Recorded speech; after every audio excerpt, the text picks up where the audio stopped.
Il n'y a personne qui soit comme Jésus. Il n'y a personne qui soit comme Jésus. Il n'y a personne qui soit comme Jésus. Il n'y a vraiment personne comme lui. Il n'y a personne qui soit comme Jésus. Il n'y a personne qui soit comme Jésus.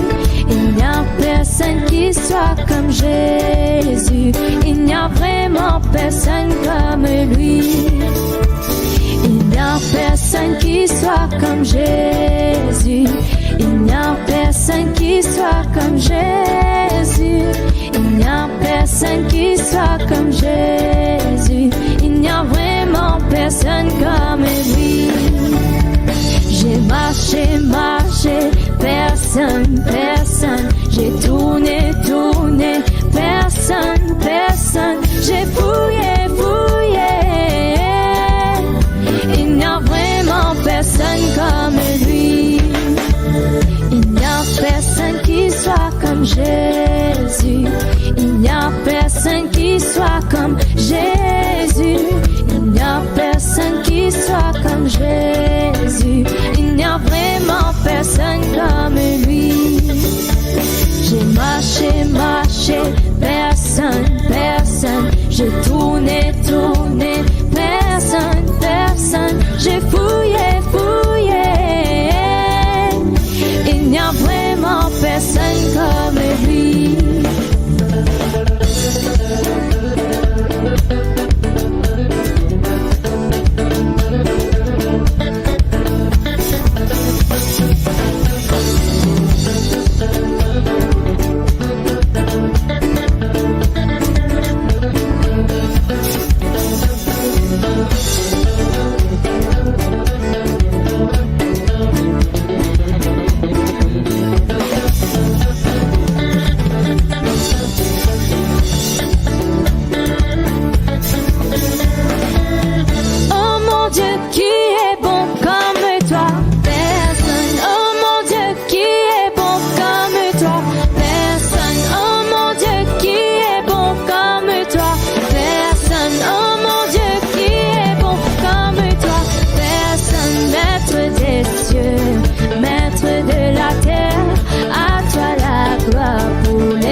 Manu.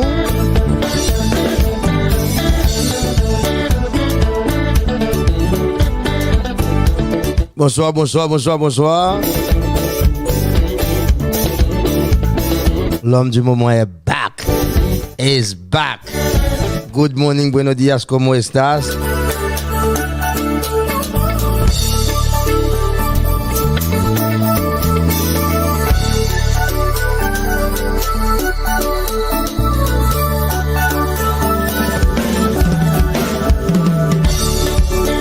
Let the music move you, Sunny D.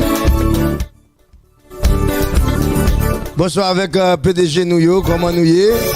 Bonsoir frère Sylvain Men Civil, comment nous y est? Bonsoir frère Makati Civil, comment nous y est? Frère Ricardo Simon, bonsoir, bonsoir, bonsoir. Let the music move you, Sunny D. Bonsoir frère Ed, bonsoir pasteur Daniel, bonsoir pasteur Anglade. C'est ça, oui, là, on a salué tous frères, toutes sœurs, nous qui branchés ensemble avec nous sur le plateau, voilà. Eh bien, nous saluons très, très fort pour que nous connaissions dans la journée ça ou là ensemble avec nous, à contempler la magnificence de Dieu, pour nous, à exalter le nom de Dieu. À vous qui nous écoutez partout, nous saluons, nous disons bonjour et bonsoir, ça dépend de l'endroit où vous nous recevez. Nous saluons très très très fort. Nous comptons l'autre fois ou avec nous sur le plateau. Put your hand together, everybody, come on. Pas oublier, invitez nos amis, invitez nos familles. Dilly de Radio Kingdom is back on the air. Where my islanders? Can some of y'all run down here to the front real quick? I gotta know who's in the building. Where my islanders? Bonsoir, c'est Momo. Bonsoir, c'est Nella. Bonsoir, c'est Jeanne.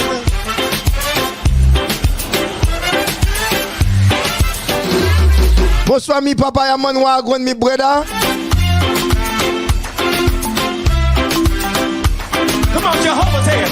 Jehovah, you, I just in you. There you are. Jehovah. I want you to feel the vibe. How y'all doing? Show me how to do it, y'all. Pas oublier inviter nos amis aux familles Dilly de Radio Kingdom is back on the air for good. I trust. Come on. In you.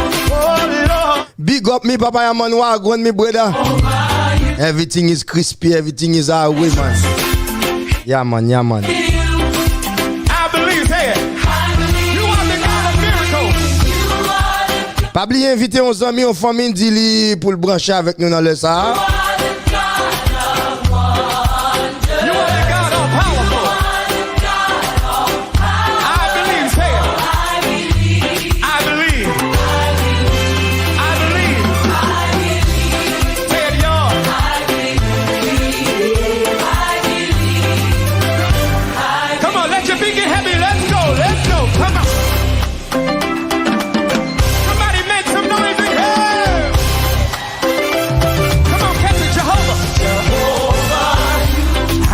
Yes. In you. Oh Lord, say it. Oh Lord, Jehovah, you. I trust. In you. I believe, say it, everybody say it. I believe you. I trust. Come on. In you. Oh Lord. Y'all got your part over here. I can't hear you. Come on, say it. I trust. Say it. I can't hear you in the corner. Come on, somebody. I believe, say it. I believe. You are the God of miracles. When I put them in the corner 75, I can't hear you. You are the God of wonders. You are the God of wonders. You are the God of powerful. You are the God of power. I believe, say it. I believe. I believe. Say it, say it, say it. I believe. I believe.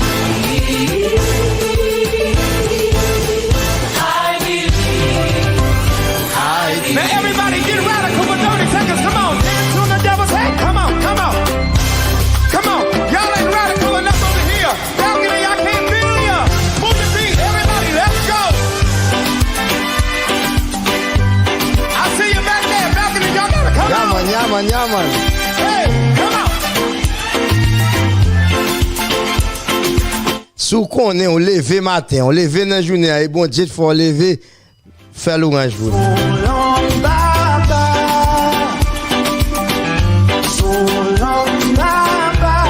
Come on, y'all, help me say it.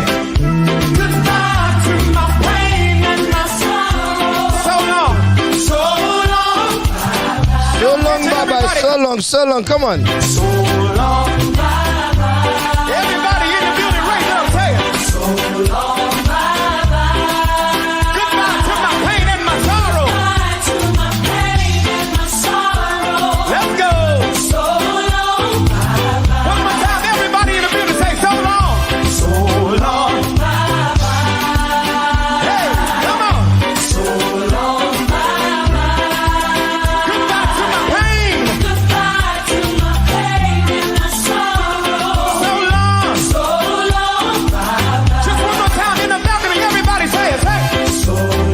C'est ça, oui, là.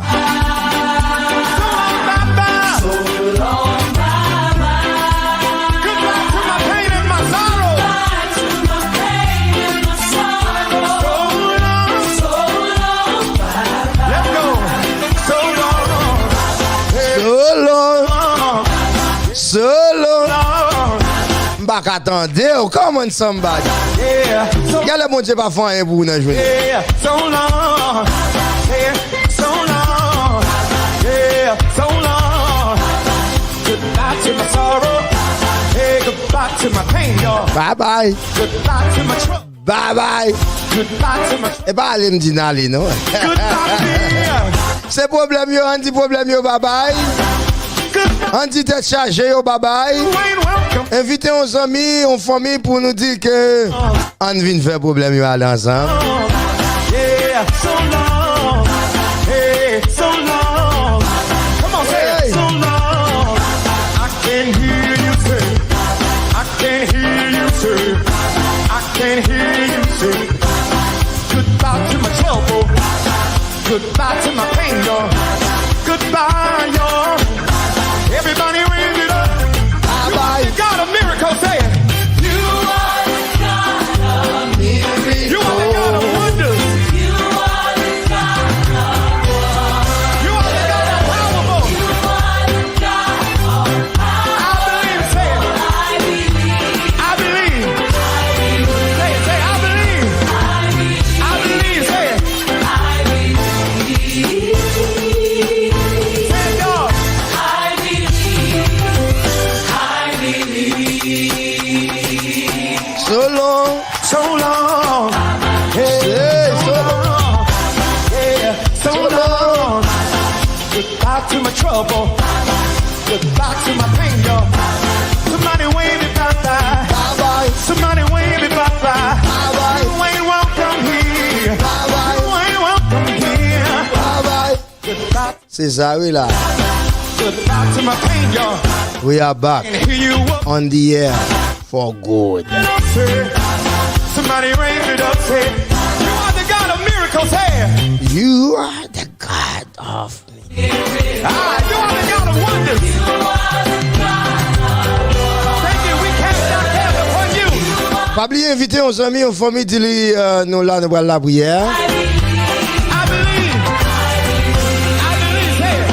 Louez l'Éternel car il est bon, car sa miséricorde durera toujours. I believe. Que tous ceux qui respirent louent l'Éternel. Louez l'Éternel. Louez l'Éternel car il est bon, car sa miséricorde durera toujours. C'est ça, oui, là, n'a fait louange pour mon Dieu. Je bénirai l'Éternel en tout temps et sa louange sera toujours dans ma bouche. C'est une raison qui fait que nous obligés de faire louange pour mon Dieu dans la journée ça. Parce que l'Éternel mérite. Give myself away Give yourself to the Lord. so you can use me. I give myself away.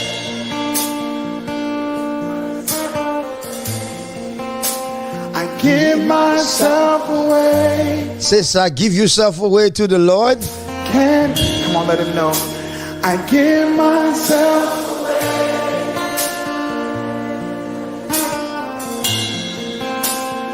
Give myself away So you can use me. I give myself away.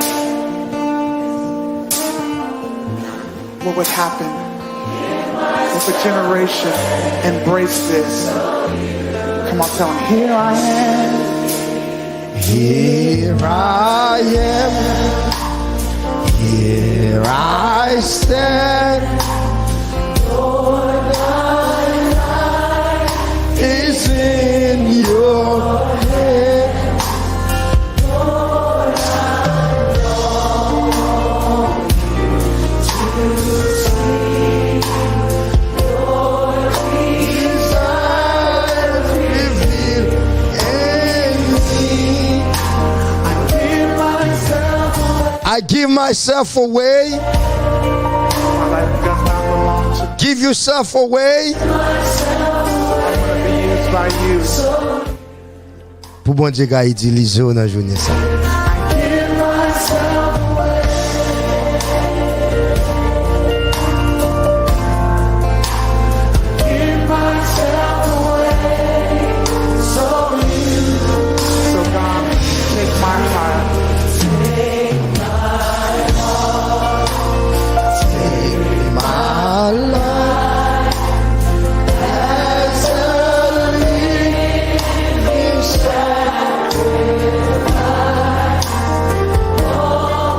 Gâté chanter mon petit gars. Dis si nous chanter bien gâté relève m'a gâté le vous non.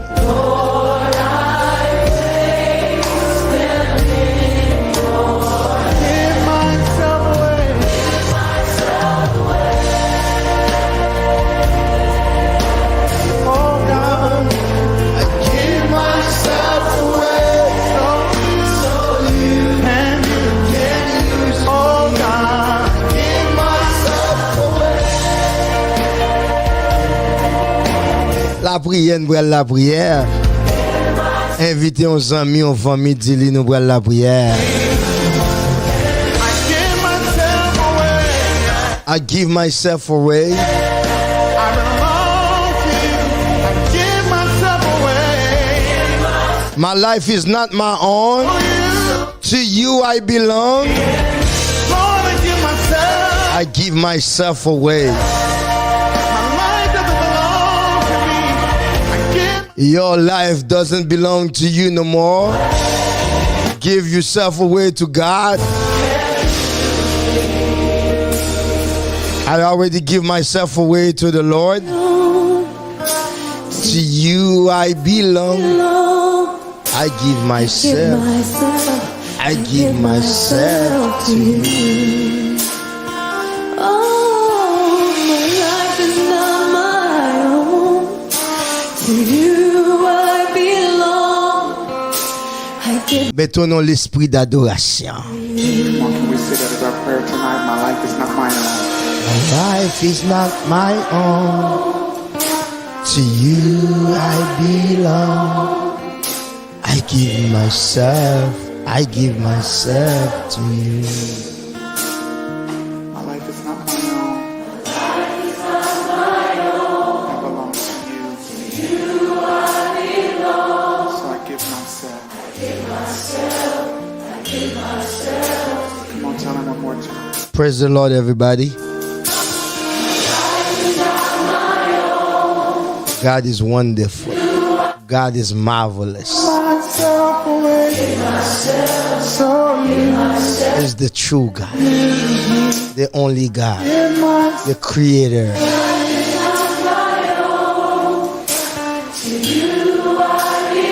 give myself away. So you can use. Pas oublier inviter nos amis, nos familles, de les faire de même. Pour le remettre la ville dans mes seigneurs dans la journée ça. Il y a un pile tête chargée, problème, difficulté dans le monde ça. C'est l'heure pour remettre la vie à Papa bon Dieu tout puissant.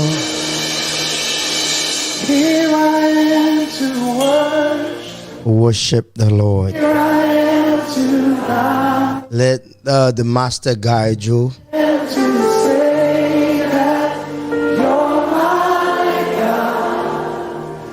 You're all together lovely, all together worthy, all together wonderful. Eh bien, dans la journée ça, nous pourrons approcher bon côté Seigneur pour aller dans la prière. On pourra bow down devant le Seigneur. On pourra raconter le problème yo. On pourra quitter le connaître c'est celle même qui bon Dieu nous. All together lovely. All together worthy. All together wonderful. Is wonderful to me. Is wonderful to you. The only God, the true God.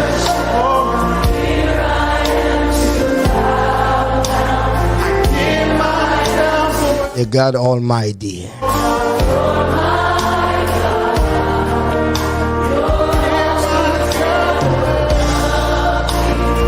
The King of the universe. Come on, one time with one great voice tonight. Here I am, Lord, here I am.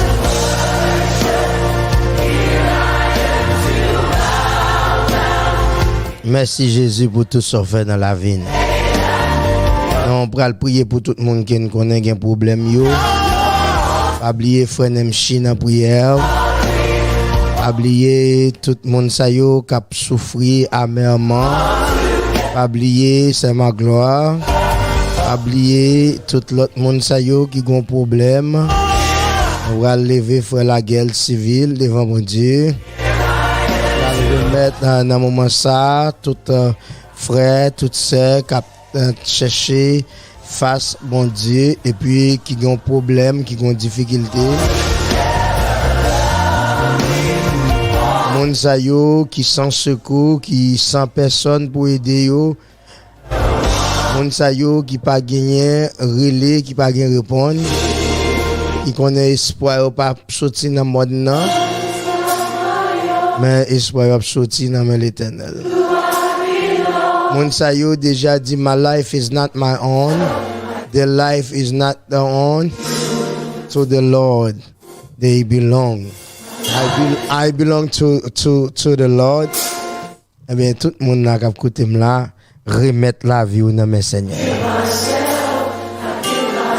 Give yourself away. Si pas prend ça pas pour vous, et ça y dit, oui, n'a pas là. Si pas ça prend ça pas pour vous. Your life is not your own. My life is not my own. I can't take my life away. Some people said, oh, I'm gonna kill myself. Qui moun ki bo doa ça? Quand on joue une autorité ça pour enlever la vie. Your life is not your own. Eh bien, je dis à frère Samuel, nous praler côté Seigneur pour que nous remettre toute cette charge yo by Seigneur parce que notre Dieu est grand, notre Dieu est très grand et notre Dieu est merveilleusement grand. Si vous avez un problème, si vous avez tête chargée, vous êtes capable de porter le bail Seigneur et je suis certain que la capable de venir porter aussi. Eh bien, ensemble, nous allons le côté Seigneur pour que nous remettions Seigneur tête chargée. Nous habitons parmi nous, oh, oh, oh, et parmi nos disciples.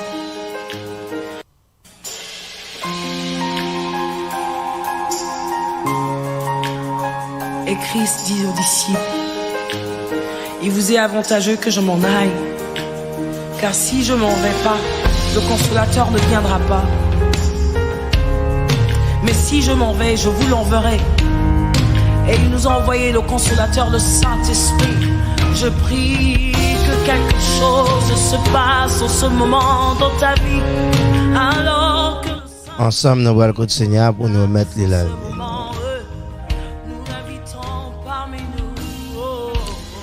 Père très saint, Papa nous qui dans le ciel, Dieu de grâce et de bonté et de miséricorde. Effacer transgression nous. Lavez-nous complètement de toutes nos iniquités. Seigneur, nous pas gain personne. Seigneur, c'est au même seul nous gagnons, parler pour nous au Dieu, Dieu de toute éternité. Ton trône est établi dans le ciel de toute éternité. Seigneur, ta majesté est totalement redoutable. Seigneur, nous disons merci parce que ou toujours là à notre côté, Seigneur. Ou dit, Seigneur, dans la parole, ou moun qui mettait dans ou même une confiance qui sans mesurer. Yo capable de jamais tomber et délivrance lui assurer, Seigneur. Papa, dans la journée ça, nous voulons remettre la vie nous entière dans la main au Seigneur. Papa, nous comptons sur Seigneur. Nous demandons aux faveurs, grâce, miséricorde au Dieu. Nous demandons au Seigneur pour toujours nous force et capacité, Seigneur, pour que nous joignions dans le monde ça. Pour nous capables, au Dieu, montrer à l'ennemi la sagesse qui est infiniment grande et variée, Seigneur. Dieu de toute grâce, Dieu de toute éternité. Seigneur, nous pas gain personne, non, bon Dieu, pour nous relayer dans le moment épreuve, dans le moment difficile, dans le moment tête chargée, Seigneur. Dans le moment route la tout noire. Seigneur, quelquefois nous voulons décourager. Quelquefois nous voulons, Seigneur Dieu, remettre mon nez à la vie, Seigneur Dieu Tout-Puissant. Mais l'enfin connaît que, Seigneur, my life is not my own. To you I belong.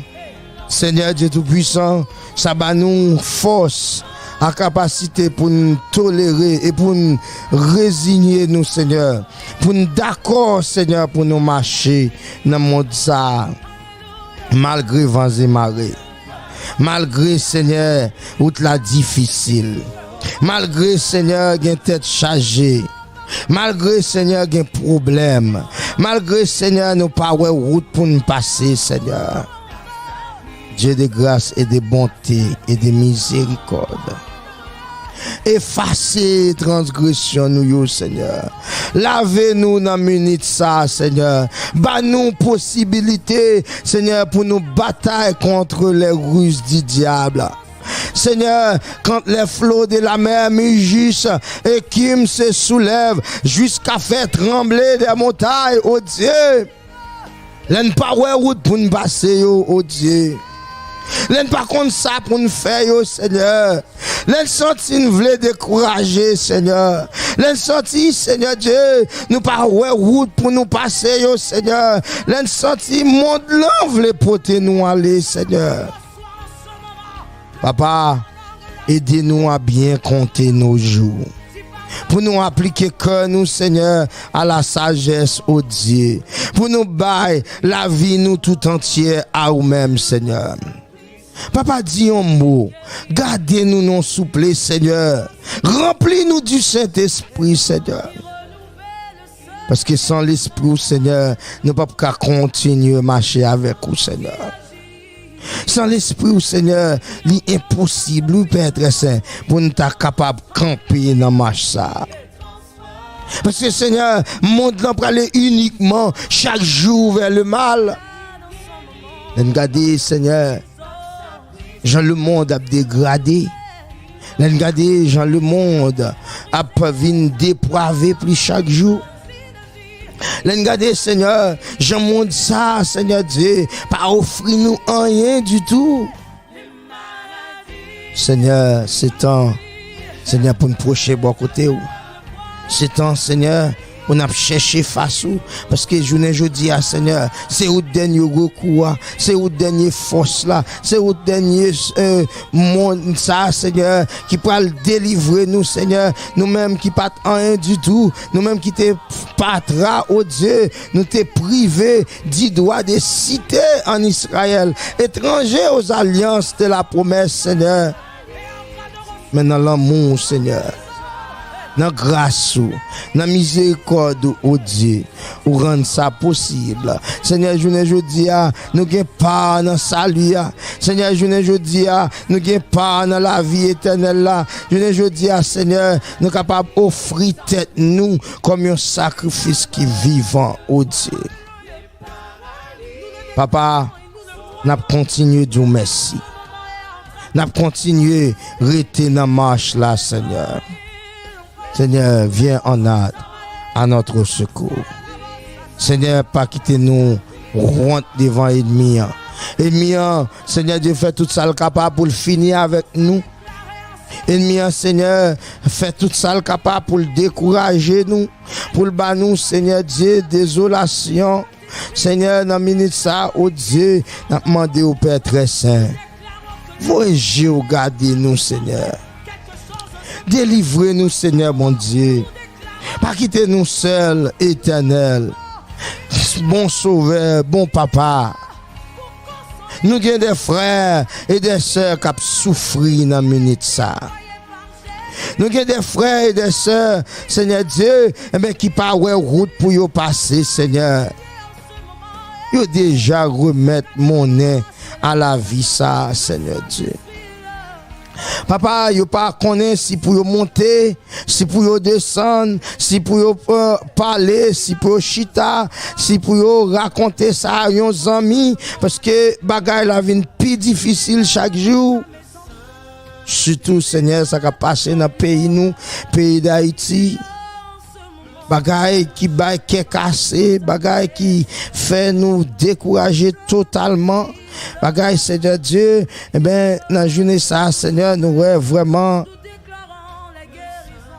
tout bagay yo Seigneur pas venir pour faire nous vivre plus bien, mais au contraire nous venir Seigneur pour nous capables descendre plus chaque jour. Seigneur, nous disons merci. Merci pour grâce yo. Merci pour l'amour que vous manifesté pour nous dans petit roi Jésus le Christ. Et nous avons parlé pour nous dire, oh, voyez quel amour que le Père nous a témoigné pour que nous soyons appelés enfants de Dieu. Et nous le sommes. Seigneur, nous levons frère aide oriental devant. Touchez-les, Seigneur. Seigneur, nous lever, Père très saint, frère Nemchi devant. Seigneur, n'attend quelque chose que vous avez fait, parce que Seigneur Dieu, réponse nous, c'est dans mon yo. Problème nous, pas dépend de nous, Seigneur. Tête chargée nous, pas dépend de nous, Seigneur.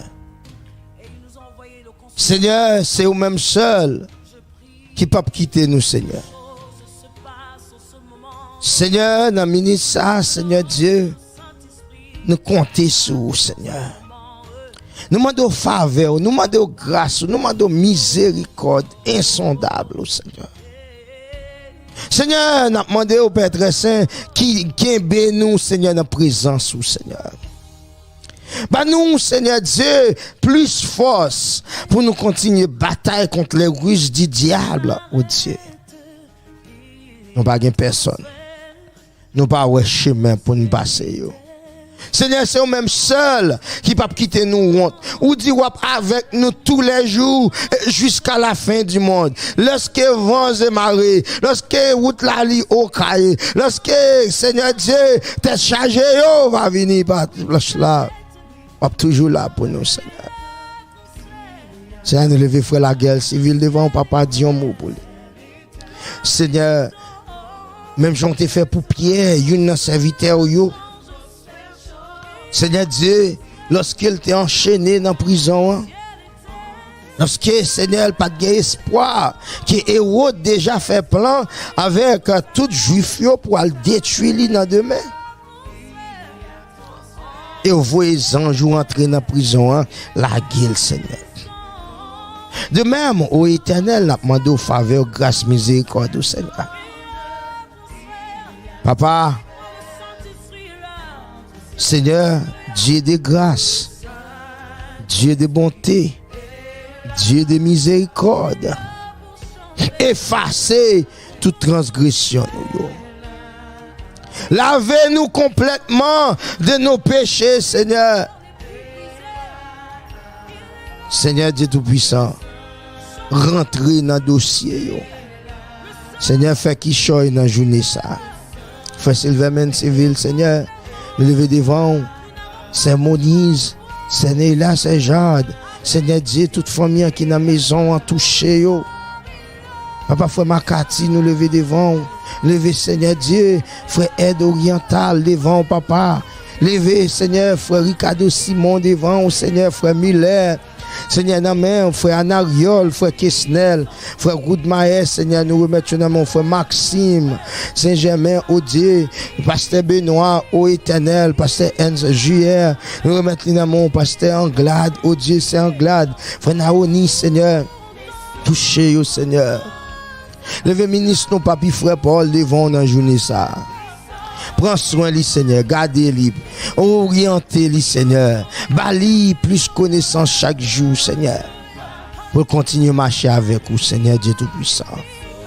Levez comité suivi à devant pasteur Philippe, levez Seigneur Dieu chaque pasteur, chaque leader Seigneur Dieu, ne pas pas temps pour nous citer tout nom yo, mais on connaît besoin yo. On connaît ça y a enduré, on connaît problème que ennemi en mettant en face. Ou connaît Seigneur Dieu toute difficulté qu'il n'a rencontré. C'est Imed dans main, c'est Rousline dans main, c'est Prosper dans main. Seigneur nous lever c'est Rebecca frère Polo dans main, frère Luc Sama dans main, c'est Luc Sama dans main Seigneur. C'est Michaud, frère Michaud, c'est Michaud de Line, c'est Rose, c'est Junia. Allez toucher dans moment ça, frère Isaac dans main Seigneur. Lever c'est Roland dans main, frère Avila, frère Davidson yo dans main. Pasteur Jacques Métayer dans main Seigneur Dieu Tout-Puissant.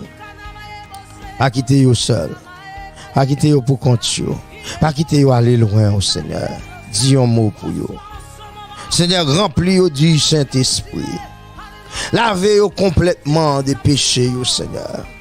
Gardez yo non souple l'Éternel des armées. Montrez yo chemin salut à Seigneur. Pas quitter nous seuls, oh Dieu, pas quitter nous pour compte nous Seigneur. Béni soit l'Éternel mon rocher, mon libérateur. Le seul vrai Dieu. Seigneur, si on joue, Seigneur Dieu, et Père très saint, nous t'a perdu la vie qui t'a mené dans le monde ça. Nous avons assurance grâce avec l'esprit, grâce avec autorité, grâce avec capacité, grâce avec l'esprit qui a été créé nous, à penser de l'éternité. Nous avons ressuscité, Seigneur, pour nous vivre dans le royaume, Seigneur. Papa, c'est Magdala, c'est Brigitte, non, frère Charlie, non, Seigneur. C'est Justine, non, Seigneur. Touché au frère Diofel, non, c'est Julienne, frère Samuel. Seigneur, il n'y a pas de personne, mon Dieu. Nous remettons non, frère Makenson, non, frère Salomon. Seigneur, nous remettons non, Père très saint, touché au Père, Papa. Levez, Seigneur, tout bien-aimé qui cherchent grâce, qui cherchent secours, qui cherchent, Seigneur Dieu, oh, force dans le moment ça, Seigneur. Vous connaissez besoin, Seigneur. Seigneur, vous connaissez tout ça, vous chercher. Seigneur, vous connaissez tout ça, vous avez besoin. Vous connaissez, Seigneur, vous n'avez pas de personne. Vous connaissez, Seigneur, vous a plein matin, midi et soir avec système mondial. Même gens avec cela, ça y est, c'est-à-dire, mais qui recevoir robe blanche, ça, Seigneur, mais qui emballe l'hôtel, là, Seigneur Dieu, qui a crié, Seigneur Dieu, Saint, Saint, Saint, l'Éternel des armées. De même, oh Dieu, tout frère, toute sœur, qui a des difficultés, parce que, ouais, c'est Natacha Félénon, c'est Miraldine Joseph. Nous remettons dans mon souple Seigneur. Souple Seigneur, nous remettons tout le monde qui a abandonné, qui sans force et sans soutien. Nous levons frère Roberto Toussaint dans la main. Remettre Seigneur Dieu dans le moment ça. Seigneur, tout frère, toute sœur, qui a cherché une bénédiction, qui pas route pour y passer, Seigneur. Fais-yo rejoindre avec assurance, ou Seigneur. Fais-yo rejoindre avec force pour yo goumer. Parce que dans la minute ça, Seigneur, nous ne pouvons pas faire rien non sans vous, Seigneur.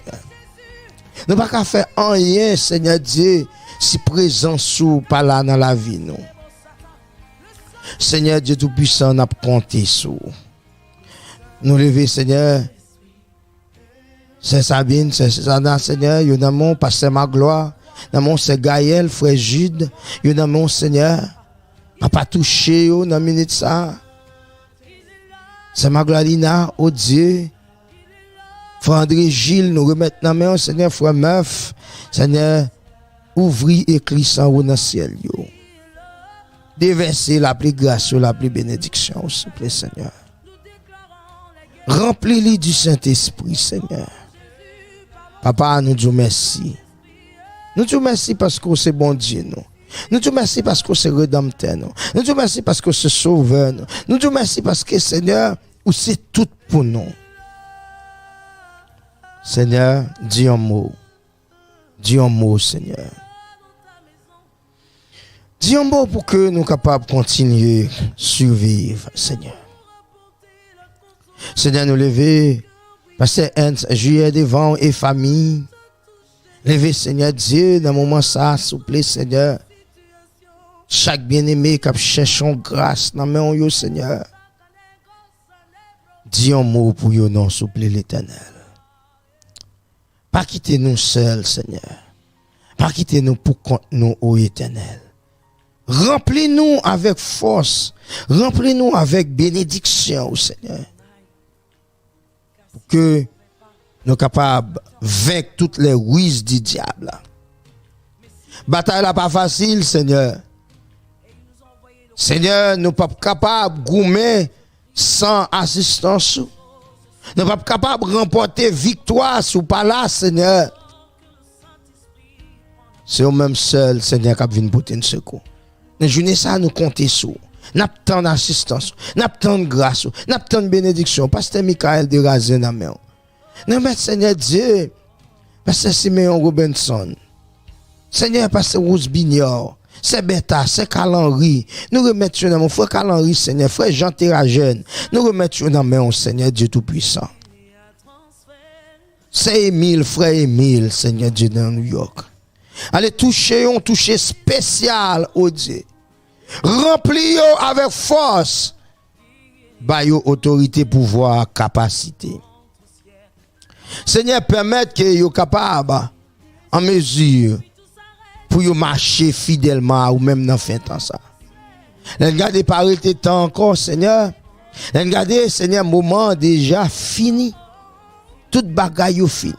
Nous levons Madame Abou Life là dans mon Seigneur. Pasteur Jonel La Rose dans mon Seigneur. Géna La Rose, Seigneur Dieu Tout-Puissant. Nous remettons dans main. Frère Freddy dans main, Seigneur. Saint Paul me voit dans main, Dieu Tout-Puissant.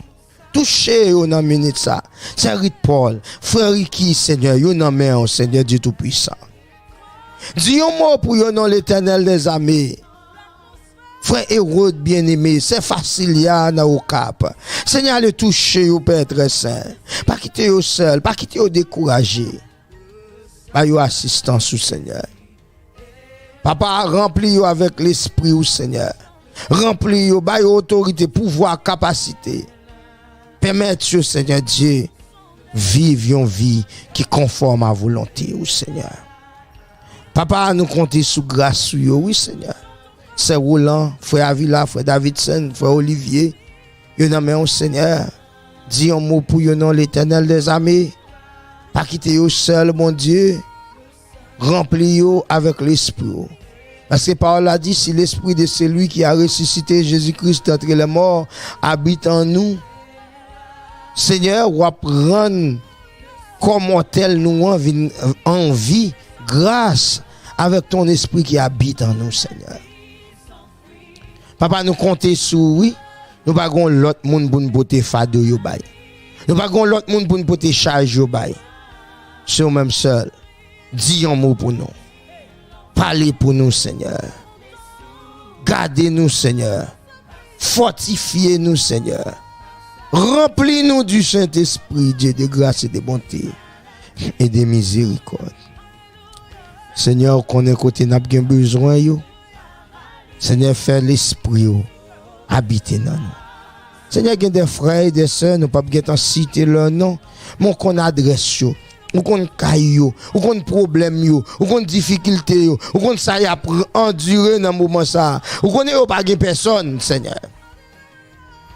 L'autre monde yo gen président, yo gen sénateur, yo gen député, yo gen secours nan men maître Kafou, nan men baron, nan men quelconque Satan. Mais nous-mêmes, nous n'avons pas personne.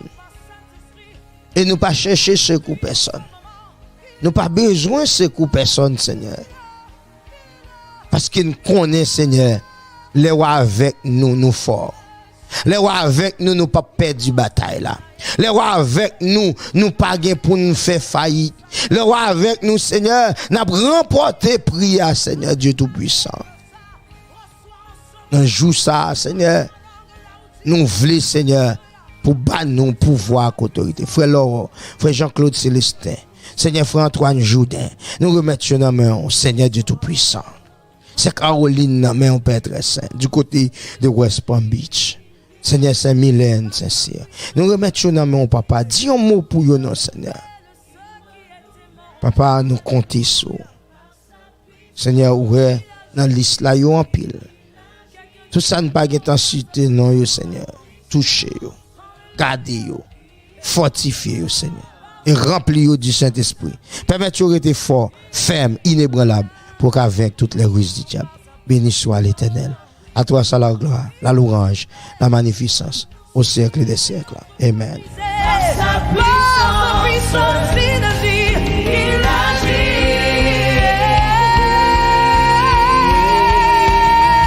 Les maladies s'enfuient. Les aveugles voient. C'est ça, oui, les maladies s'en vont. Les maladies s'enfuient. Devant la puissance du Seigneur.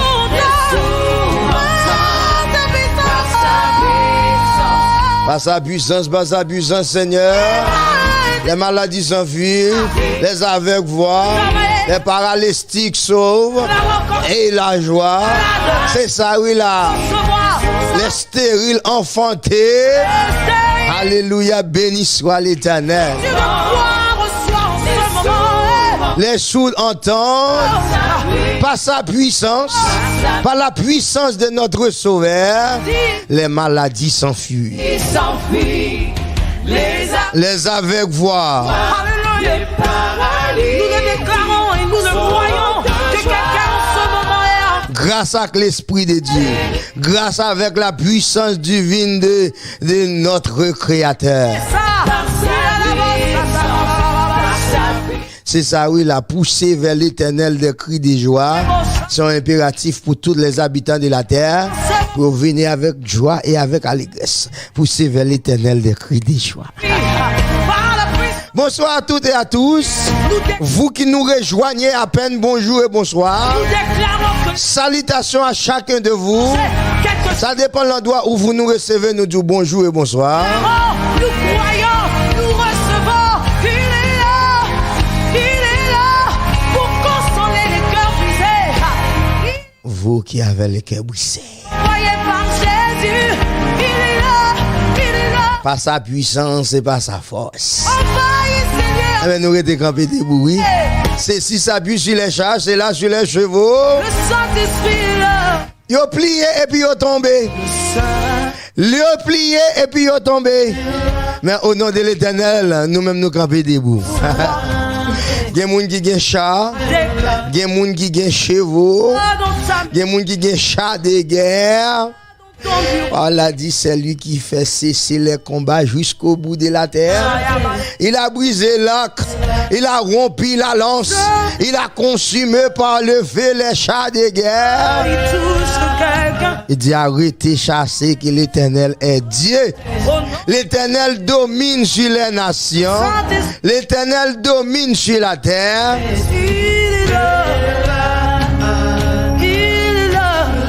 L'Éternel fait cesser les combats jusqu'au bout de la terre, jusqu'à dernier prêtre la terre.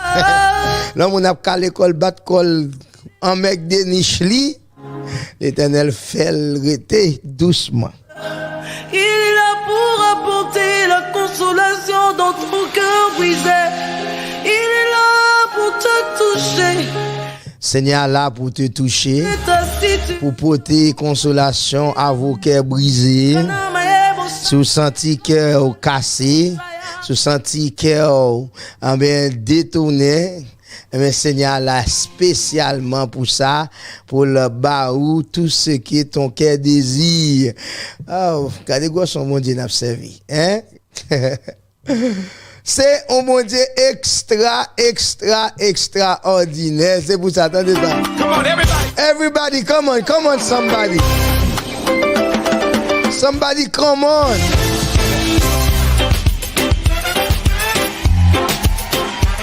Where my islanders? Can some of y'all run down here to the front real quick? I gotta know who's in the building. Where my islanders? I need y'all to run down here. Come on, let me see ya. Bonsoir avec frère Jory, comment nous y est? Bonsoir sœur Yannick Dossé, cousine pas nous comment nous y est? Et famille, et cadet, et la santé. Come on, Jehovah's here. Pasteur Jean-Raymond, comment nous y est?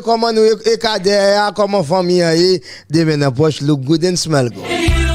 There you are.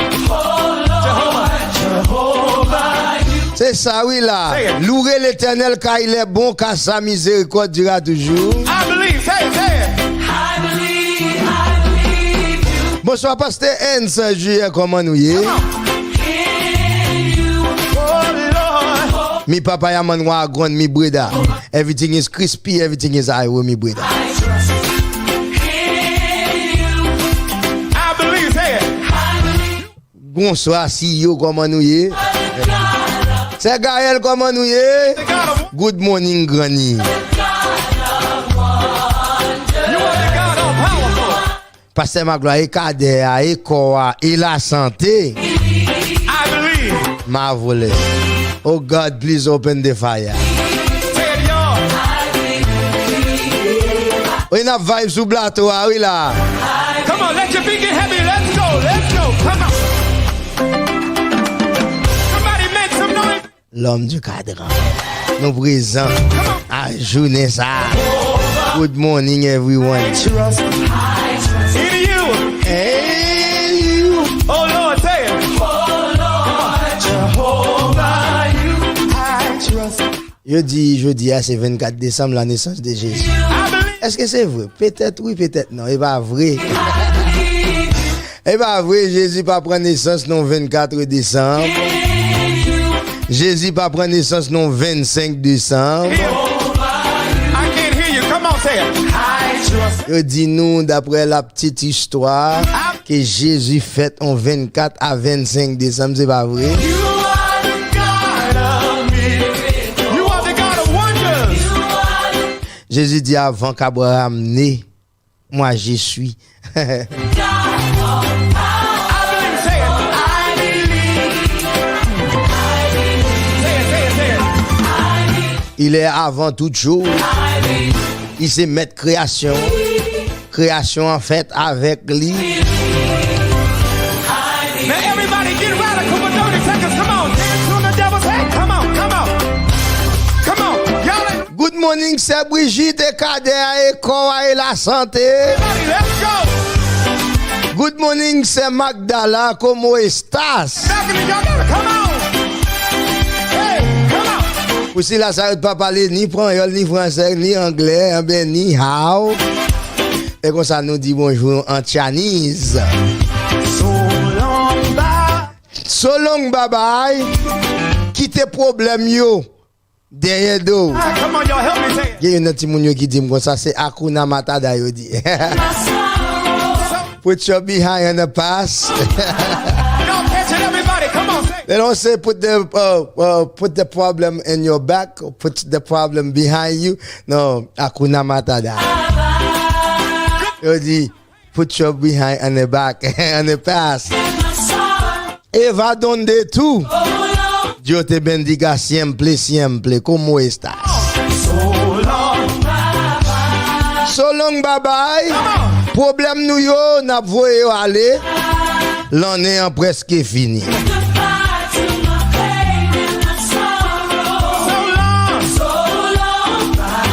Ou ka imaginer ça que 2000 comment 2000 ça là encore en 2000 il y a pile problème là-dedans en 2021.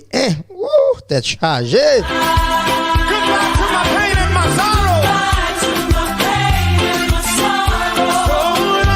So long, bye bye. Voyez 2021 aller parce qu'il va trop tracas. Yeah, so Me garantis 2022 a pi mal. long. Yeah, so long. Yeah, so long. Me garantis 2022 a pral gen plus problème. Yeah, Me garantis 2022 a pral gen plus grand goût. my sorrow. Me garantis que 2022 après il y a plus que crime. Nous garantissons 2022 après plus persécution.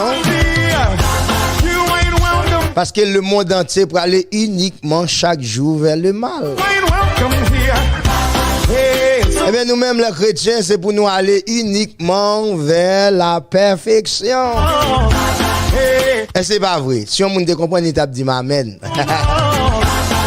C'est ça, oui, là. Pas oublier inviter nos amis, aux familles, dire we are live, we are back on the air for good. Goodbye to my trouble. Goodbye to my pain, y'all. Goodbye, y'all. Fait yo aller, di yo bye bye. You want the God. Problème yo, di yo bye bye. Ah, mon cher, conserve problème trop. Ou alors plein de problèmes. Ou était là, ou dit, j'ai problème. C'est parce qu'on a un problème dans tête, tu fais là toujours. Si tu te dis problème dans baba, il t'a le faire out li.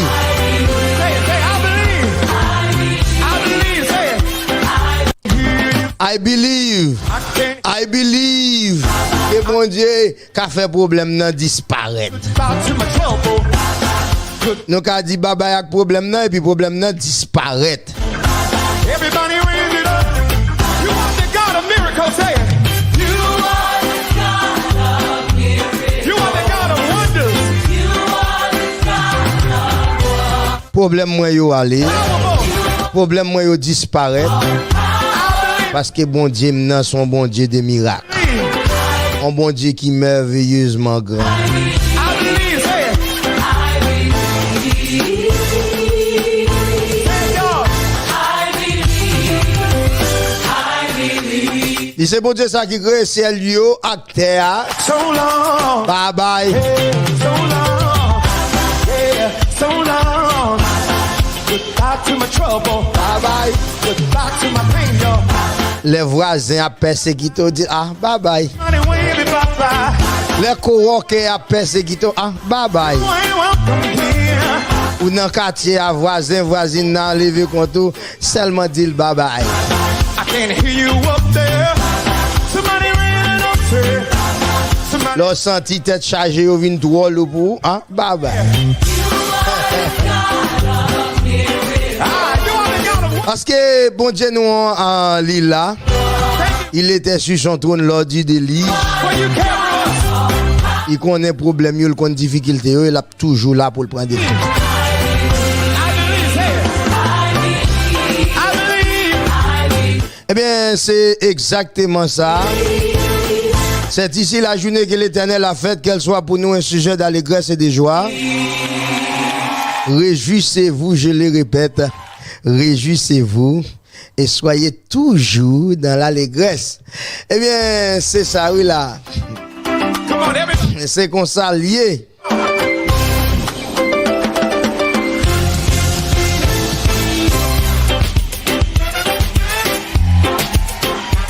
Where my islanders? Can some of y'all run down here to the front real quick? I gotta know who's in the building. Where my islanders?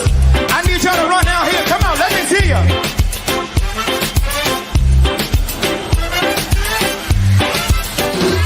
C'est ça. La música. Oh, ¿cómo está? ¿Todo bien? Hermanas, ¿todo bien? There y'all. Jehovah. Bon a Jesús por tu salvación. Tell me how to do it, y'all. I believe. Say it, say it.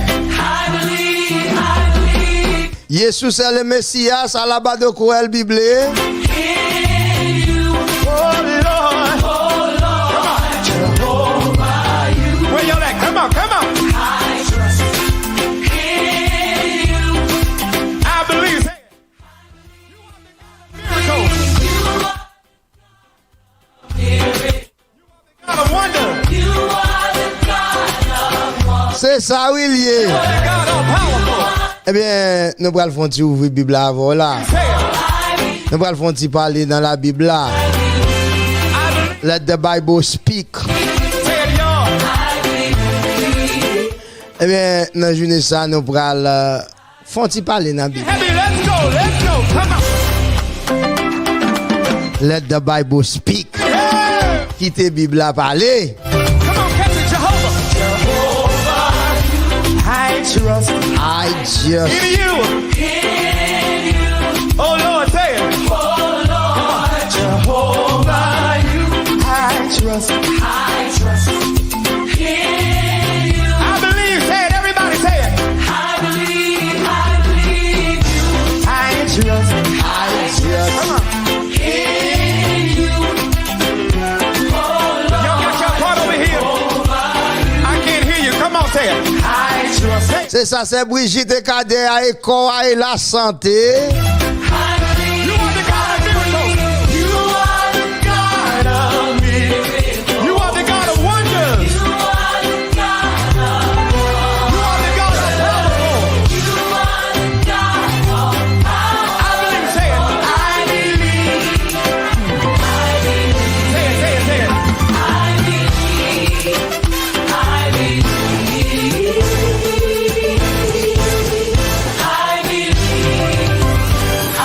Now everybody get radical for 30 seconds. Come on, dance to the devil's head. Come on, come on. Come on. Y'all ain't radical enough over here. Balcony, I can't feel ya. Move your feet. Everybody, let's go. I see you back there. Balcony, y'all gotta come on. Hey, come on. C'est ça, c'est Brigitte igualmente. So long, bye-bye. So long, bye-bye. Come on, y'all, help me say it. Goodbye to my pain and my sorrow. So long. So long, bye-bye. Y'all catch it, everybody. Come on, say it. So long, bye-bye. Everybody in the building, raise up, say it. So long, bye-bye. Goodbye to my pain and my sorrow. Let's go. One more time, everybody in the building say so long. Vámonos al del reino conjunto. Hey, come on. So long, bye-bye. Goodbye to my pain. Goodbye to my pain and my sorrow. So long. So long, baba. Just one more time in the balcony, everybody say it. Say it. So long, bye-bye. So long, bye-bye. Goodbye to my pain and my sorrow. So long, let's go. So long, hey, so long, Bye bye. yeah, so long, hey, so long, yeah, so long, yeah, so long, yeah, so long, yeah, so long. Eh bien, c'est ça, Mr. Jonathan Nelson, I will be back. I'll be back. Eh bien, c'est ça, nous saluons toutes frères, toutes sœurs, toutes bien-aimées, net en général. Welcome here, goodbye dear, you ain't welcome here. Hey, so long. Eh bien, nous saluons toutes frères, toutes sœurs, nous yo, qui bel et bien branchés ensemble avec nous, sous plateau. Eh bien, nous comptons l'autre fois encore pour que vous là, pour contempler la magnificence de Dieu, pour montrer bon Dieu reconnaissance, Jean reconnaissance envers bienfait yo. Eh bien, c'est une grâce extraordinaire que notre Seigneur, Papa bon Dieu, pas nous en fait nos cadeaux, qui fait journée aujourd'hui, ni moi-même, ni vous-même, nous belles et bien vivants, nous sous des pieds, nous n'a marché. Son grâce. Eh bien, nous voulons parler spécialement grand pile monde dans journée ça que nous connaît yo connaît Jésus t'est fait soit aujourd'hui ou soit demain. Eh bien, nous pral fonti vérifier dans la Bible pour nous est-ce que Bible te ba un jour, on date qui c'est naissance de Jésus, nous pral voir ça ensemble. C'est ça. Nous allons regarder ça ensemble et pour nous continuer à faire l'orange pour bon Dieu. Alors, gros bonsoir avec frère Guanito.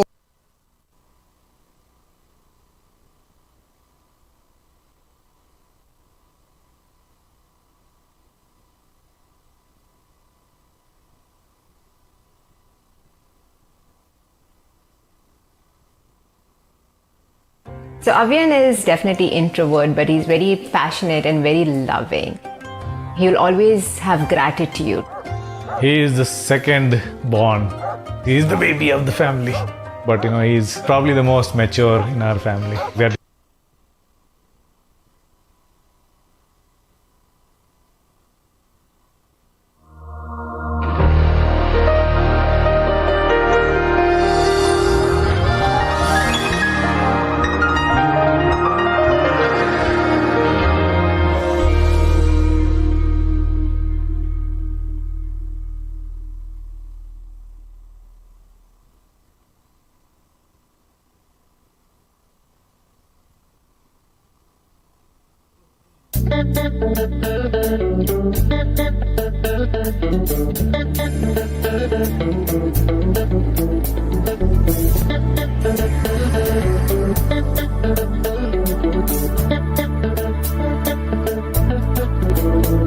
Il n'y a personne qui soit comme Jésus.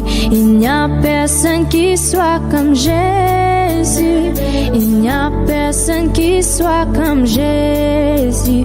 Il n'y a vraiment personne comme lui. Il n'y a personne qui soit comme Jésus. Il n'y a personne qui soit comme Jésus. Il n'y a personne qui soit comme Jésus. Il n'y a vraiment personne comme lui. Il n'y a personne qui soit comme Jésus. Il n'y a personne qui soit comme Jésus. Il n'y a personne qui soit comme Jésus. Il n'y a vraiment personne comme lui. J'ai marché, marché, personne, personne. J'ai tourné, tourné, personne, personne. J'ai fouillé, fouillé. Il n'y a vraiment personne comme lui. Il n'y a personne qui soit comme Jésus. Il n'y a personne qui soit comme Jésus.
Menou.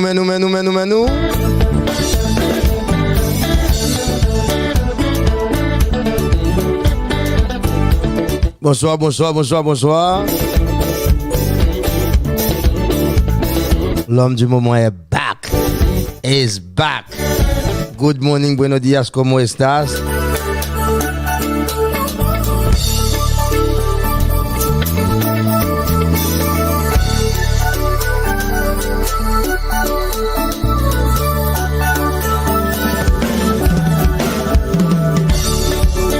Let the music move you, Sonny D.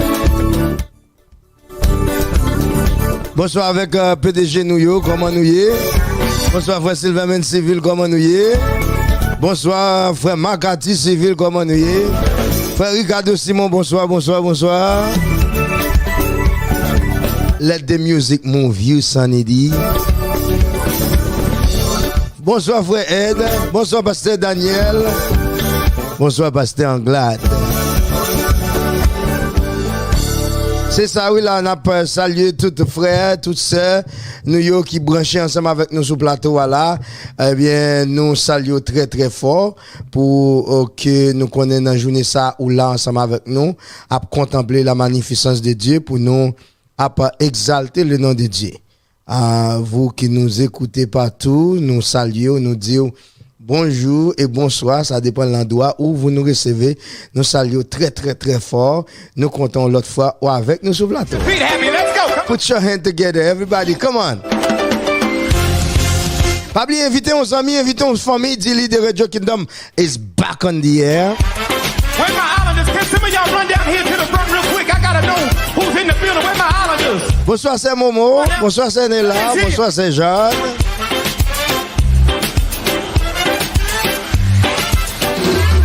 Bonsoir, mi papa, ya man wagwan, mi brother.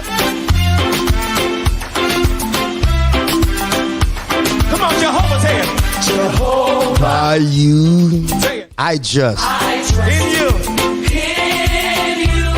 There you are. Jehovah.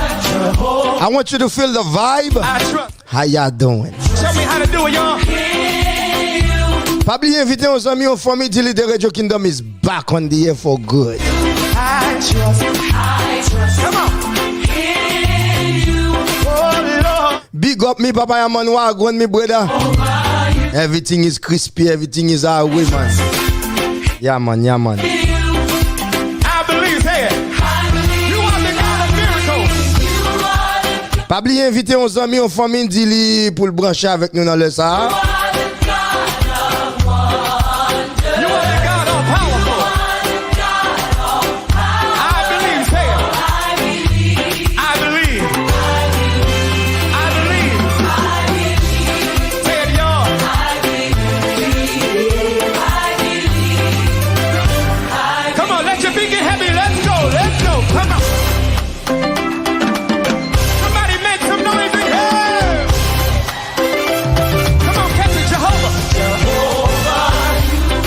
Just in you. Oh Lord, say it. Oh Lord, Jehovah, you. I trust. In you. I believe, say it, everybody say it. I believe you. I trust. Come on. In you. Oh Lord. Y'all got your part over here. I can't hear you. Come on, say it. I trust. Say it. I can't hear you in the corner. Come on, somebody. I believe, say it. You are the God of miracles. When I put them in the corner 75, I can't hear you. You are the God of wonders. You are the God of wonders. You are the God of miracles. You are the God of power. I believe, say it. I believe. Say it. I believe.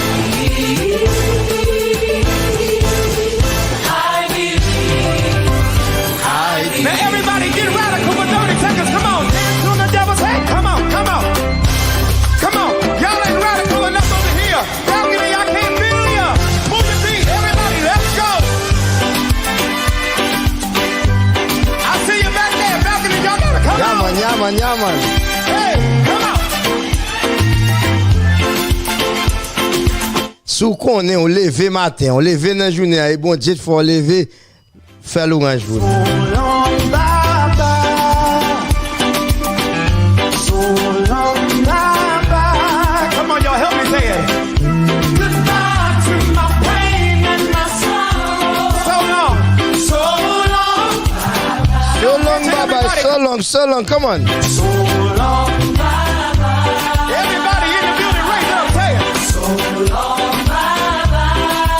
Goodbye to my pain and my sorrow. Goodbye to my pain and my sorrow. Let's go. So long, bye-bye. One more time, everybody in the building, say so long. So long, bye-bye. Hey, come on. So long, bye-bye. Goodbye to my pain. Goodbye to my pain and my sorrow. So long, bye-bye. Just one more time in the balcony, everybody say it, say it. So long, C'est ça, oui, là. bye-bye. So long, bye-bye. Goodbye to my pain and my sorrow. Goodbye to my pain and my sorrow. So long, bye-bye. Let's go. So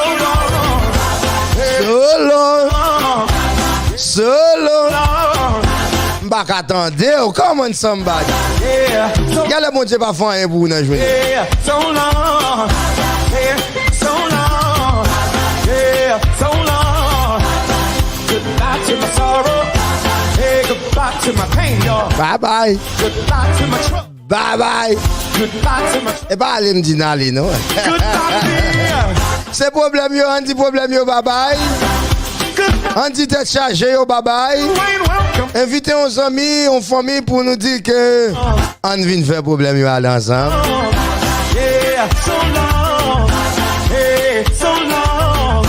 Come on, say Hey. it. So long, I can hear you say, I can hear you say, I can hear you say, goodbye to my trouble, goodbye to my pain, y'all, goodbye, y'all.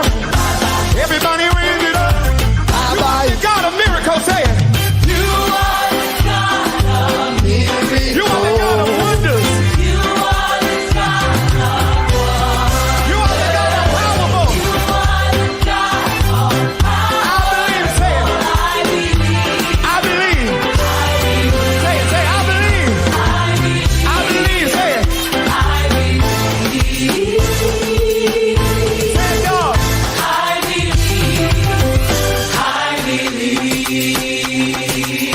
So long. So long. Hey, Hey, so long. Yeah, so long. Goodbye to my trouble. Goodbye to my pain, y'all. Somebody wave it bye-bye. Bye Somebody wave it bye-bye. bye. You ain't welcome here. Bye-bye. You ain't welcome here. Bye bye. Goodbye, C'est ça, oui, là. goodbye to my pain, y'all. We are back And here you up, on the air for good. say. Somebody wave it up, say. You are the God of miracles, say. You are the God of me. Ah, you are the God of wonders. Thank you. We cast our cares upon you. Pas oublier inviter nos amis, nos familles, dire nous là, nous voilà la prière. I believe. I believe. Say it. Louez l'Éternel car il est bon, car sa miséricorde durera toujours. I believe. Que tous ceux qui respirent louent l'Éternel. Louez l'Éternel, louez l'Éternel car il est bon, car sa miséricorde durera toujours. C'est ça, oui, là, n'a fait louange pour mon Dieu. Je bénirai l'Éternel en tout temps et sa louange sera toujours dans ma bouche. C'est une des raisons qui fait que nous obligés de faire louange pour mon Dieu dans la journée ça. Parce que l'Éternel mérite. Give myself away Give yourself to the Lord. so you can use me. I give myself away.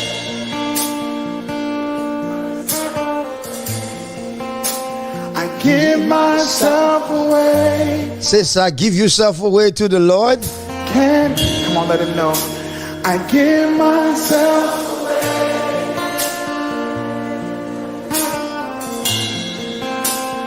give myself away so you can use me.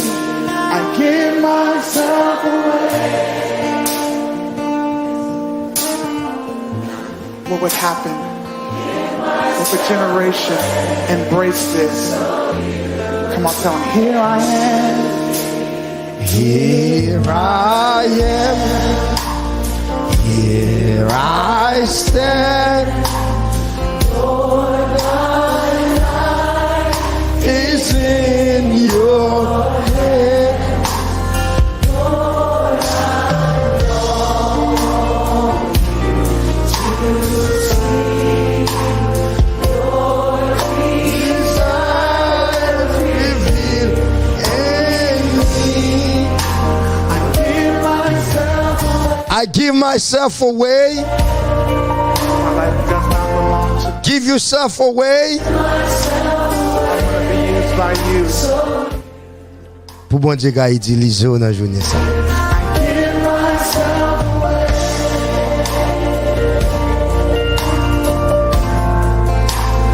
Give myself away. So God, take my heart.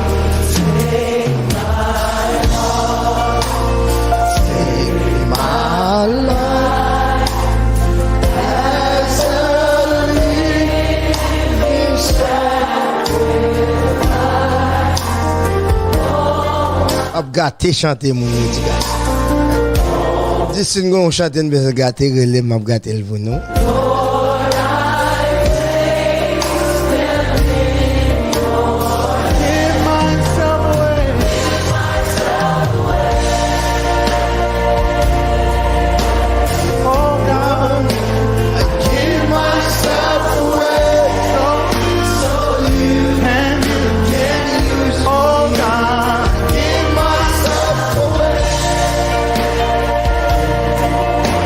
La prière, nous prenons la prière.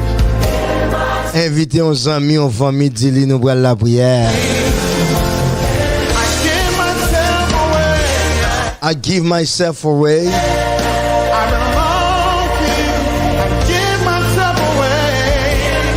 My life is not my own. To you I belong. I give myself away. Your life doesn't belong to you no more. Give yourself away to God. I already give myself away to the Lord. To you I belong. I give myself. I give myself to you. Oh, my life is not my own. To you I belong.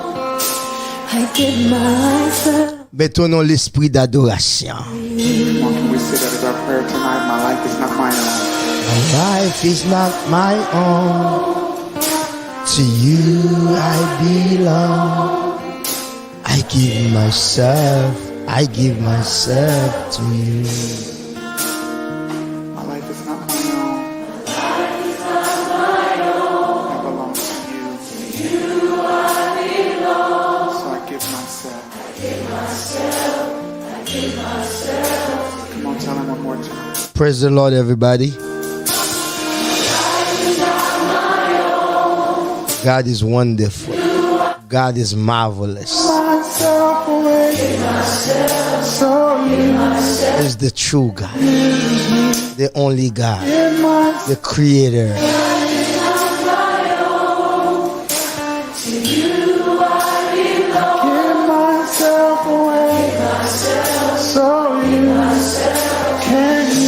Pas oublier inviter nos amis, nos familles, de les faire de même.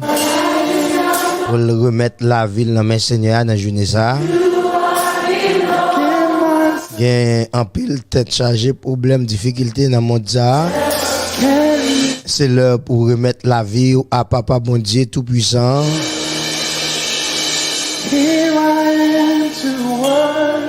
Worship the Lord. Let the Master guide you.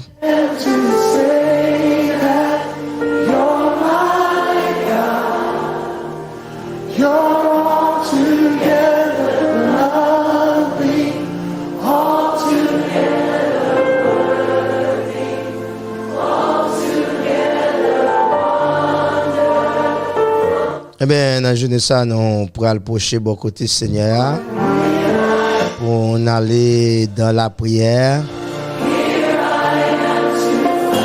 On pourra le bow down devant le Seigneur. On pourra le raconter le problème. On pourra le quitter le connaître, c'est celle même qui bon Dieu nous. All together lovely. All together worthy. All together wonderful. Is wonderful to me. Is wonderful to you. The only God, the true God.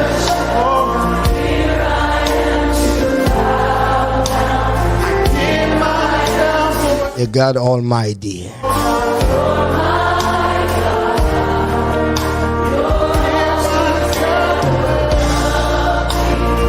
The King of the universe. Come on, one time with one great voice tonight. Here I am, Lord, here I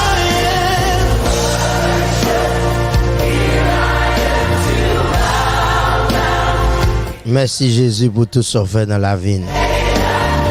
On va prier pour tout le monde qui connaît un problème. Pas oublier frère Nemchi dans la prière. Pas oublier tout le monde qui a souffert amèrement. Pas oublier c'est ma gloire. Pas oublier tout l'autre monde qui a un problème. On va lever frère la guerre civile devant mon Dieu. Mettre dans le moment ça, tout frère, tout sœur qui chercher face bon Dieu et puis qui ont problème, qui ont difficulté. Moun sa yo qui sans secours, qui sans personne pour aider yo. Moun sa yo qui pas gagné relais, qui pas gagné répondre. Qui connaît espoir pas sortir dans mode nan. Mais espoir a sorti dans l'Éternel. Moun sa yo déjà dit my life is not my own. The life is not their own. To the Lord they belong. I belong to the Lord. Eh bien tout le monde là qui écoute là remettre la vie dans mes Seigneur. Give yourself away. Suspend prend ça pas pour vous et ça yo dit oui n'a pas là suspend ça prend ça pas pour. Your life is not your own. My life is not my own. I can't take my life away. Some people say, "Oh, I'm gonna kill myself." Qui moun qui bordoa ça? Quand on joue une autorité ça pour enlever la vie. Your life is not your own. Eh bien, je dis à frère Samuel, nous pour aller côté Seigneur pour que nous remettre toute cette charge yo by Seigneur parce que notre Dieu est grand, notre Dieu est très grand et notre Dieu est merveilleusement grand. Si vous avez un problème, si vous avez une tête chargée, vous êtes capable de porter le by Seigneur et je suis certain que la capable vinn poto seko. Eh bien ensemble nous bral côté Seigneur pour que nous remettre Seigneur cette charge. Nous l'invitons parmi nous. Oh, oh, oh, parmi nos disciples.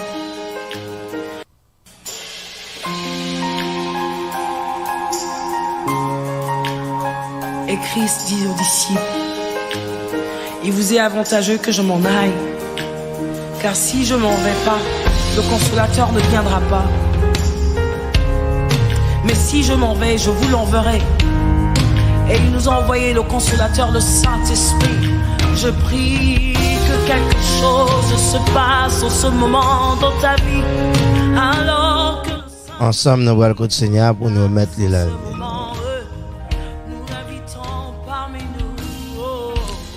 Père Saint, Papa nous qui dans le ciel yo. Dieu de grâce et de bonté et de miséricorde. Effacer transgression nous yo. Lavez-nous complètement de toutes nos iniquités. Seigneur, nous pas gain personne. Seigneur, c'est au même seul nous gagnons, parler pour nous, au Dieu, Dieu de toute éternité. Ton trône est établi dans le ciel de toute éternité. Seigneur, ta majesté est totalement redoutable. Seigneur, nous disons merci parce que ou toujours là à notre côté, Seigneur. Ou dit, Seigneur, dans la parole, moun qui mettait dans vous-même une confiance qui sans mesurer. Yo capable de jamais tomber et délivrance lui assurer, Seigneur. Papa, dans la journée ça, nous voulons remettre la vie nous entière dans la main au Seigneur. Papa, nous comptons sur Seigneur. Nous demandons aux faveurs, grâce, miséricorde au Dieu. Nous demandons au Seigneur pour toujours nous force et capacité, Seigneur, pour que nous joignions dans le monde ça. Pour nous capables, oh Dieu, montrer à l'ennemi la sagesse qui est infiniment grand et variée, Seigneur. Dieu de toute grâce, Dieu de toute éternité.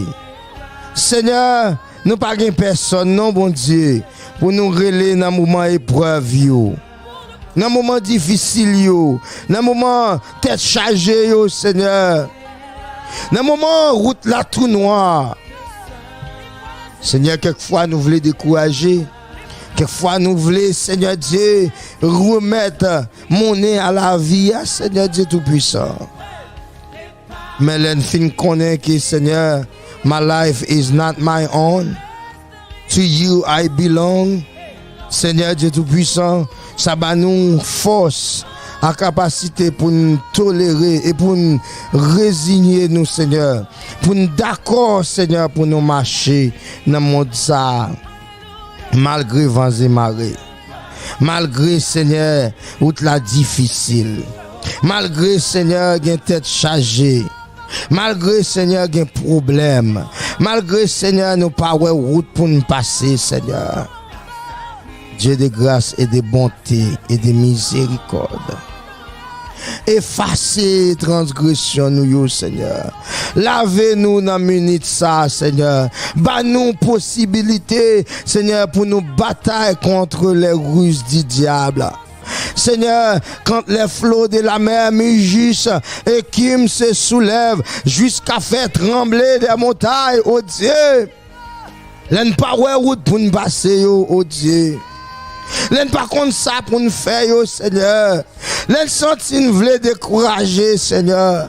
L'en senti, Seigneur Dieu, nous pas route pour nous passer, oh Seigneur. L'en senti monde là voulait porter nous aller, Seigneur. Papa, aidez-nous à bien compter nos jours. Pour nous appliquer cœur nous, Seigneur, à la sagesse, au Dieu. Pour nous bailler la vie nous tout entière à nous-mêmes, Seigneur. Papa, dis un mot. Gardez-nous non souple, Seigneur. Remplis-nous du Saint-Esprit, Seigneur. Parce que sans l'Esprit, Seigneur, nous ne pouvons pas continuer à marcher avec vous, Seigneur. Sans l'Esprit, Seigneur, l'impossible, Père Saint, pour nous être capable de camper dans la marche ça. Parce que, Seigneur, le monde n'a pas aller uniquement chaque jour vers le mal. Regardez, Seigneur, Jean le monde a dégradé. Regardez, Jean le monde a vu dépravé plus chaque jour.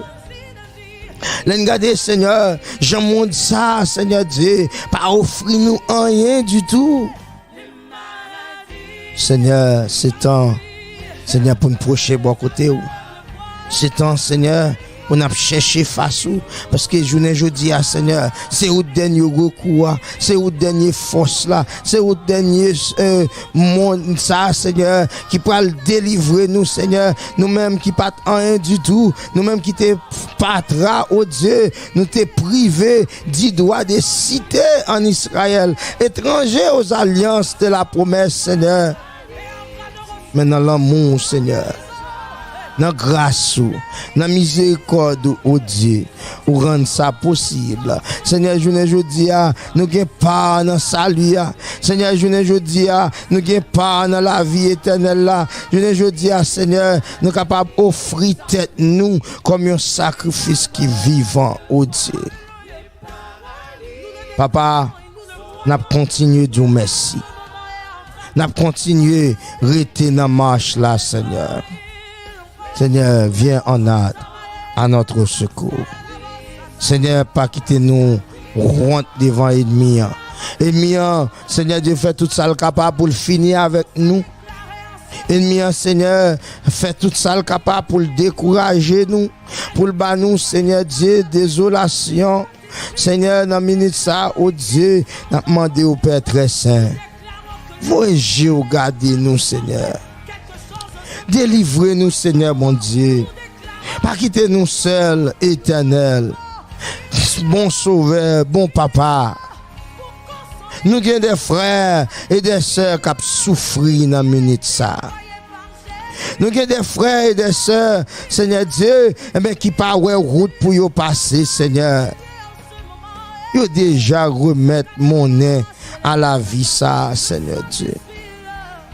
Papa, yo pas connaît si pour monter, si pour descendre, si pour parler, si pour chita, si pour raconter ça à nos amis, parce que bagaille la vie plus difficile chaque jour. Surtout, Seigneur, ça va passer dans le pays nous, pays d'Haïti. Bagaille qui est cassé, bagaille qui fait nous décourager totalement. Bagaille, Seigneur Dieu, eh bien, dans la journée ça, Seigneur, nous avons vraiment tout bagaille, Seigneur, pas venir pour faire nous venir plus bien, mais au contraire, nous venir, Seigneur, pour nous capables de descendre plus chaque jour. Seigneur, nous disons merci. Merci pour grâce. Merci pour l'amour que vous manifesté pour nous dans petit roi Jésus le Christ. Et nous avons parlé pour nous dire, oh, voyez quel amour que le Père nous a témoigné pour que nous soyons appelés enfants de Dieu. Et nous le sommes. Seigneur, nous levons frère aide orientale devant. Touchez-les, Seigneur. Seigneur, nous lever, Père très saint, frère Nemchi devant. Seigneur, n'attend quelque chose que vous avez fait, parce que Seigneur Dieu, réponse nous, c'est dans mon yo. Problème nous, pas dépend de nous, Seigneur. Tête chargée nous, pas dépend de nous, Seigneur. Seigneur, c'est vous-même seul qui peut quitter nous, Seigneur. Seigneur, dans le ministère, Seigneur Dieu, nous comptons sur vous, Seigneur. Nous demandons faveur, nous demandons grâce, nous demandons miséricorde insondable, Seigneur. Seigneur, nous demandons au Père très saint qui bénit nous, Seigneur, dans la présence, Seigneur. Bah nous, Seigneur Dieu, plus force pour nous continuer bataille contre les ruses du diable, oh Dieu. Nous n'avons pas personne. Nous n'avons pas de chemin pour nous passer. Seigneur, c'est vous-même seul qui peut quitter nous honte. Ou dit avec nous tous les jours jusqu'à la fin du monde. Lorsque vents et marées, lorsque route la lit au cahier, lorsque Seigneur Dieu t'es chargé, va venir par là. On est toujours là pour nous, Seigneur. Seigneur, nous lever frère la guerre civile devant papa Dion. Seigneur, même j'en t'ai fait pour Pierre, une serviteur yo. Seigneur Dieu, lorsqu'il t'est enchaîné dans la prison, Lorsque Seigneur pas de espoir, que Hérode déjà fait plan avec tout juif pour le détruire dans demain. Et vous voyez les anges entrer dans la prison, la gueule, Seigneur. De même, au Éternel, n'a demandé aux faveurs, grâce, miséricorde au Seigneur. Papa, Seigneur, Dieu de grâce, Dieu de bonté, Dieu de miséricorde, effacez toute transgression. Lavez-nous complètement de nos péchés, Seigneur. Seigneur Dieu Tout-Puissant, rentrez dans le dossier. Seigneur, fais qui choye dans la journée ça. Fais Sylvain Civil, Seigneur, levez devant. C'est Moniz, c'est Néla, c'est Jade. Seigneur Dieu, toute famille qui est dans la maison a touché. Papa, frère Makati, nous lever devant. Levez, Seigneur Dieu, frère Aide Oriental devant, papa. Levez, Seigneur, frère Ricardo Simon devant, Seigneur, frère Miller. Seigneur, non, frère Anariol, frère Kesnel, frère Goudmaes, Seigneur, nous remettons dans mon frère Maxime, Saint-Germain, au Dieu, pasteur Benoît, au Éternel, pasteur Enz Juer, nous remettons dans mon pasteur Anglade, au Dieu, c'est Anglade, frère Naoni, Seigneur, touchez au Seigneur. Levez ministre, non, papi, frère Paul, devant dans la journée ça.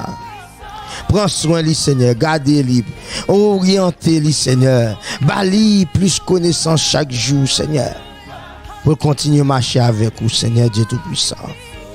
Levez comité suivi à devant pasteur Philippe, levez Seigneur Dieu chaque pasteur, chaque leader Seigneur Dieu, ne pas bien temps pour nous citer tout nom yo, mais on connaît besoin yo. On connaît ça y a enduré, on connaît problème que ennemi en mettant en face.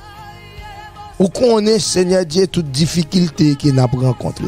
C'est Imed dans main, c'est Rousline dans main, c'est Prosper dans main. Seigneur nous lever c'est Rebecca frère Polo dans main, frère Luc Sama dans main, c'est Luc Sama dans main Seigneur. C'est Michaud, frère Michaud, c'est Michaud de Line, c'est Rose, c'est Junia. Allez toucher dans moment ça, frère Isaac dans main Seigneur. Lever c'est Roland dans main, frère Avila, frère Davidson, yo dans main. Pasteur Jacques Métayer dans main Seigneur Dieu Tout-Puissant. Pas quitter yo seul, pas quitter yo pour compte yo, pas quitter yo aller loin au Seigneur. Dis un mot pour yo. Seigneur, remplis yo du Saint-Esprit. Lavez yo complètement des péchés yo Seigneur. Gardez yo non souple l'Éternel des armées. Montrez yo chemin salut à Seigneur. Pas quitter nous seuls, ô Dieu, pas quitter nous pour compte nous Seigneur. Béni soit l'Éternel mon rocher, mon libérateur. Le seul vrai Dieu. Seigneur, si on joue, Seigneur Dieu, et Père très saint, nous t'a perdu la vie qui t'a mené dans le monde ça. Nous avons assurance grâce avec l'esprit, grâce avec autorité, grâce avec capacité, grâce avec l'esprit qui a créé nous, à penser de l'éternité. Nous avons ressuscité, Seigneur, pour nous vivre dans le royaume, Seigneur. Papa, c'est Magdala, c'est Brigitte, mon frère Charlie, mon Seigneur. C'est Justine, mon Seigneur. Touché au frère Diofel, c'est Julienne, frère Samuel. Seigneur, il n'y a pas de personne, mon Dieu. Nous remettons dans main, frère Makenson, frère Salomon. Seigneur, nous remettons dans main, Père très saint, touché au Père, Papa. Levez, Seigneur, tout bien-aimé qui cherchent grâce, qui cherchent secours, qui cherchent, Seigneur Dieu, oh, force dans le moment ça, Seigneur. Vous connaissez besoin, Seigneur. Seigneur, vous connaissez tout ça, vous chercher.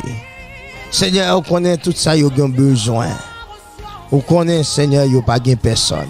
Vous connaissez, Seigneur, vous avez plein matin, midi et soir avec le système mondial. Même gens avec cela, ça, Seigneur Dieu, mais qui recevoir robe blanche, ça, Seigneur, mais qui emballe l'hôtel, là, Seigneur Dieu, qui a crié, Seigneur Dieu, Saint, Saint, Saint, l'Éternel des armées.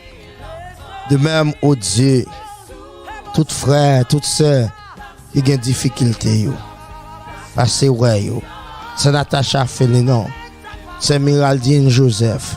Nous remettons dans mon souple Seigneur. Souple Seigneur, nous remettons tout le monde ça yo qui abandonné, qui sans force et sans soutien. Nous levons frère Roberto Toussaint dans la main.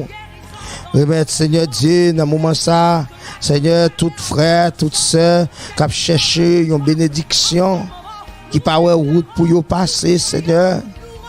Fais yo rejoindre avec assurance, Seigneur. Fais yo joindre avec force pour yo goumer. Parce que dans la minute ça, Seigneur, nous pas qu'à faire rien non sans vous, Seigneur. Nous pas qu'à faire rien, Seigneur Dieu, si présent sous pas là dans la vie, non. Seigneur Dieu Tout-Puissant, n'a compté sur nous lever, Seigneur. C'est Sabine, c'est Sana, Seigneur. Yo dans mon pasteur Magloire, dans mon c'est Gaël, frère Jude. Yo dans mon Seigneur. Papa touché yo dans minute ça. C'est Maglalina, oh Dieu. Frère André Gilles, nous remettons dans main, Seigneur, frère Meuf. Seigneur, ouvri écrit sans dans le ciel yo.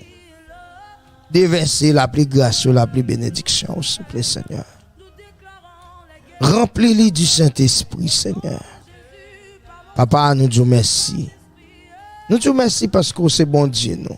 Nous disons merci parce que c'est rédempteur, nous. Nous disons merci parce que c'est sauveur, nous. Nous disons merci parce que, Seigneur, c'est tout pour nous. Seigneur, dis un mot.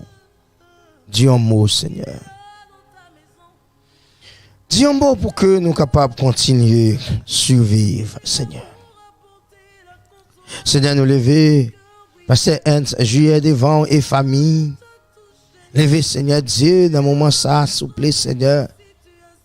Chaque bien-aimé qui cherche grâce dans le main, Seigneur. Dis un mot pour nous, non, s'il vous plaît, l'Éternel. Pas quitter nous seuls, Seigneur. Pas quitter nous pour compte nous, ô Éternel. Remplis-nous avec force. Remplis-nous avec bénédiction, Seigneur. Pour que nous soyons capables de vaincre toutes les ruses du diable. Bataille n'est pas facile, Seigneur.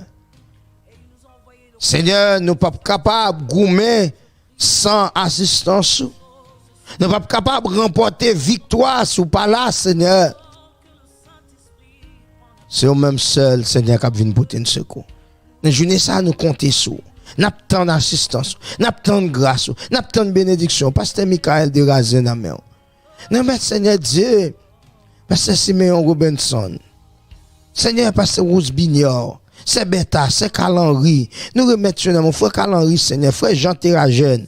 Nous remettons dans main, Seigneur Dieu Tout-Puissant. C'est Émile, frère Émile, Seigneur Dieu dans New York. Allez toucher un toucher spécial au Dieu. Remplis avec force. Bayo autorité, pouvoir, capacité. Seigneur, permettre que yo capable en mesure pour yo marcher fidèlement ou même dans fin temps ça. Regardez par le temps encore, Seigneur. Regardez, Seigneur, moment déjà fini. Toute bagaille yo fini. Nous levons Madame Abou Life là dans mon Seigneur. Pasteur Jonel La Rose dans mon Seigneur Géna La Rose, Seigneur Dieu Tout-Puissant. Nous remettons dans main. Frère Freddy dans main, Seigneur. C'est Paul me voit dans main, Dieu Tout-Puissant. Touchez au dans minute ça. C'est Rit Paul. Frère Ricky, Seigneur, yo dans main, Seigneur Dieu Tout-Puissant. Dis un mot pour yo dans l'Éternel des armées. Frère Hérode bien-aimé, c'est facile ya dans au cap. Seigneur, le toucher au Père très saint. Pas quitter au seul, pas quitter au découragé. Pas yo assistance au Seigneur. Papa, remplis yo avec l'esprit au Seigneur. Remplis yo, ba yo autorité, pouvoir, capacité. Permettez au Seigneur Dieu vivre une vie qui conforme à la volonté au Seigneur. Papa, nous comptons sous grâce sur yo, oui Seigneur. C'est Roland, frère Avila, frère Davidson, frère Olivier. Yo nan men au Seigneur. Dis un mot pour yo non l'Éternel des armées. Pas quitter yo seul, mon Dieu. Remplis yo avec l'esprit. Parce que Paul a dit, si l'esprit de celui qui a ressuscité Jésus-Christ d'entre les morts habite en nous, Seigneur, ou apprendre comment tel nous en vie grâce avec ton esprit qui habite en nous, Seigneur. Papa, nous comptons sur oui. Nous pas gon l'autre monde pour nous porter fado yo bay. Nous pas gon l'autre monde pour nous porter charge yo bay. C'est même seul. Dis un mot pour nous. Parlez pour nous, Seigneur. Gardez-nous, Seigneur. Fortifiez-nous, Seigneur. Remplis-nous du Saint-Esprit, Dieu de grâce et de bonté et de miséricorde. Seigneur, qu'on ait côté n'a pas besoin yo. Seigneur, fais l'esprit yo habiter dans nous. Seigneur, il y a des frères et des sœurs, nous ne pouvons pas citer leur nom, mais qu'on adresse yo, ou qu'on caille yo, ou qu'on problème yo, ou qu'on difficulté yo, ou qu'on ça y a endurer dans moment ça, ou qu'on est pas de personne, Seigneur. L'autre monde yo gen président, yo gen sénateur, yo gen député, yo gen secours nan men mettre Kafou, nan men baron, nan men quelconque Satan. Mais nous-mêmes, nous n'avons pas personne. Et nous pas chercher secours personne. Nous pas besoin de secours personne, Seigneur. Parce qu'il nous connaît, Seigneur, les rois avec nous, nous forts. Les rois avec nous, nous pas perdre du bataille là. Les rois avec nous, nous pas pour nous faire faillite. Les rois avec nous, Seigneur, nous remporté prière, Seigneur Dieu Tout-Puissant. Un jour ça, Seigneur, nous voulons, Seigneur, pour battre nos pouvoirs autorité. Frère Laurent, frère Jean-Claude Célestin, Seigneur frère Antoine Jourdain, nous remettons dans main au Seigneur Dieu Tout-Puissant. C'est Caroline dans main au Père très saint, du côté de West Palm Beach. Seigneur Saint-Mylène, sincère. Nous remettons dans main au Papa. Dis un mot pour nous, Seigneur. Papa, nous comptons sur. Seigneur, ouvrez dans liste là, en pile. Tout ça ne pas intensité non yo Seigneur. Touchez yo, gardez yo, fortifiez yo Seigneur et remplis yo du Saint-Esprit. Permettez yo rester fort, ferme, inébranlable pour qu'à vaincre toutes les ruses du diable. Béni soit l'Éternel. À toi soit la gloire, la louange, la magnificence au siècle des siècles. Amen.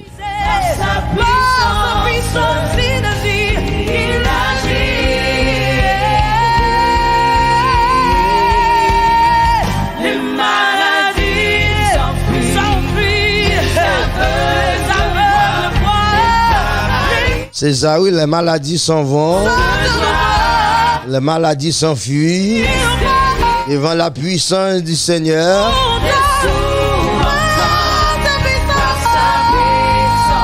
Par sa puissance, Seigneur, les maladies s'enfuient, les aveugles voient, les paralytiques sauvent et la joie. C'est ça, oui, là. Les stériles enfantés. Alléluia, béni soit l'Éternel. Les sourds entendent par sa puissance, par la puissance de notre Sauveur, les maladies s'enfuient. Les aveugles voient. Nous le déclarons et nous le croyons que quelqu'un en ce moment est grâce à l'Esprit de Dieu, grâce avec la puissance divine de notre Créateur. C'est ça, oui, la poussée vers l'Éternel des cris de joie sont impératifs pour tous les habitants de la terre pour venir avec joie et avec allégresse. Pousser vers l'Éternel des cris de joie. Bonsoir à toutes et à tous. Vous qui nous rejoignez à peine, bonjour et bonsoir. Salutations à chacun de vous. Ça dépend de l'endroit où vous nous recevez, nous disons bonjour et bonsoir. Nous croyons, nous recevons, il est là pour consoler les cœurs brisés. Vous qui avez les cœurs brisés. Voyez par Jésus, il est là. Par sa puissance et par sa force. Envahis, Seigneur. Mais nous étions campés debout, oui. C'est si ça appuie sur les chars, c'est là sur les chevaux. Le Saint-Esprit est là. Yo plié et puis yo tombé. Yo plié et puis yo tombé. Mais au nom de l'Éternel, nous-mêmes nous campés debout. Il y a des gens qui ont char, il y a des gens qui ont chevaux, il y a des gens qui ont char de guerre. Allah dit, c'est lui qui fait cesser les combats jusqu'au bout de la terre. il a brisé l'arc, il a rompu la lance, il a consumé par le feu les chars de guerre. Il touche quelqu'un. Il dit arrêtez, chassez, que l'Éternel est Dieu. L'Éternel domine sur les nations, l'Éternel domine sur la terre.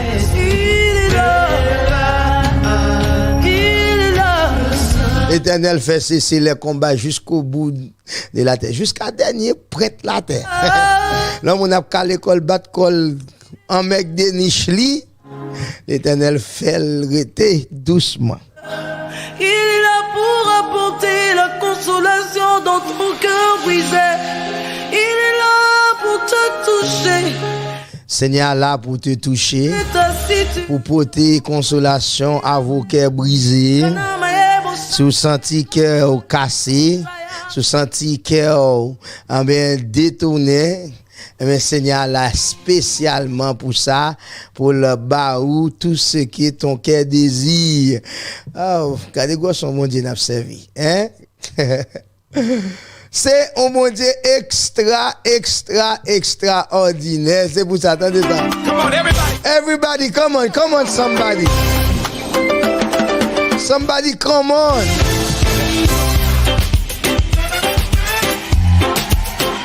Here to the front real quick. I gotta know who's in the building. Where my islanders? I need y'all to run down here. Come on, let me see you. Bonsoir avec frère Jory, comment nous y est? Bonsoir sœur Yannick Dossé, cousine pas nous, comment nous y est? Et famille, et cadet, et la santé. Come on, Jehovah's here. Pasteur Jean-Raymond, comment nous y est? Et cadet, comment famille, et demain dans poche, look good and smell good. There you are. C'est ça, oui, là. Louer l'Éternel car il est bon, car sa miséricorde durera toujours. I believe. Say it. Bonsoir, pasteur Hans, Juillet, comment nous y est? Oh, Lord. Mi papa ya man wa gon mi brother. Everything is crispy, everything is high with mi brother. I believe. Say it. Bonsoir, CEO, comment nous y est? C'est Gaël, comment nous y est? The God of Good morning, Granny. you are the God all powerful. Pasteur Magloire, et Kader, et Koa, et la santé. I believe. Marvelous. Oh God, please open the fire. Say it, y'all. On a vibe sous plateau, ah oui là. Come on, let your feet get heavy. Let's go. Come on. Somebody make some noise. L'homme du cadran. Nous présents à journée ça. Good morning, everyone. Trust in you. Hey, you. Oh Lord, say it. Oh Lord, Jehovah, I trust. Jeudi, c'est 24 décembre, la naissance de Jésus. I believe. Est-ce que c'est vrai? Peut-être oui, peut-être non. Et pas vrai. Et pas vrai, Jésus pas prendre naissance non 24 décembre.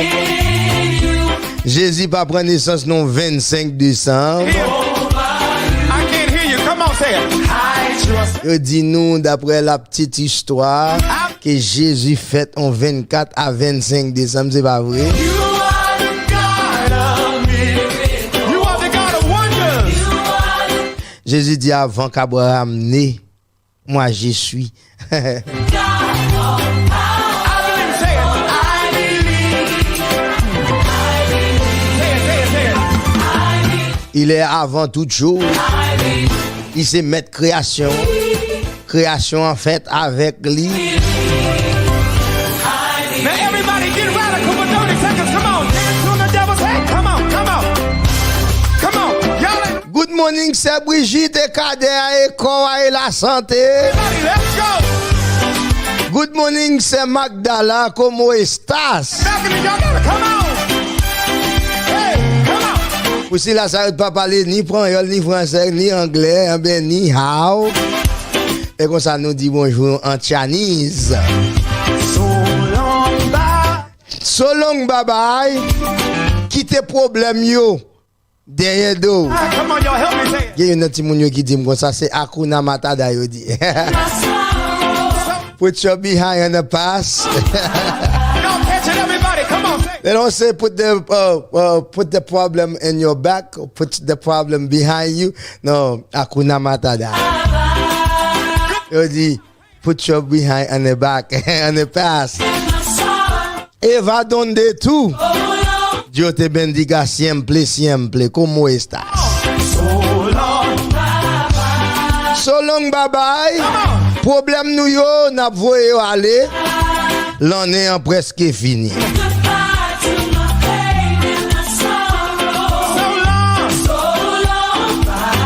Ou ka imaginer ça que 2000 comment 2000 ça était encore en 2000 il y a pile problème là-dedans 2021.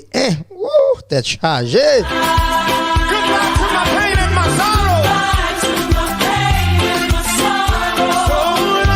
So long, bye bye. Voyez 2021 aller parce qu'il va trop tracas. Yeah, so Je garantis 2022 a pi mal. long. Yeah, so long. Yeah, so long. Je garantis 2022 a pral gen plus problème. Yeah, Je garantis 2022 a pral gen plus grand goût. my sorrow, Je garantis que 2022 a pral gen plus que crime. trouble. Je garantis 2022 a gen plus persécution. Yeah, you ain't welcome. Parce que le monde entier pour aller uniquement chaque jour vers le mal. Ain't welcome here. Yeah, Eh bien, nous-mêmes, les chrétiens, c'est pour nous aller uniquement vers la perfection. hey, Et c'est pas vrai. Si on monde te comprend, il t'a dit amen. C'est ça, oui, là. I can't Pas oublier inviter nos amis, aux familles, dire we are live, we are back on the air for good. goodbye to my trouble. Goodbye to my pain, y'all. Goodbye, y'all. Fait yo aller, di yo bye bye. You want the God. Problème yo, di yo bye bye. Ah, mon cher, conserve problème trop. Ou alors plein de problèmes. Ou était là, ou dit, ah, gen problème. C'est parce qu'on a des problèmes dans tête, fait là toujours. Si tu te dis problème dans baba, il t'a le faire out li. Say, I believe. I believe, say. I believe que bon Dieu qu'a fait problème nan disparaître. Goodbye to my trouble. Nous qu'a dit baba yak problème nan et puis problème nan disparaître. Everybody raise it up. You want the God of miracles, say it. You are the God of miracles. You are the God of wonders. You are the God of Problème moi yo aller, powerful. problème moi yo disparaître parce que bon Dieu nan son bon Dieu de miracles. Un bon Dieu qui merveilleusement grand. I believe, say it. Say y'all. Et c'est bon Dieu ça qui crée ciel yo ak terre. So long. Bye bye. So long.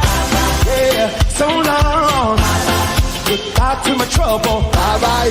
Goodbye to my pain, y'all. Les voisins a persécuté dit ah bye bye. Money wavy bye-bye. Les coworkers a persécuté ah bye bye. You ain't welcome here. Ou dans quartier à voisine nan levé konto seulement dit bye bye. I can't hear you up there. Somebody ran it up there. Somebody. Leur senti tête chargée au vin trop lourd pour ah bye bye. Ah, you are the God of Parce que bon Dieu nous en l'île là, il était sur son trône lors du délit. where you carry us. Il connaît problème, il connaît difficulté, il est toujours là pour le prendre. I believe, say it. I believe. Eh bien, c'est exactement ça. C'est ici la journée que l'Éternel a faite, qu'elle soit pour nous un sujet d'allégresse et de joie. Réjouissez-vous, je le répète, réjouissez-vous et soyez toujours dans l'allégresse. Eh bien, c'est ça, oui là. Come on, everybody. C'est qu'on s'allie.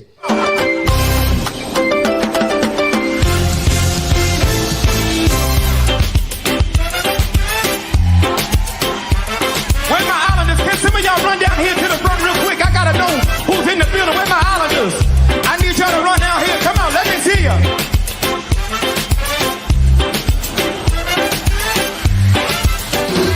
C'est ça. La musique. O como está?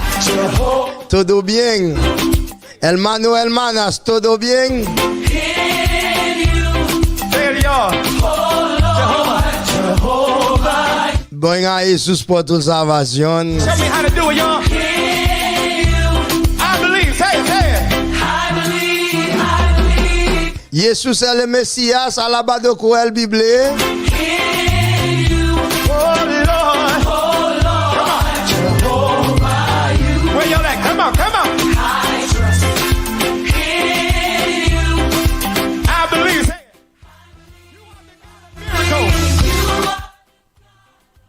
Miracle. God of wonder. C'est ça, William. God all powerful. Eh bien, nous allons faire un petit ouvrir la Bible avant là. Say it. Nous allons faire un petit parler dans la Bible là. Let the Bible speak. Say it, y'all.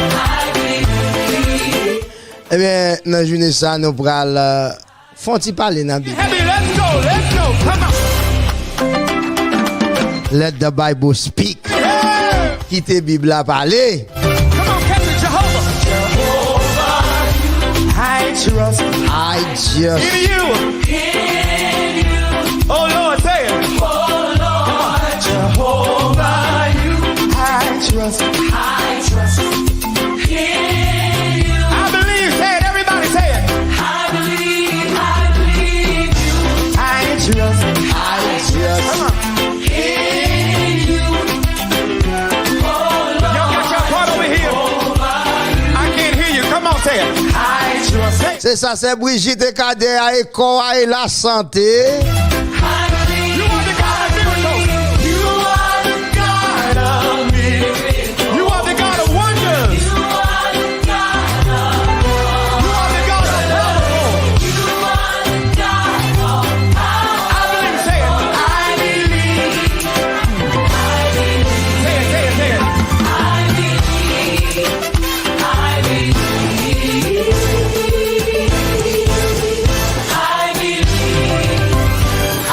Now everybody get radical for 30 seconds. Come on, dance on the devil's head. Come on, come on.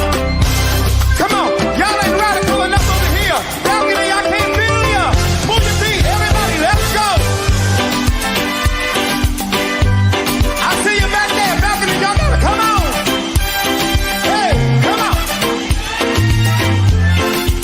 C'est ça, c'est Brigitte igualmente. So long, bye-bye. So long, bye-bye. Come on, y'all, help me say it. Goodbye to my pain and my sorrow. So long, bye-bye. Y'all catch it, everybody. Come on, say it. So long, bye-bye. Everybody in the building, raise up, say it. So long, bye-bye. Goodbye to my pain and my sorrow. Let's go. One more time, everybody in the building say so long. Vámonos al del reino conjunto. Hey, come on. So long, goodbye to my pain. Goodbye to my pain and my sorrow. So long. So long, bye-bye. Just one more time in the balcony, everybody say it. Say it. So long, bye-bye. So long, bye-bye. So long, bye-bye. Goodbye to my pain and my sorrow. Goodbye to my pain and my sorrow. So long, bye-bye. Let's go. So long, hey, so long, Bye-bye. yeah, so long, hey, so long, yeah, so long, yeah, so long, yeah, so long, yeah, so long. Eh bien, c'est ça, Mr. Jonathan Nelson, I will be back. I'll be back. Eh bien, c'est ça, nous saluons toutes frères, toutes sœurs, toutes bien-aimées, net en général. Welcome here, goodbye dear, you ain't welcome here. Hey, so long. Amen. Nous saluons toutes frères, toutes sœurs nous qui bel et bien branchés ensemble avec nous sous plateau. Eh bien, nous comptons l'autre fois encore pour que vous là pour contempler la magnificence de Dieu, pour montrer bon Dieu reconnaissance, Jean reconnaissance envers bienfait lié. Eh bien, c'est une grâce extraordinaire que notre Seigneur Papa bon Dieu pas nous en fait nos cadeaux qui fait journée journée ni moi même ni ou même nous belles et bien vivants nous sous des pieds nous n'a marché son grâce. Eh bien nous voulons faire parler spécialement grand pile monde dans journée ça que nous connaît yo connaît Jésus t'est fait soit aujourd'hui ou soit demain. Eh bien nous pral font vérifier dans la Bible pour nous est-ce que la Bible a te bail un jour on date qui c'est naissance de Jésus nous allons voir ça ensemble c'est ça nous allons regarder ça ensemble et pour nous continuer faire louange pour bon Dieu. Alors gros bonsoir avec frère Guanito.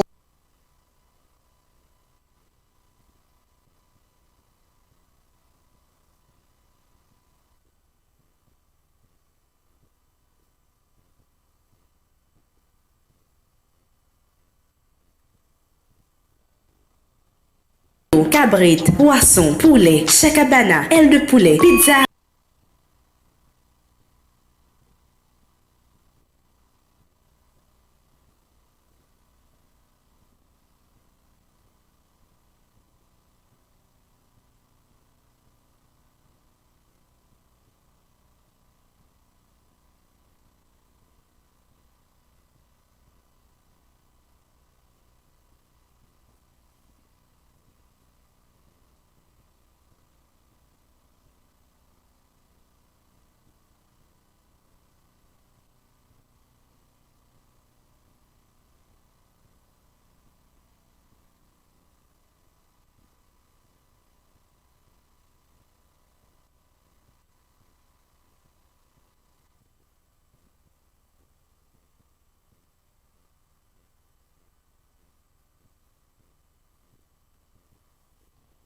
Are you concerned about the flabby stomach?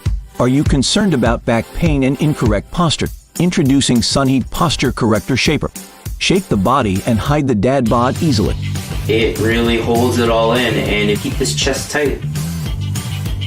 It can be worn under all kinds of clothing, flatten the stomach area, and reshape the curves on your torso for a slimmer appearance.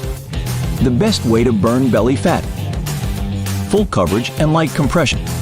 With 3 rows hook and zipper closure. Sturdily built steel bones for back support. An extra stretch layer pulls your back to stay straight and provided light support.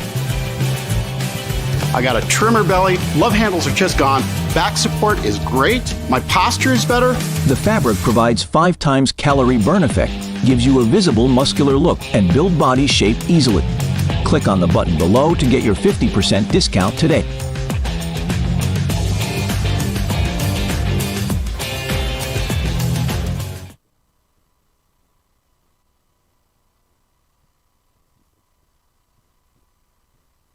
A former Haitian senator and presidential candidate says he was arrested in the United States and imported to Haiti. Moise Jean-Charles arrived at the airport in Port-au-Prince today. It's not clear why he was deported or whether he's going to face any charges there. He told the Associated Press that U.S. authorities detained him yesterday when he returned from Nigeria and interrogated him about his recent trip to Africa. He said he spent the night in jail. He says he's forbidden to enter the United States for the next 5 years.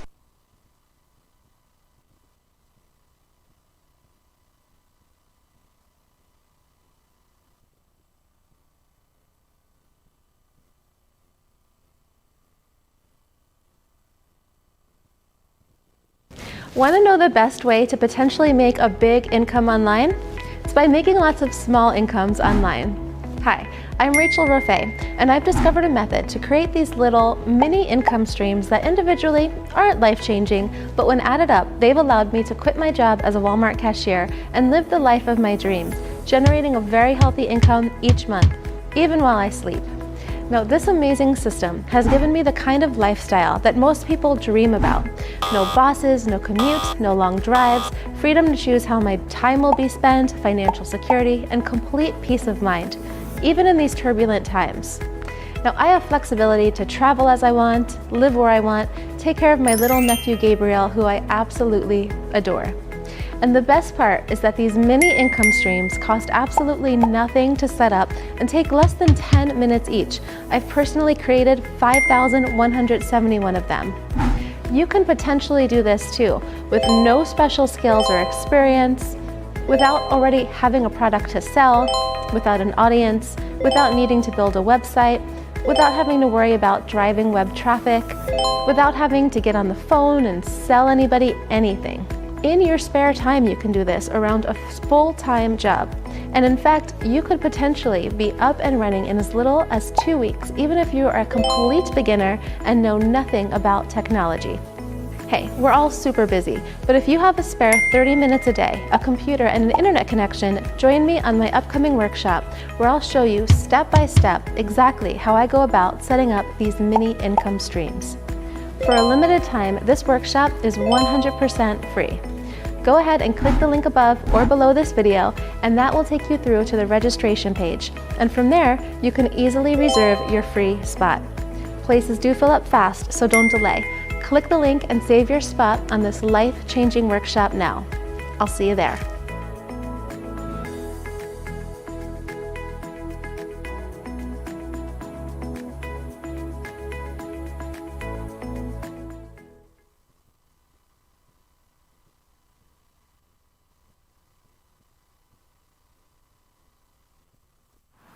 It's 11:45 Eastern, and I just finished trading for the day. You want to see how I did it? Come on into the office and I'll show you. Now, I do this with what I call my $800 morning routine. Okay, now it's almost 9:30 Eastern. The markets are about to open, and I want to briefly explain how I've been trading for over 20 years. I've been using my triple sync logic strategy. Now, this is the same strategy that I've used for so many years because it works by exploiting market reversals. What are market reversals? Market reversals are when the professional traders change the price direction of a stock for what appears to be no apparent reason. So how do you spot market reversals? By using a tool I developed called the Triple Sync Logic software. Simply put, it takes the guesswork out of spotting, qualifying, and ultimately capitalizing on the ultimate trading edge, market reversals. It shows you how to read exactly when you should buy right before the market reverses, and it's as easy as following the trail that Wall Street big shots have already blazed for you. No need for 10 different indicators or fancy charts. So, what does it consist of? I'll show you right now. So come take a look. Okay, so let's take a look at what this consists of. And if you take a look down at the bottom here, we have two lines. One's white, one is dotted gold. These are our two oscillators. These are the TSL1 and TSL2. Very simply, we look for when these cycle into the green buy zone or the red sell zone. Now, these charts are also equipped with these little dots. You can see the green dots that plot below the price bars and the red dots that plot above the price bars. These give us a very quick indication of where the market is headed in that particular time frame. In other words, are there more buyers or are there more sellers? Another thing that you'll notice, and I'll tighten this middle chart just to make it a little bit easier to see, are these red boxes above the price bars and the green boxes below the price bars. These give us a visual to let us know when the white line at the bottom has gotten into the sell zone or into the buy zone. It's a nice little visual that helps us out. Now, these three charts are set up in a way that we see a slow, medium, and fast snapshot of what's taking place in the market. And we use these exact three charts regardless of the market that we're trading, whether it is one of the three stocks or one of the two exchange traded funds. Okay, now what I'm looking for right now are the lines at the top to get into the red sell zone. And once that happens, I need to spot, this is the second step in the process, I need to spot a reliable pattern. And the third step in the process is that I need to have a red turn bar dot. And I just got it, so I just got into the trade, and you can see that I just got filled at $1.55 right here, and I just put my $150 stop in. You can see SS right here stands for sell stop. Now the reason that I put that in right away is that I want to protect myself on this trade. So let's let this trade develop and see what happens. This is a Facebook short. In other words, I bought puts. And you can see that it's, my live account up there, and I bought 10 contracts. And I did that to show that that is the amount of contracts that most of my students start trading after a month, after they've practiced by trading, with one contract. So I like to do that. Everybody can do their own math. If you want to trade 100, whatever, multiply it by 10. Okay, so now I'm about to hit my profit target, so I'm about to get out of this trade. Take a look.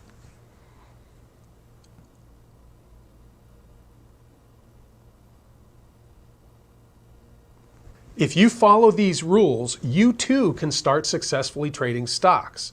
And see a more in-depth training on my Triple Sync Logic software, click the link below and watch my free web class.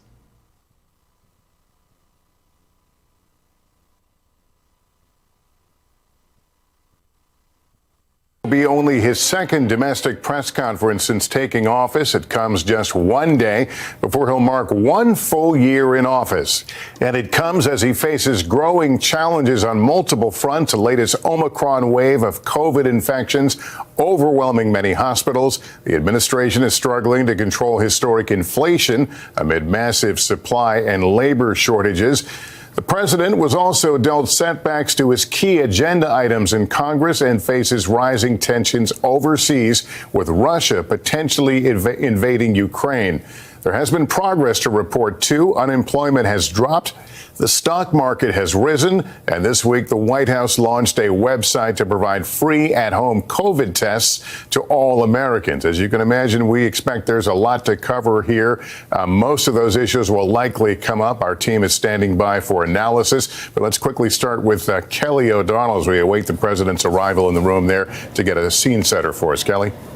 It's been 10 months since we've seen the president in this kind of far-ranging, wide-ranging news conference inside the White House, and expect him to begin by addressing the things he wants to emphasize. Strong job numbers in the country, some of the things where they have shown progress on COVID, especially on vaccinations, and then expect the tough questions to follow. Lester? All right, and here is the president, Kelly. Hello, folks. Thanks for being here. Well, good afternoon, everyone. Tomorrow will mark 1 year since I took office. It's been a year of challenges, but it's also been a year of enormous progress. We went from 2 million people being vaccinated at the moment I was sworn in to 210 million Americans being fully vaccinated today. We created 6 million new jobs, more jobs in 1 year than any time before.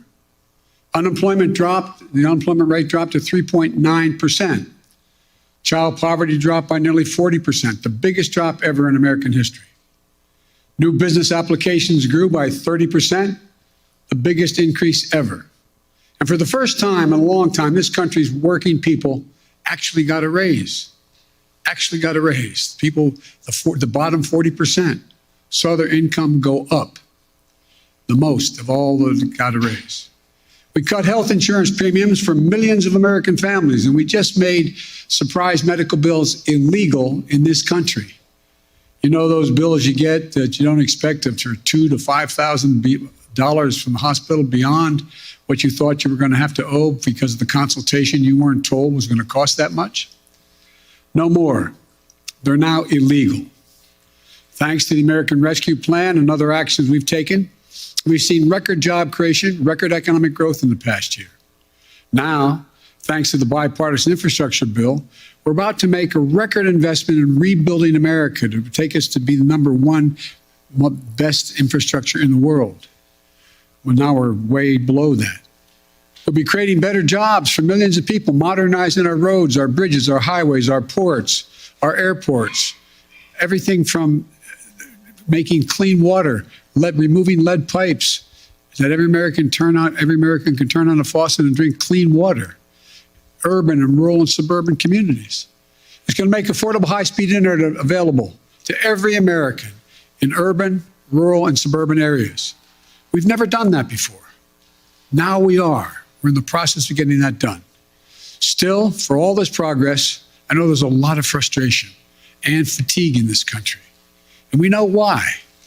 COVID-19, Omicron has now been challenging us in a way that it's the new enemy. But while it's cause for concern, it's not cause for panic. We've been doing everything we can, learning and adapting as fast as we can, and preparing for a future beyond the pandemic. All I know that after almost 2 years of physical, emotional, and psychological weight of this pandemic and the impact it's had on everyone, for many of us, it's been too much to bear. We're in a very different place now, though. We have the tools, vaccines, boosters, masks, tests, pills to save lives and keep businesses and schools open. 75% of adults are fully vaccinated. We've gone from 90 million adults with no shots in arms last summer and down to 35 million with no shots as of today. And we're adding about 9 million more vaccinations each week. We're going to stick with our vaccination efforts because vaccinations work. So get vaccinated, please, and get your booster. Look, we're also increasing testing. Should we have done more testing earlier? Yes, but we're doing more now. We've gone from 0 at-home tests a year ago to 375 million tests on the market in just this month. If you buy a test at a store, your insurance will reimburse you.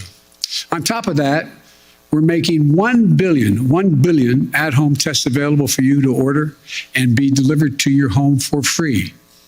Just visit covidtest.gov to know how to get that free test kit to your home. In addition, there are 20,000 sites where you can get tested in person for free now. And now we have more treatments that people can, for people to keep people out of the hospital than any other point in the pandemic, including life-saving antiviral pills. We purchased 20 million of these new Pfizer pills, more than any country in the world. The bottom line on COVID-19 is that we're in a better place than we've been and have been thus far, clearly better than a year ago. We're not going back to lockdowns. We're not going back to closing schools. Schools should stay open because the American Rescue Plan, we provided to states $130 billion. $130 billion to keep our students and educators safe and schools open. Funding for ventilation systems in schools, social distancing, hygiene for classrooms and the school buses.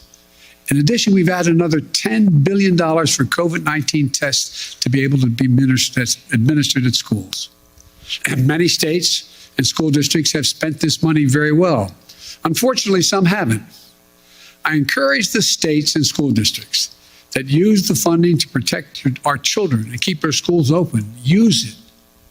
The COVID-19 is not going to give up and accept things. It's just not going to go away immediately. But I'm not going to give up and accept things as they are now. Some people may call what's happening now the new normal. I call it a job not yet finished. It will get better. We're moving toward a time when COVID-19 won't disrupt our daily lives, where COVID-19 won't be a crisis, but something to protect against and a threat. Look, we're not there yet, but we will get there. Now, the second challenge we're facing are prices. COVID-19 has created a lot of economic complications, including rapid price increases across the world economy.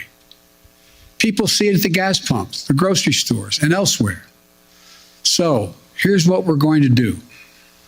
A critical job in making sure that the elevated prices don't become entrenched rests with the Federal Reserve, which has a dual mandate: full employment and stable prices. The Federal Reserve provided extraordinary support during the crisis for the previous year and a half.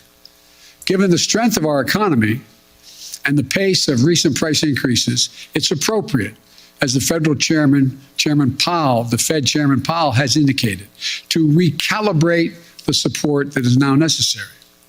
I respect the Fed's independence, and I've nominated 5 superb individuals to serve on the Federal Board of Governors, men and women from a variety of ideological perspectives. They're eminently qualified, historically diverse, and have earned bipartisan praise. And I call on the United States Senate to confirm them without any further delay.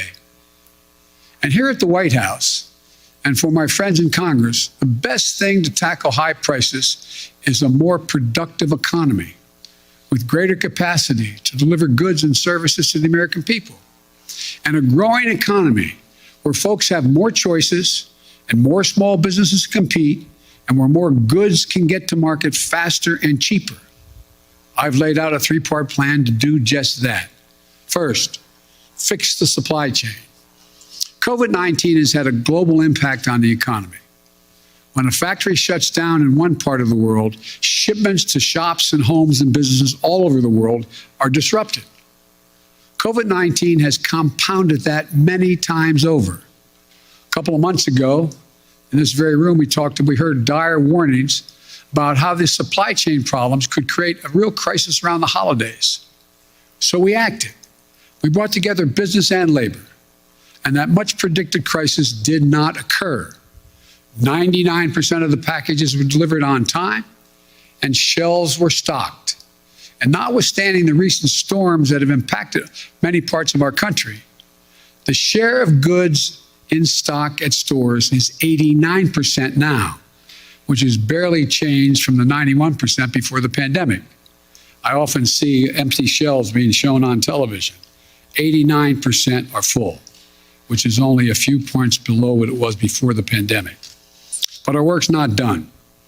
My infrastructure law will supercharge our effort upgrading everything from roads and bridges to ports and airports, railways and transit, to make the economy move faster and reduce prices for families. Second thing, my Build Back Better plan will address the biggest cost of working families face every day. No other plan will do more to lower the cost for American families. It cuts the cost for childcare. Many families, including the people sitting in this room, if they have children and they're working full-time, many families pay up to $14,000 a year for childcare in big cities, less than that in smaller ones. My plan cuts that in half.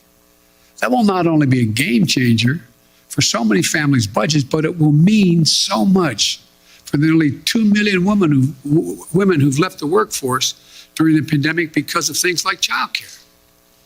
My Build Back Better plan cuts the price of prescription drugs, so insulin, that today costs some people as much as $1,000 a month, will cost no more than $35 a month. It cuts the cost of elder care. It lowers energy costs.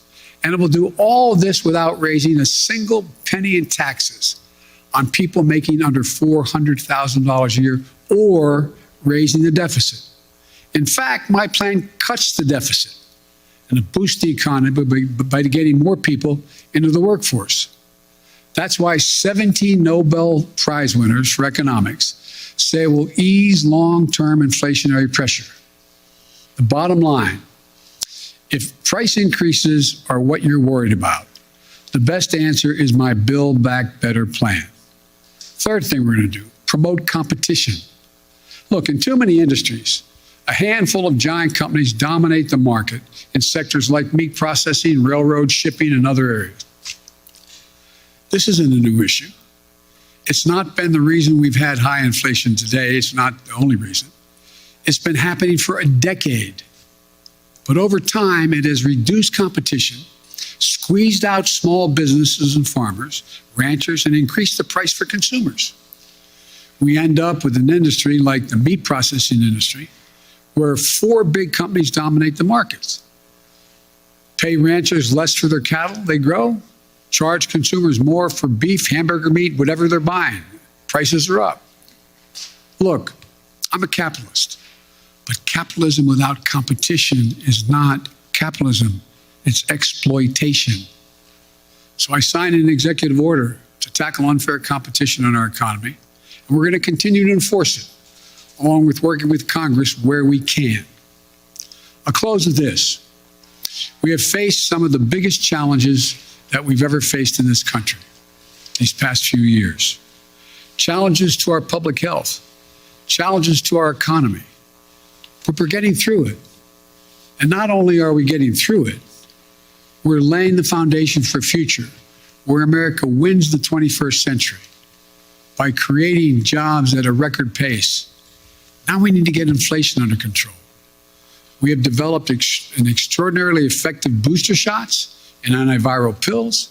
Now we need to finish the job to get COVID-19 under control. I've long said, it's never been a good bet to bet against the American people or America. I believe that more than ever today. We've seen the grit and determination of the American people this past year. But the best days of this country are still ahead of us, not behind us. Now, I'm happy to take questions. Yes. Thank you, Mr. President. I know some of my colleagues will get into some specific issues, but I wanted to zoom out on your first year in office. Inflation is up. Your signature domestic legislation is stalled in Congress. In a few hours from now, the Senate, an effort in the Senate to deal with voting rights and voting reform legislation is going to fail. COVID-19 is still taking the lives of 1,500 Americans every day. And the nation's divisions are just as raw as they were a year ago. Did you overpromise to the American public what you could achieve in your first year in office? And how do you plan to course correct going forward? Why are you such an optimist?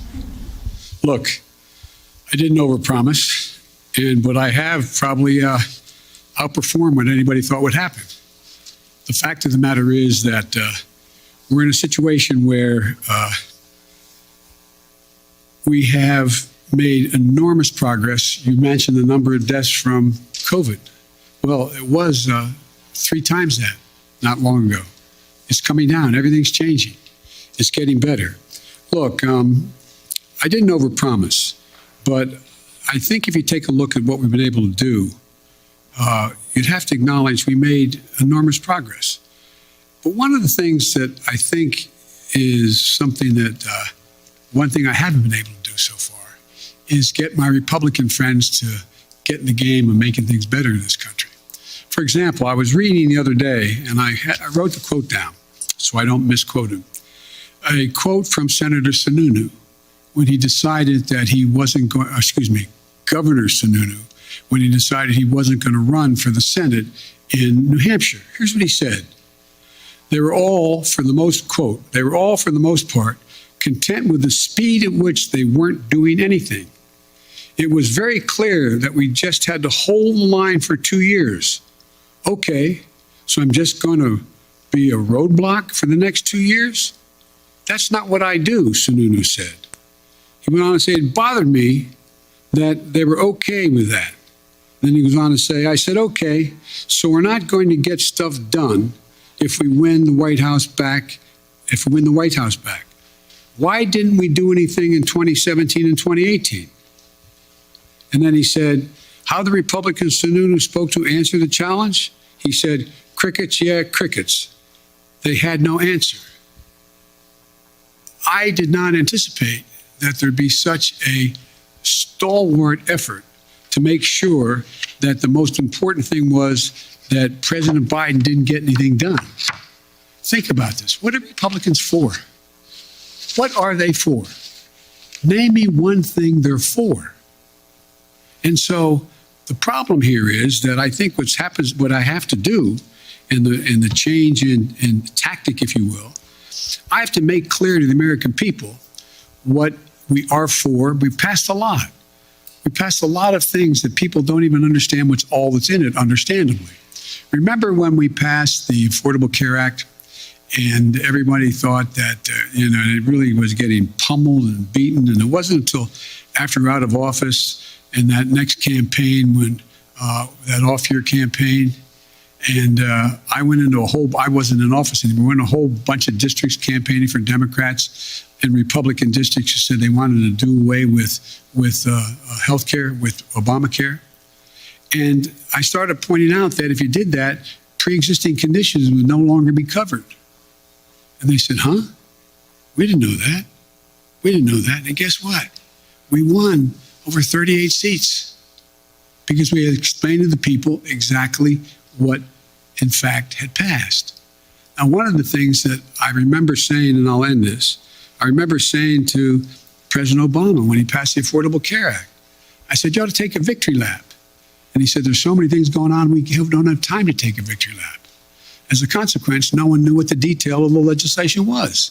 They don't know a lot of the detail of what we passed. So the difference is, I'm going to be out on the road a lot, making the case around the country with my colleagues who are up for re-election and others, making the case of what we did do and what we want to do, what we need to do. And so I don't think I've overpromised at all, and I'm going to stay on this track. You know, one of the things that I remember, and I'll end this with, I was talking with, Jim Clyburn, who was a great help to me in the campaign in South Carolina. And Jim said, and when he endorsed me, and there was a clip on television in the last couple of days of Jim, and it said that we want to make things accessible and affordable for all Americans. That's healthcare. That's education. That's prescription drugs. That's making sure you have access to all the things that everybody else has. We can afford to do that. We can't afford not to do it. So I tell my Republican friends, here I come. This is going to be about what are you for? What are you for? And I'll lay out what we're for. Mary Bruce, ABC. Thank you, Mr. President. You mentioned your Republican colleagues, but right now your top two legislative priorities, your social spending package and voting rights legislation, are stalled, blocked by your own party after months of negotiation. You are only guaranteed control of Washington for one more year before the midterms. Do you need to be more realistic and scale down these priorities in order to get something passed? No, I don't think so. When you say more realistic, I think it's extremely realistic to say to people, because let me back up. You all really know the politics of this country and your networks and others. You spend a lot of time, which I'm glad you do, polling this data, determining what the American people's attitudes are, et cetera. American people overwhelmingly agree with me on prescription drugs. They overwhelmingly agree with me on the cost of education. They overwhelmingly agree with me on early education. They overwhelmingly go on the list on child care. And so we just have to make the case what we're for and what the other team's not for. Look, we knew all along that a lot of this was going to be an uphill fight. And one of the ways to do this is to make sure we make the contrast as clear as we can. And one of the things that I think is we're going to have to do is just make the case. I don't think there's anything unrealistic about what we're asking. I'm not asking for castles in the sky. I'm asking for practical things the American people have been asking for a long time. A long time. And I think we can get it done. You're not going to scale down any of these priorities, but so far that strategy isn't working. You haven't been able to get some of these big legislative ticket items done. I got two real big ones done, bigger than any president has ever gotten in the first year. But currently, Mr. President, your spending package, voting rights legislation, they're not going anywhere. So that's true. Is there anything that you are confident you can get signed into law before the midterm elections? Yes, I'm confident we can get pieces, big chunks of the Build Back Better law signed into law.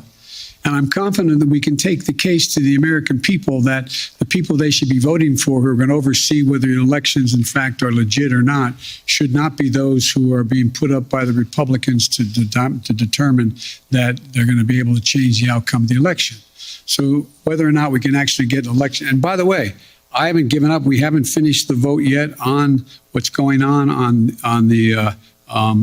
voting rights and the John Lewis bill and others. But so, look, this is, I've been engaged a long time in public policy, and I don't know many things that have been done in one fell swoop.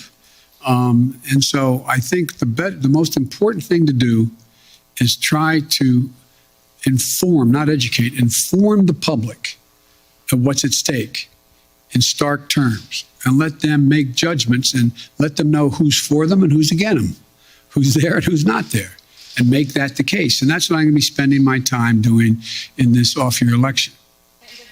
You mentioned Republicans and reaching out to them. Some Republicans who may be open to major changes on voting rights, for instance, like Mitt Romney, he says he never even received a phone call from this White House. Why not? I like Mitt Romney's a straight guy. One of the things that we're doing, I was trying to make sure we got everybody on the same page in my party on this score. And I didn't call many Republicans at all. The fact is that I do think that Mitt is a serious guy. I think we can get things done. I think I predict to you they'll get something done on the electoral reform side of this. But rather than judge what's going to get done and not get done, all I can say is I'm going to continue to make the case why it's so important to not turn the electoral process over to political persons who are set up deliberately to change the outcome of elections. Allison Harris, please.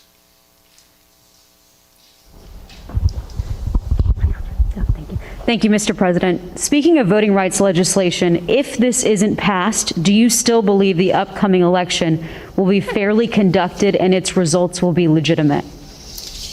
Well, it all depends on whether or not we're able to make the case to the American people that some of this is being set up to try to alter the outcome of the election. And it's one thing, look, maybe I'm just being too much of an optimist. Remember how we thought not that many people were going to show up to vote in the middle of a pandemic? We had the highest voter turnout in the history of the United States of America.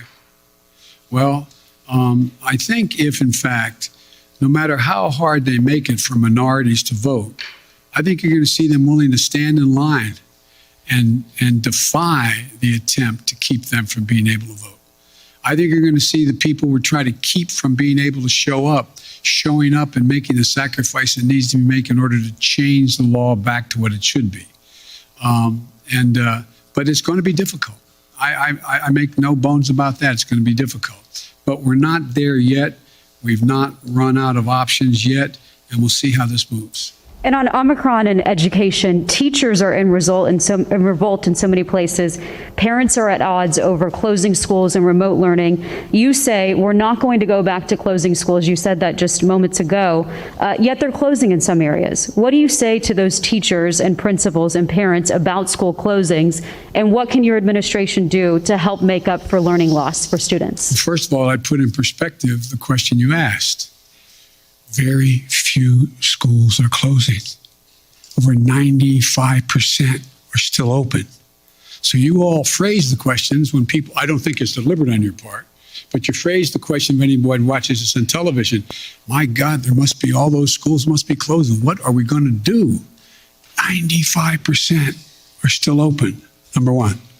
Number two, the idea that parents don't think it's important for their children to be in school, and teachers know it as well. That's why we made sure that we had the ability to provide the funding through the Recovery Act, through the act that the first act we passed, to be able to make sure schools were able to be safe.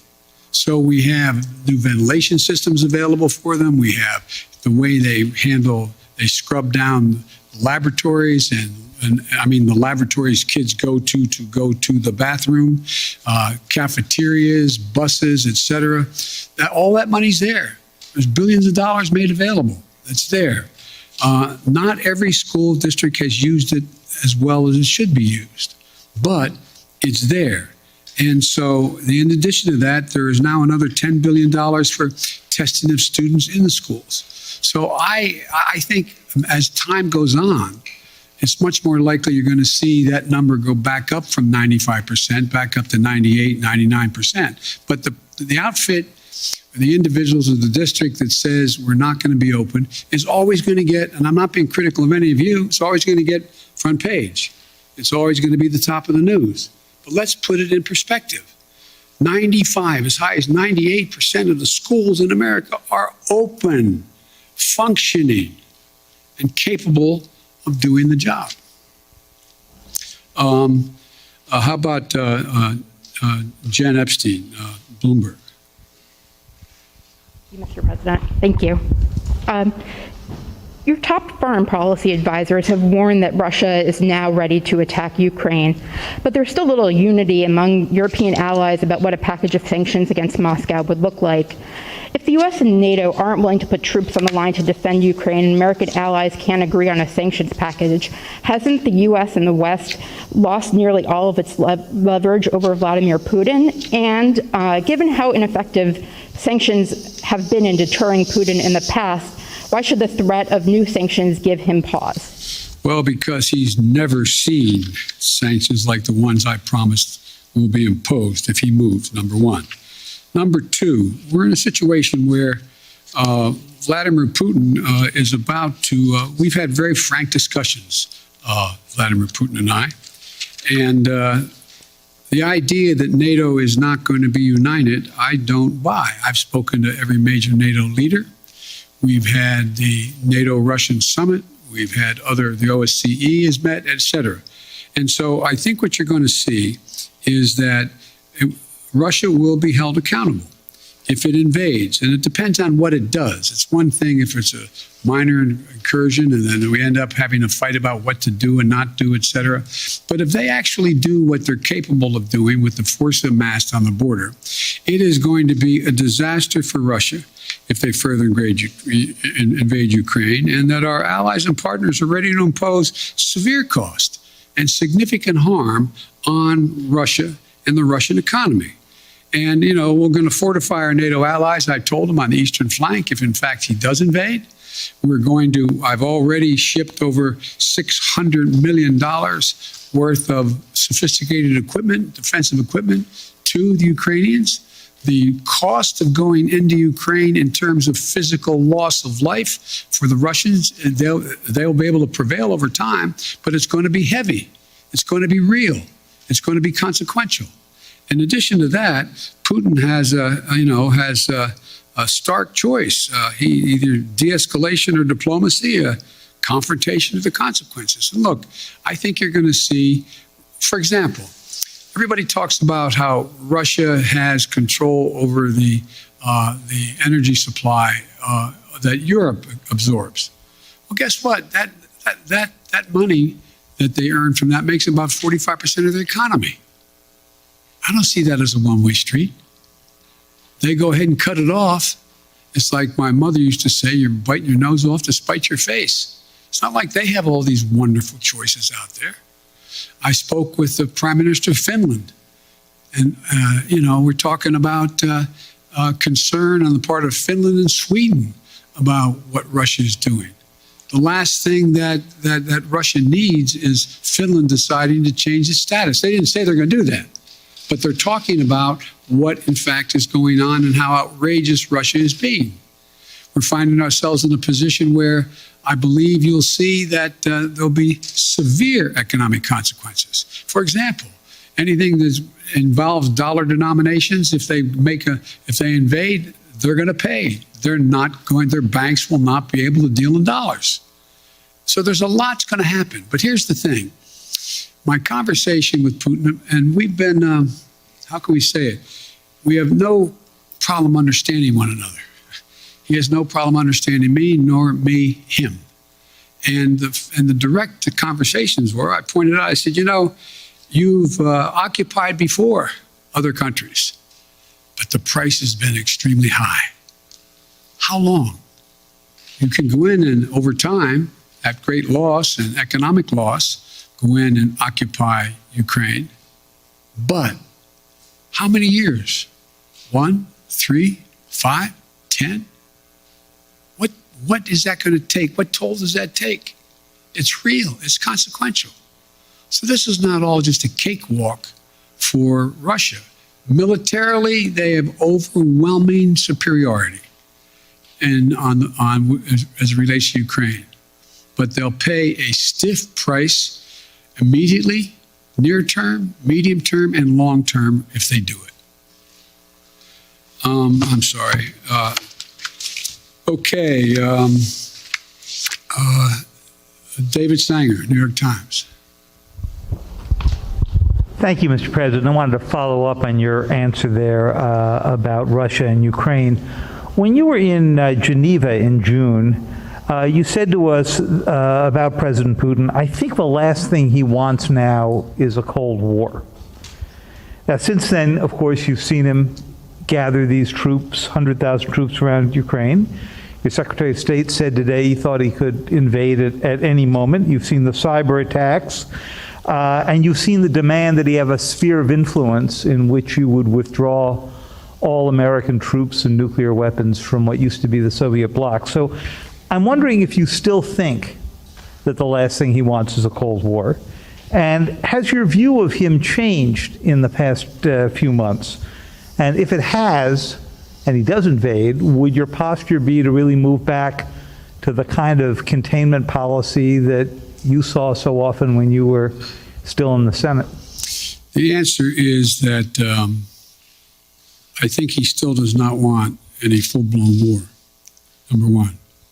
Number two, do I think he'll test the West, test the United States and NATO as significantly as he can? Yes, I think he will. But I think he'll pay a serious and dear price for it that he doesn't think now will cost him what it's going to cost him. And I think he'll regret having done it. Now, whether or not, I think that, how can I say this in a public forum? I think that he is dealing with what I believe he thinks is the most tragic thing that's happened to Mother Russia, in that the Berlin Wall came down, the empire has been lost, the near abroad is gone, etc. The Soviet Union has been split. But think about what he has. He has 8 time zones, a burning tundra that will not freeze again naturally, a situation where he has a lot of oil and gas, but he is trying to find his place in the world between China and the West. And so I'm not so sure that he has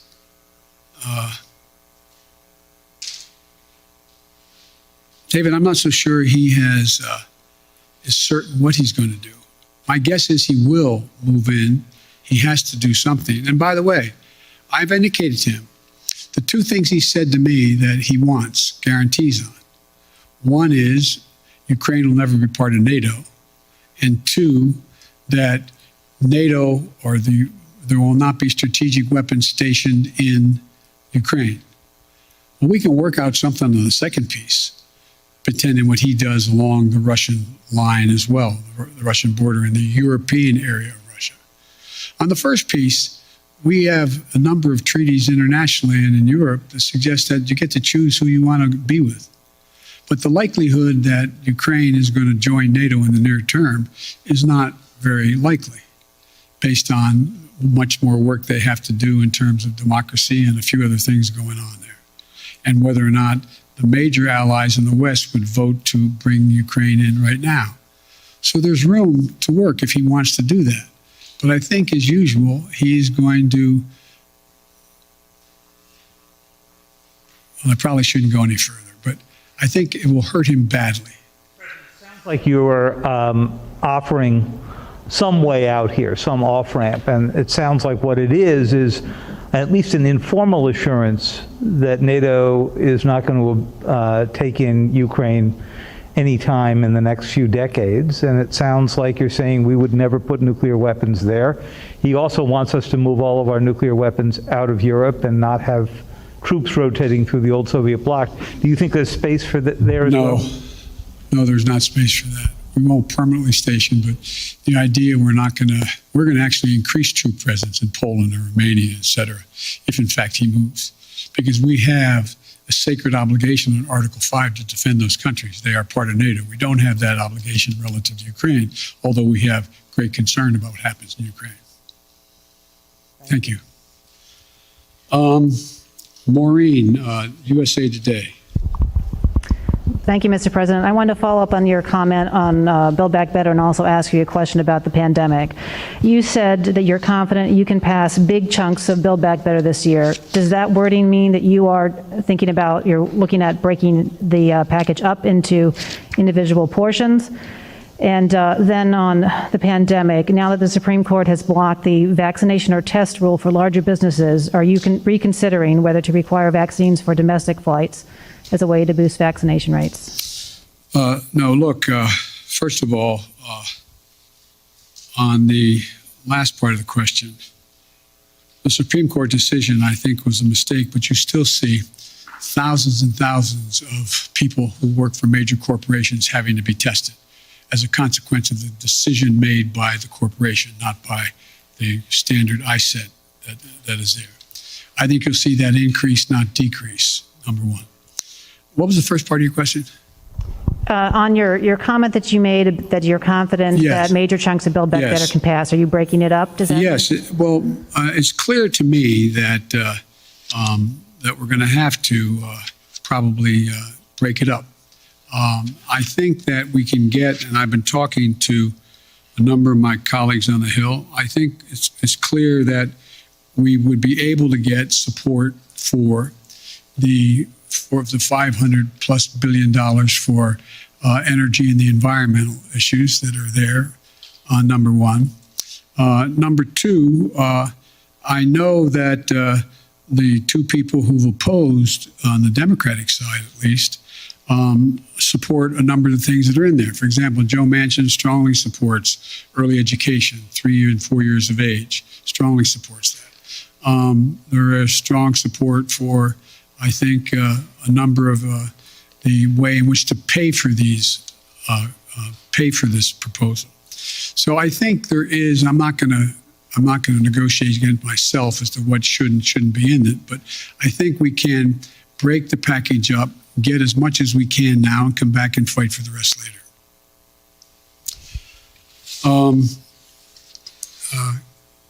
Ken, Wall Street Journal, Ken Thomas. Thank you, Mr. President. I wanted to ask you about the economy. As you said earlier, Americans are feeling the squeeze of inflation. Oil prices have been at about a 7-year high recently. How long should Americans expect to face higher prices when they're at the grocery store, when they're at the gas pump? Is this something that they're going to see into the summer, into next fall?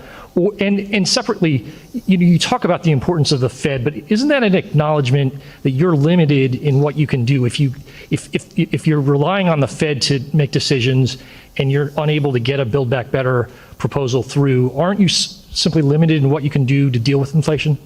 Well, look, as you know, Ken, the inflation has everything to do with the supply chain. And I think what you're seeing is that we've been able to make progress on speeding up the access to materials.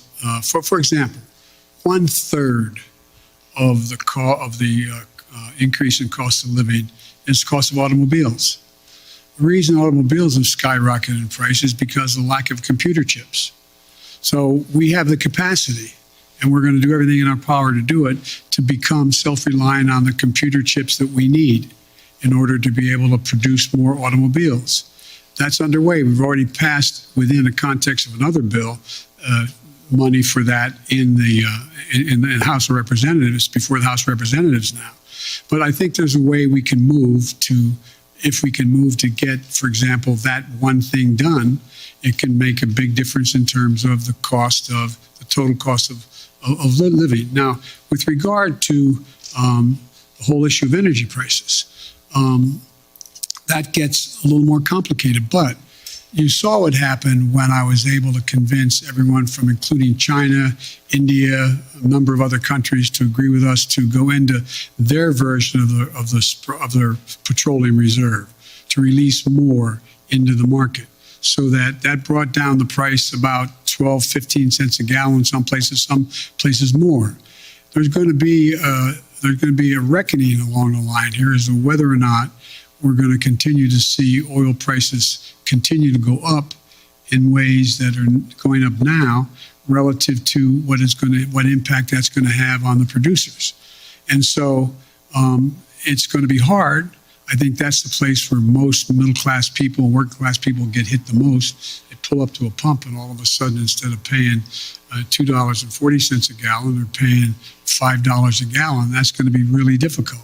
But so we're going to continue to work on trying to increase oil supplies that are available. And I think there's ways in which we can be of some value added in terms of the price of gas, natural gas and the like, to take the burden off the European countries that are now totally dependent on Russia.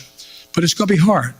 It's going to be very hard. But I think that we have to deal with, for example, like I said, you have a circumstance where people are paying more for a pound of hamburger meat than they ever paid. Well, one of the reasons for that is you don't have that many folks out there that are the ones that are got the big four controlling it all.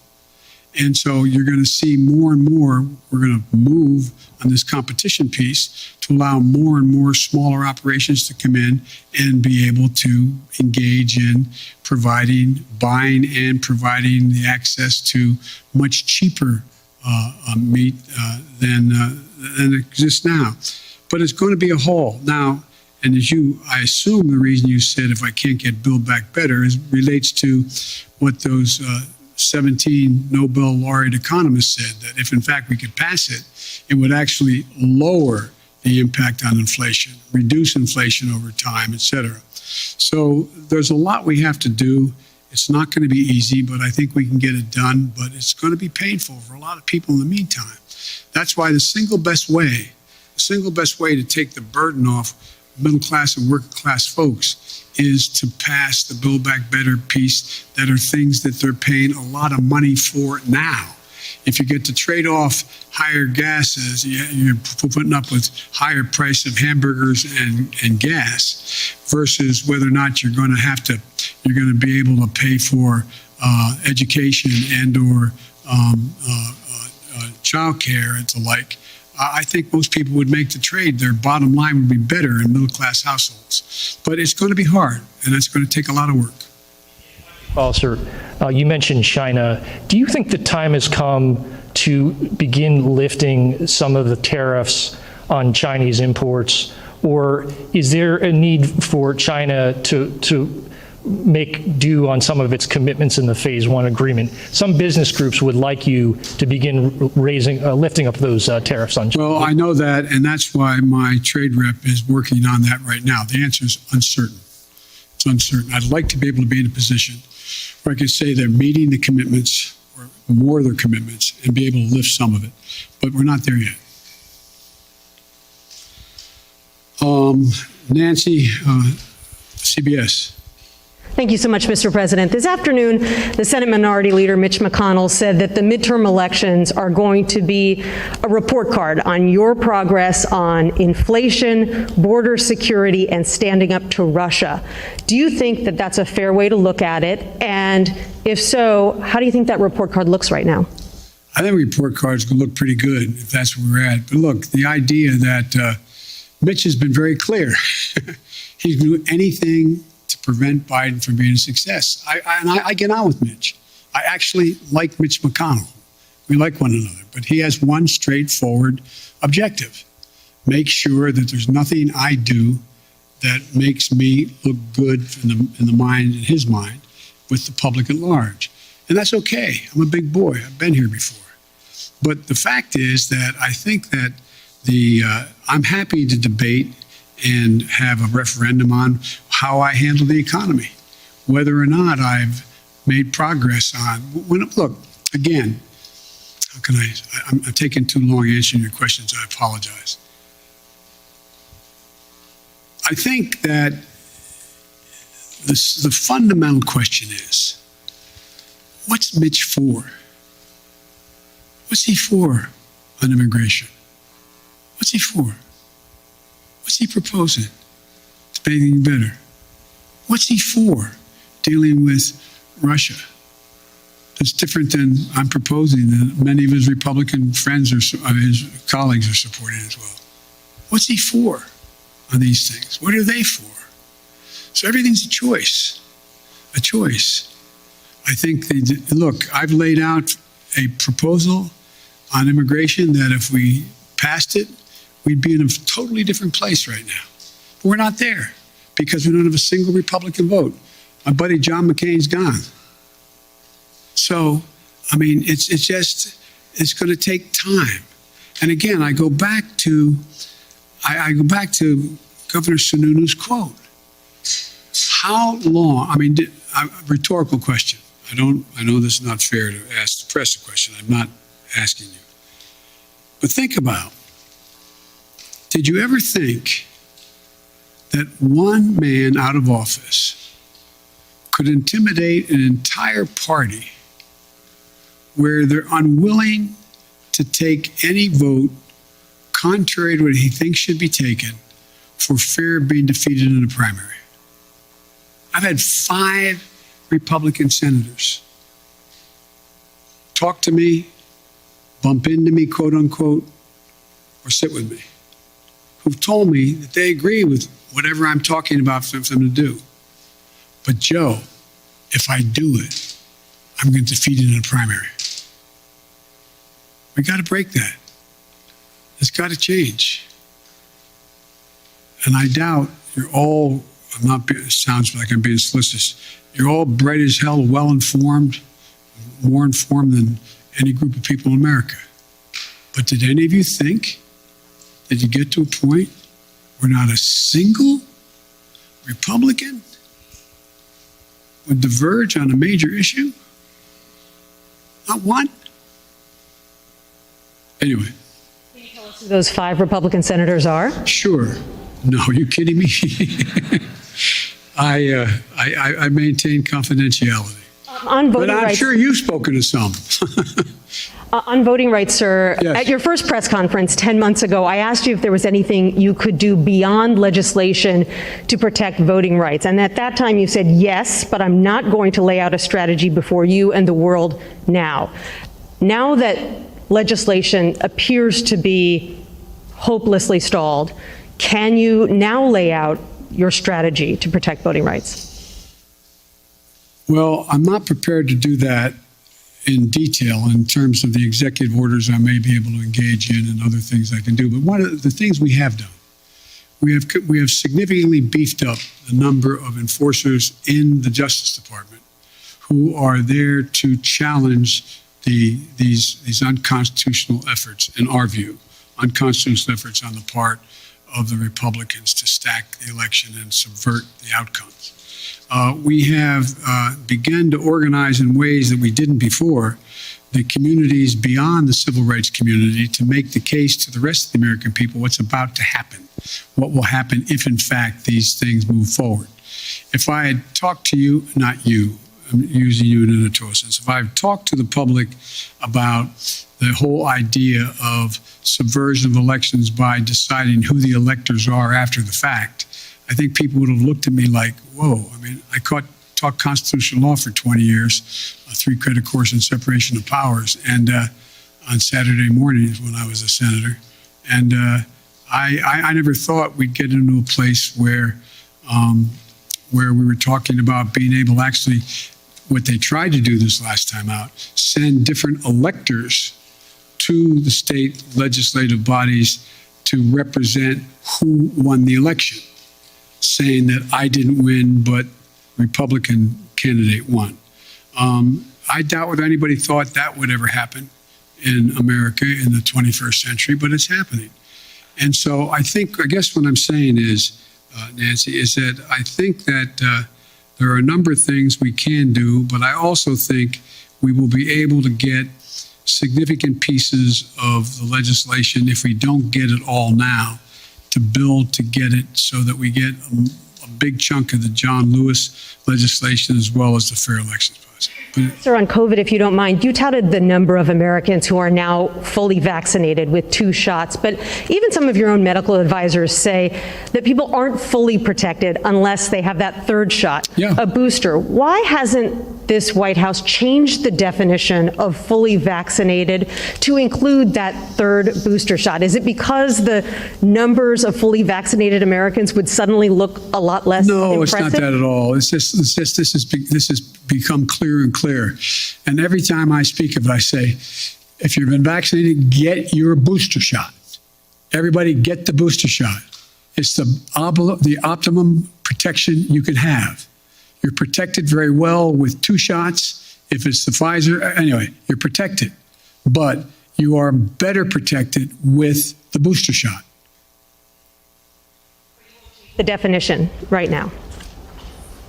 I'm following what the answer is yes, get the booster shot. It's all part of the same thing. You're better protected. Okay, Alex Alper, Reuters. Thank you, Mr. President. I wanted to follow up briefly on a question asked by Bloomberg. You said that Russia would be held accountable if it invades, and it depends on what it does. It's one thing if it's a minor incursion, and we end up having to fight about what to do and what not to do. Are you saying that a minor incursion by Russia into Ukrainian territory would not lead to the sanctions that you have threatened, or are you effectively giving Putin permission to make a small incursion into the country? Good question. That's how it did sound like, didn't it? The most important thing to do, big nations can't bluff, number one.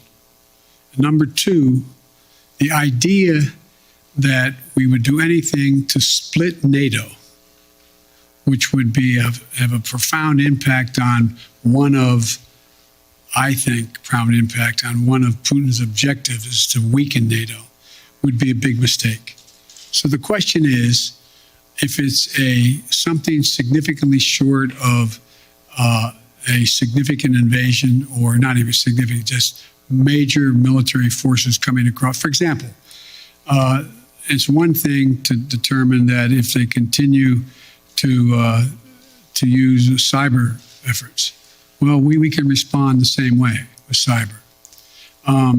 They have FSB people in Ukraine now trying to undermine the solidarity within Ukraine about Russia and to try to promote Russian interest. But it's very important that we keep everyone in NATO on the same page. And that's what I'm spending a lot of time doing. And there are differences.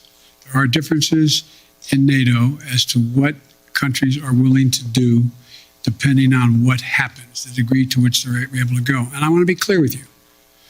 The serious imposition of sanctions relative to dollar transactions and other things are things that are going to have a negative impact on the United States, as well as a negative impact on the economies of Europe as well, a devastating impact on Russia.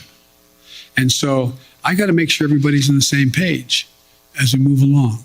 I think we will if there's something where there's Russian forces crossing the border, killing Ukrainian fighters, etc. I think that changes everything. But it depends on what he does, as to actually what extent we're going to be able to get total unity on the NATO front. If I may ask a quick one on Iran, I just wanted to get your sense of whether the Vienna talks are making any progress, if you still think it's possible to reach a deal for both sides to resume compliance with the Iran nuclear deal, or if it's time to give up on that. Thank you. I'll do it in reverse. It's not time to give up. There is some progress being made. The P5+1 is on the same page, but it remains to be seen. Okay, Kristen, NBC. President. Very quickly on Russia, I do have a number of domestic policy issues, but on Russia very quickly, it seemed like you said that you have assessed, you feel as though he will move in. Has this administration, have you determined whether President Putin plans to invade or move into Ukraine, as you said? Look, the only thing I'm confident of is that decision is totally, solely, completely a Putin decision. Nobody else is going to make that decision. No one else is going to impact that decision. He's making that decision. And I suspect it matters which side of the bed he gets up on in the morning as to exactly what he's going to do. And I think it is not irrational, if he wanted to talk about dealing with strategic doctrine and dealing with force structures in Europe and in the European parts of Russia. But I don't know whether he's decided he wants to do that or not. So far, in the 3 meetings we've had, OSCE, and anyway, have not produced anything, because the impression I get from my Secretary of State, my National Security Advisor, and my other senior officials that are doing these meetings is that there's a question of whether the people they're talking to know what he is going to do. So the answer is, but based on a number of criteria as to what he could do. For example, for him to move in and occupy the whole country, particularly from the north, from Belarus, he's going to have to wait a little bit till the ground's frozen so he can cross. To move in a direction where he wants to talk about what's going, we're continuing to provide for defense capacities to the Ukrainians. We're talking about what's going on in both the Baltic and the Black Sea, et cetera. There's a whole range of things that I'm sure he's trying to calculate how quickly he can do what he wants to do and what does he want to do. But he's an informed individual. And I believe he's calculating what the immediate, short term, and the near term and the long term consequences of Russia will be. And I don't think he's made up his mind yet. I want to ask you about your domestic agenda. You've gotten a lot of questions about voting rights, Mr. President, but I want to ask you about black voters, one of your most loyal constituencies. Yep.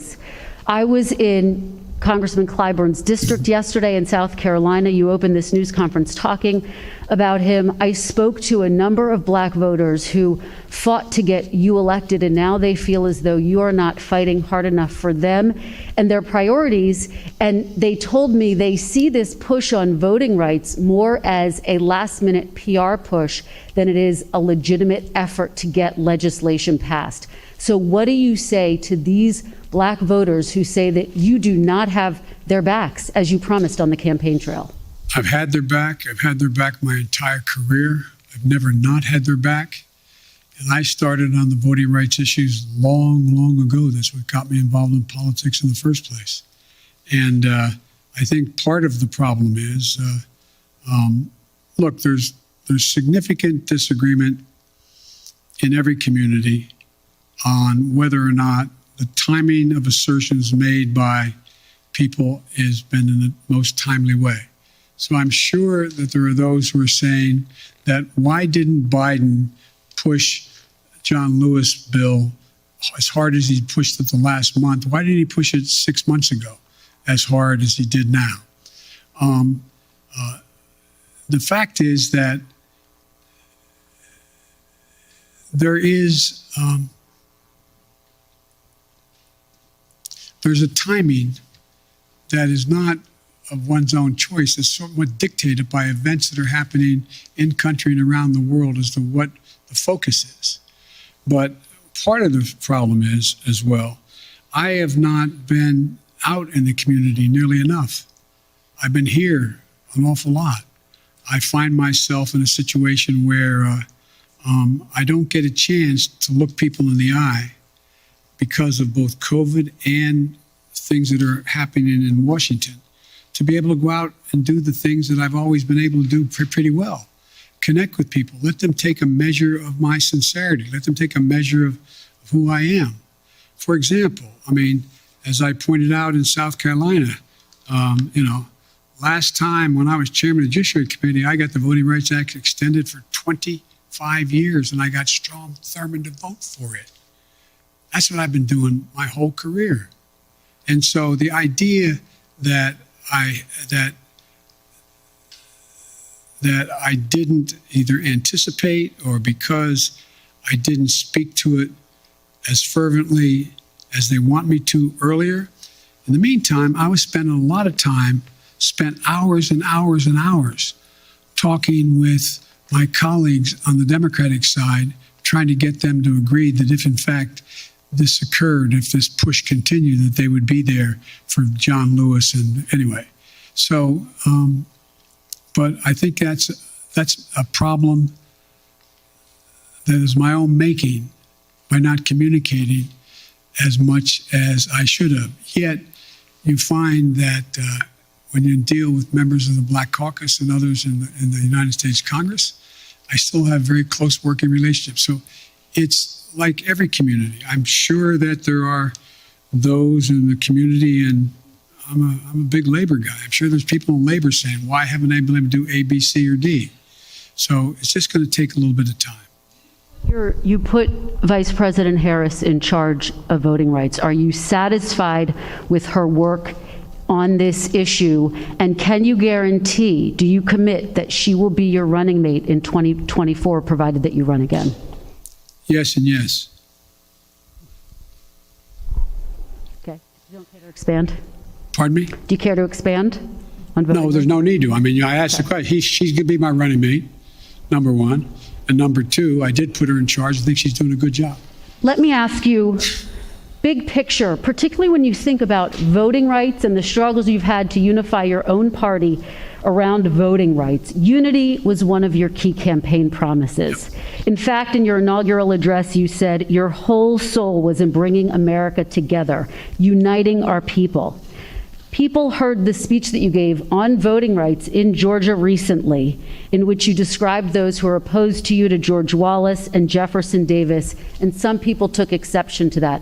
What do you say to those who were offended by your speech? And is this country more unified than it was when you first took office? Number one, anybody who listened to the speech, I did not say that they were going to be a George Wallace or a Bull Connor. I said we're going to have a decision in history that is going to be marked just like it was then. You either voted on the side that didn't make you George Wallace or didn't make you Bull Connor. But if you did not vote for the Voting Rights Act back then, you were voting with those who agreed with Connor, those who agreed with I think Mitch did a real good job of making it sound like I was attacking them.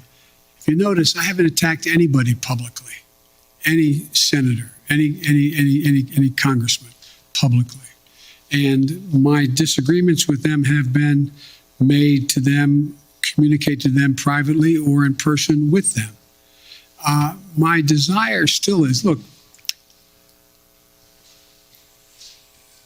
I underestimated one very important thing. I never thought that the Republicans, like, for example, I said, they got very upset. I said, there are 16 members of the present United States Senate who voted to extend the Voting Rights Act. Now, they got very offended by that. That wasn't an accusation, just stating a fact. What has changed? What happened? What happened? Why is there not a single Republican? Not one. That's not the Republican Party. So that's not an attack. Is the country more unified than when you first took office? The answer is, based on some of the stuff we've got done, I'd say yes, but it's not nearly unified as it should be. Look, I still contend, and I know you'll have a right to judge me by this, I still contend that unless you can reach consensus in a democracy, you cannot sustain the democracy. And so this is a real test, whether or not my counterpart in China is right or not when he says autocracies are the only thing that are going to prevail because democracies take too long to make decisions and countries are too divided. I believe we're going through one of those inflection points in history that occurs every several generations or even more than that, even more time than that, where things are changing almost regardless of any particular policy. The world's changing. in big ways. We're going to see, you've heard me say this before, we're going to see more change in the next 10 years than we've seen in the last 50 years because of technology, because of fundamental alterations in alliances that are occurring not because of any one individual, just because of the nature of things. And so I think you're going to see an awful lot of transition. And the question is, can we keep up with it? Can we maintain the democratic institutions that we have, not just here, but around the world, to be able to generate democratic consensus on how to proceed? It's going to be hard. It's going to be hard, but it requires leadership to do it. And I'm not giving up on the prospect of being able to do that. Thank you.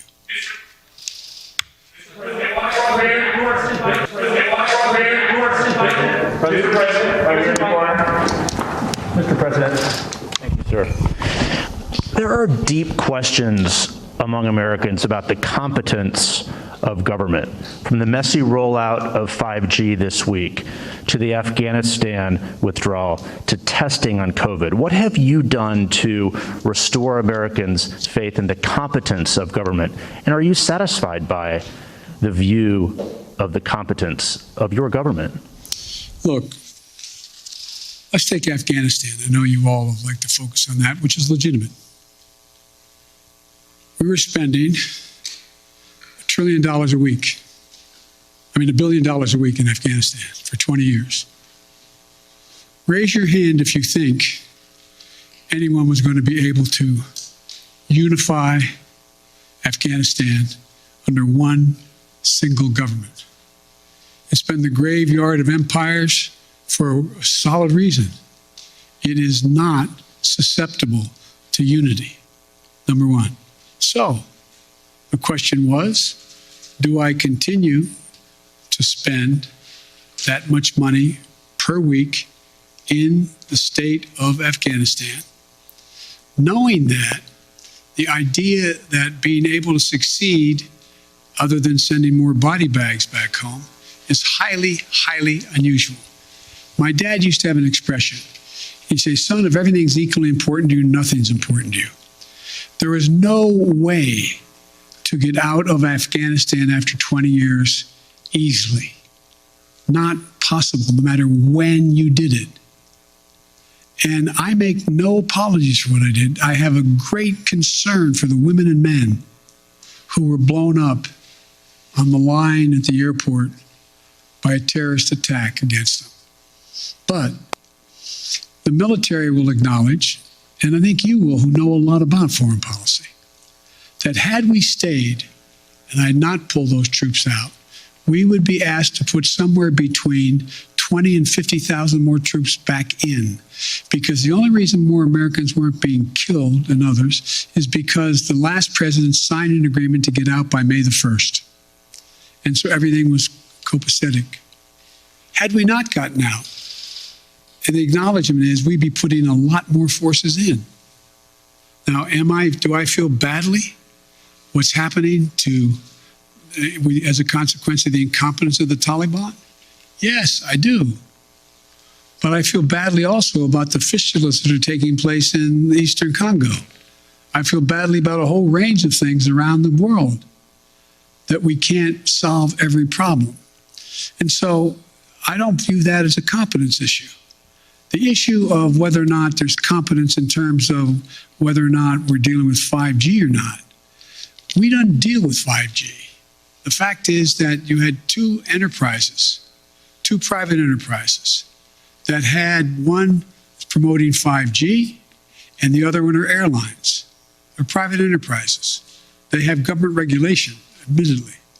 And so what I've done is pushed as hard as I can to have 5G folks hold up and abide by what was being requested by the airlines until they could more modernize over the years, so that 5G would not interfere with the potential of the landing. So any 5G tower within a certain number of miles from the airport should not be operative.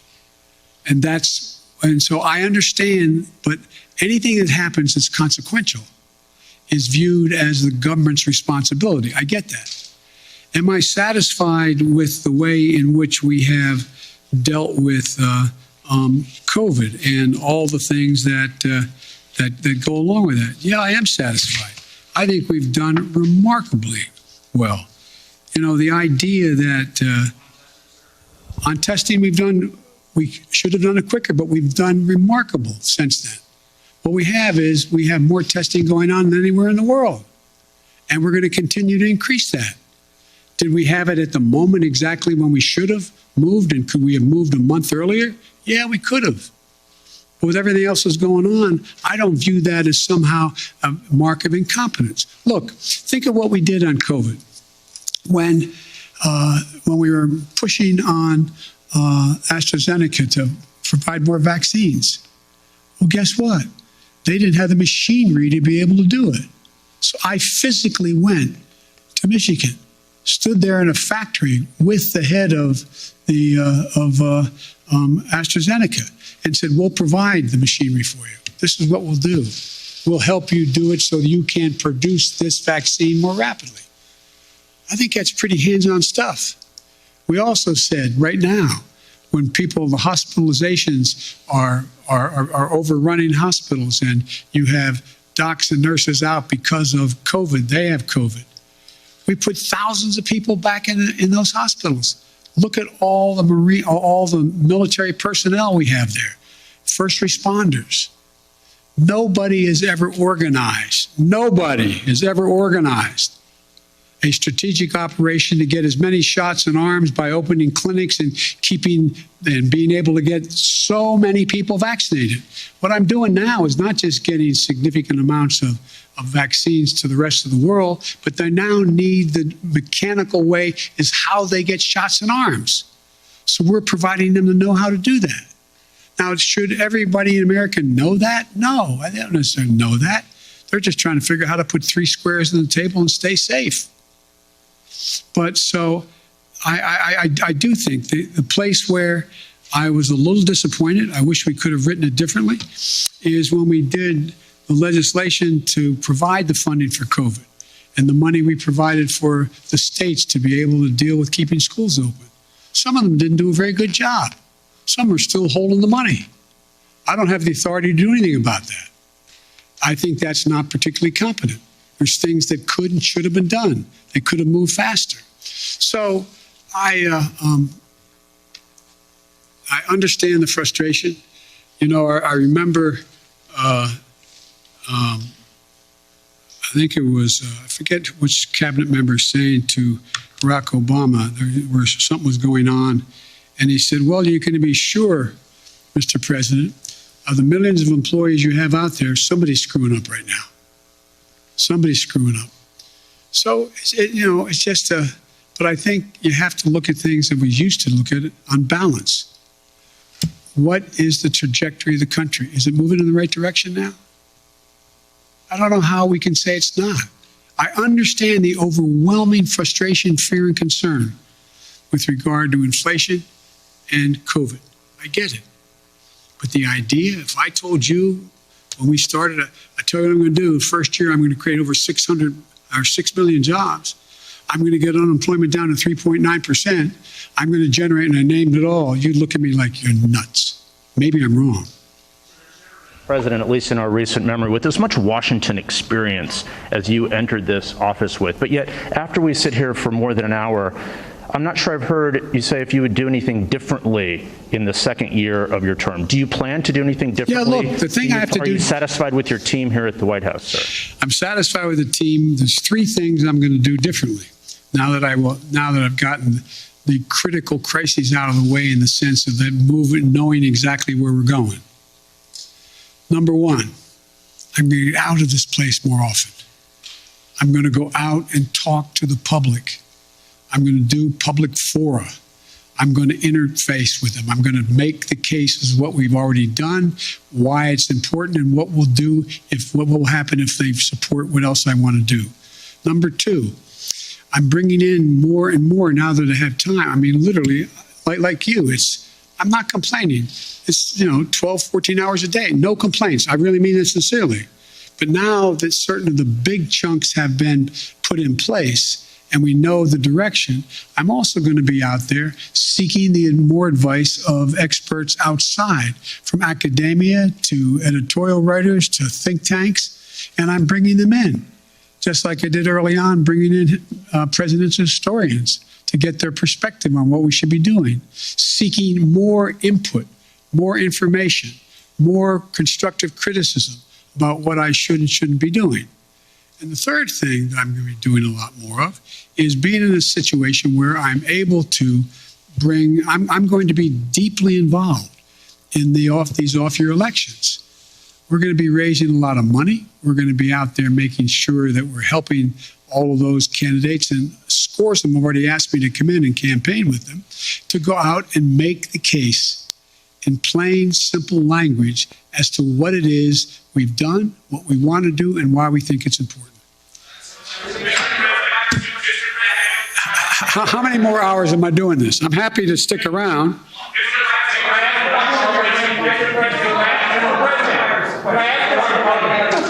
You always ask me the nicest questions. I know you do. All right. None of them make a lot of sense to me, but well, let's try. Fire away. Come on. A new year. Why are you trying so hard in your first year to pull the country so far to the left? Well, I'm not. I don't know what you consider to be too far to the left. If in fact we're talking about making sure that we had the money for COVID, making sure we had the money to put together the bipartisan infrastructure, making sure we were able to provide for those things that in fact would significantly reduce the burden on working class people, but make them, they have to continue to work hard. I don't know how that is pulling to the left. If you may recall, you guys have been trying to convince me that I am Bernie Sanders. I'm not. I like him, but I'm not Bernie Sanders. I'm not a socialist. I'm a mainstream Democrat, and I have been.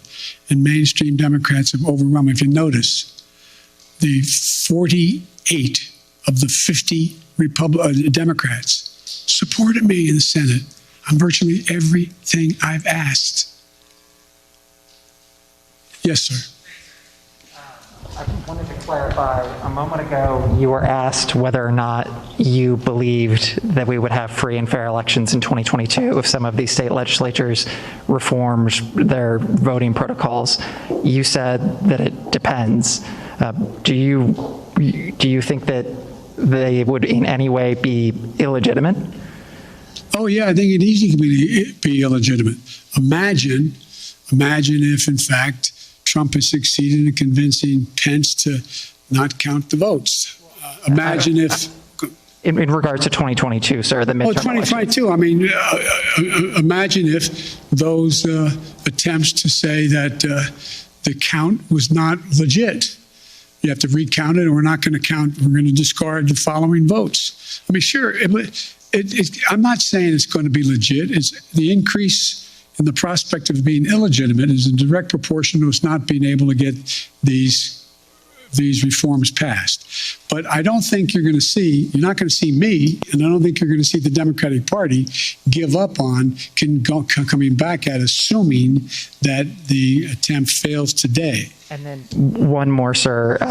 You campaigned and you ran on a return to civility, and I know that you dispute the characterization that you called folks who would oppose those voting bills as being Bull Connor or George Wallace, but you said that they would be sort of in the same camp. No, I didn't say that. Look what I said. Go back and read what I said and tell me if you think I called anyone who voted on the side of the position taken by Bull Connor that they were Bull Connor. And that is an interesting reading of English. I assume you got into journalism because you like to write. So did you expect that would work with Senators Manchin or Sinema? No, here's the thing. There's certain things that are so consequential. You have to speak from your heart as well as your head. I was speaking out forcefully on what I think to be at stake. That's what it is. And by the way, no one forgets who was on the side of King or Bull Connor. No one done it. The history books will note it. And when I was making the case, don't think this is a freebie. You don't get to vote this way and then somehow it goes away. This will stick with you the rest of your career and long after you're gone. And Mr. President, Folks, One more on Ukraine, please, sir. Okay, whoa. Hang on, guys. We've only gone an hour and 20 minutes. I'll keep going. But I'm going to go. Let me get something straight here. How long are you guys ready to go? You want to go for another hour or two?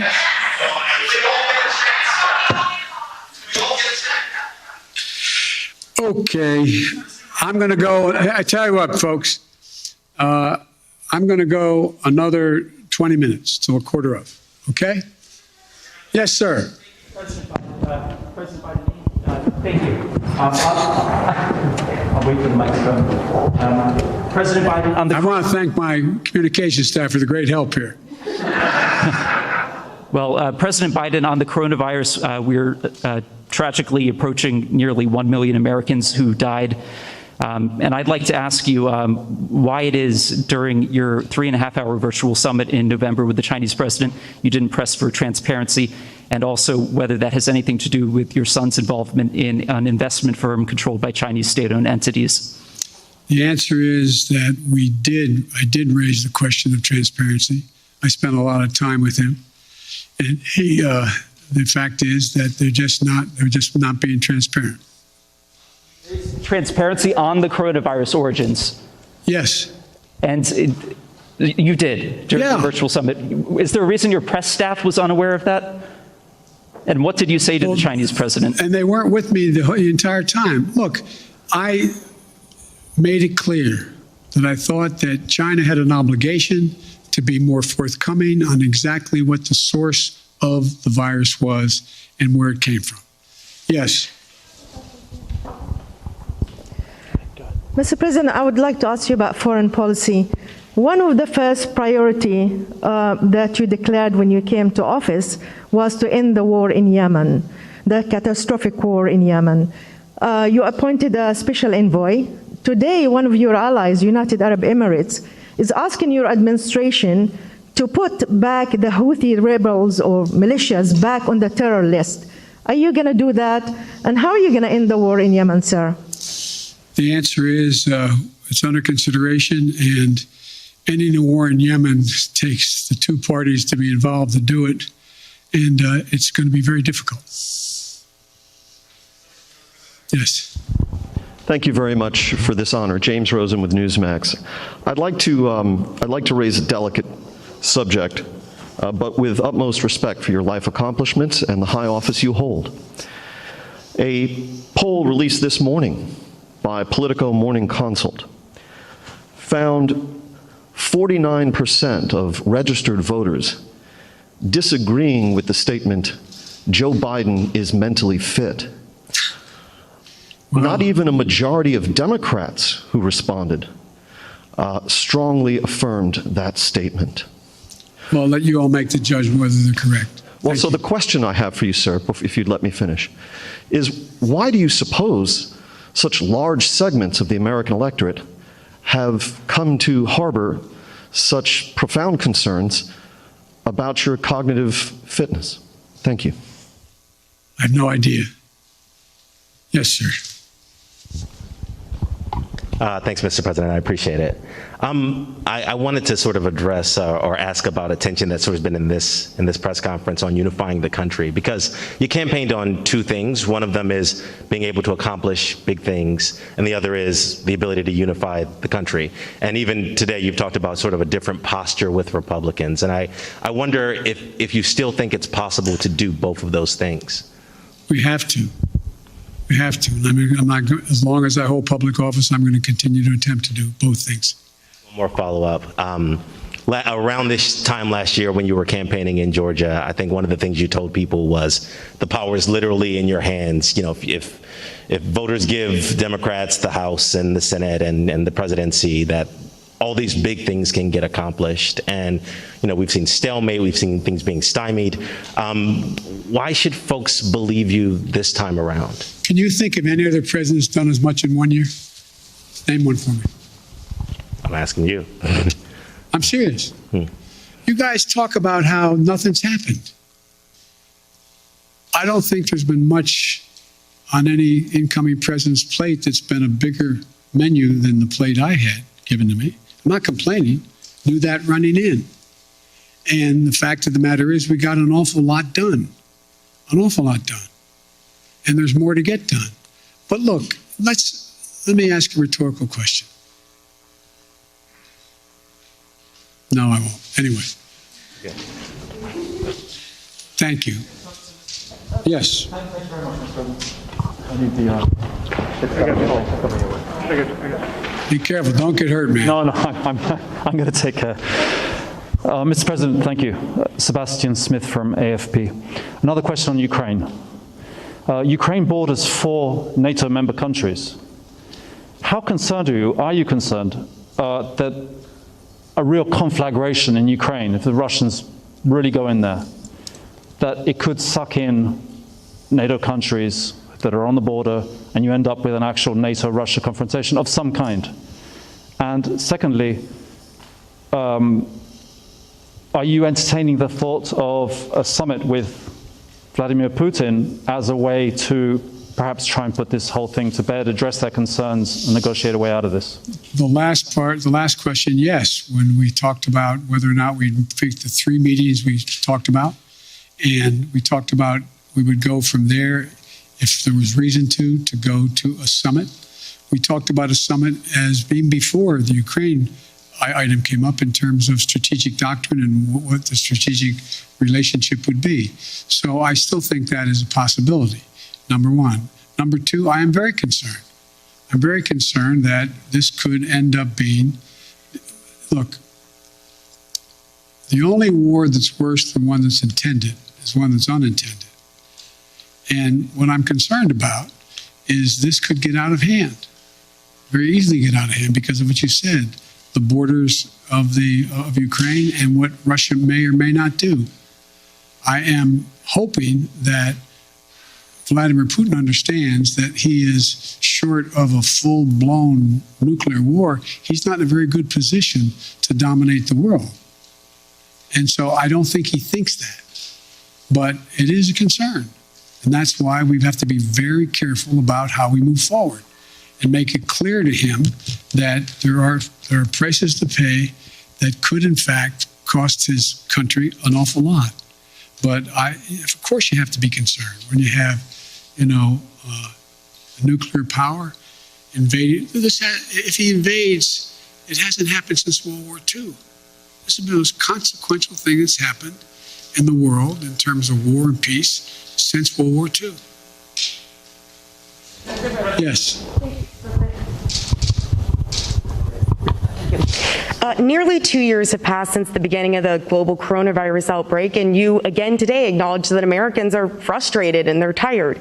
Based on your conversations with your health advisors, what type of restrictions do you imagine being on Americans this time next year, and what does the new normal look like for social gatherings and travel to you?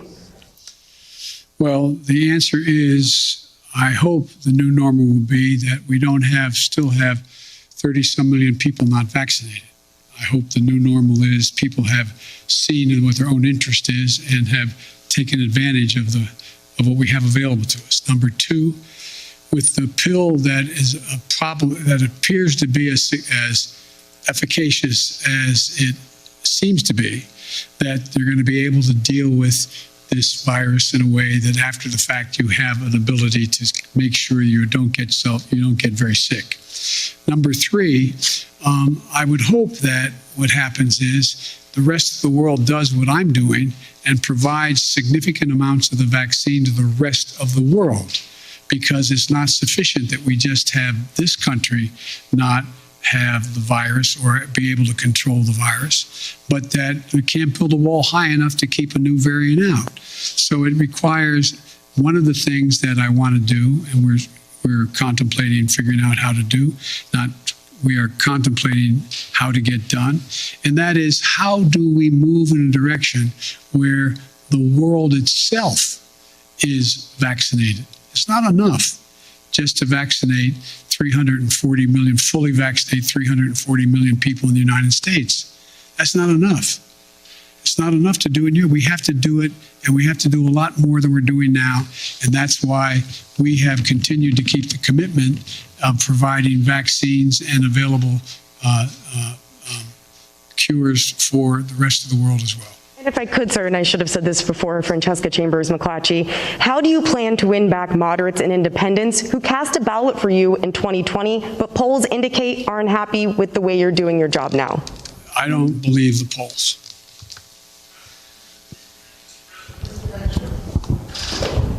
Well, why don't you just go down the road there? Thank you, Mr. President. To follow up on some of the questions about the vaccination program, you've given dozens of speeches this year urging Americans to get vaccinated.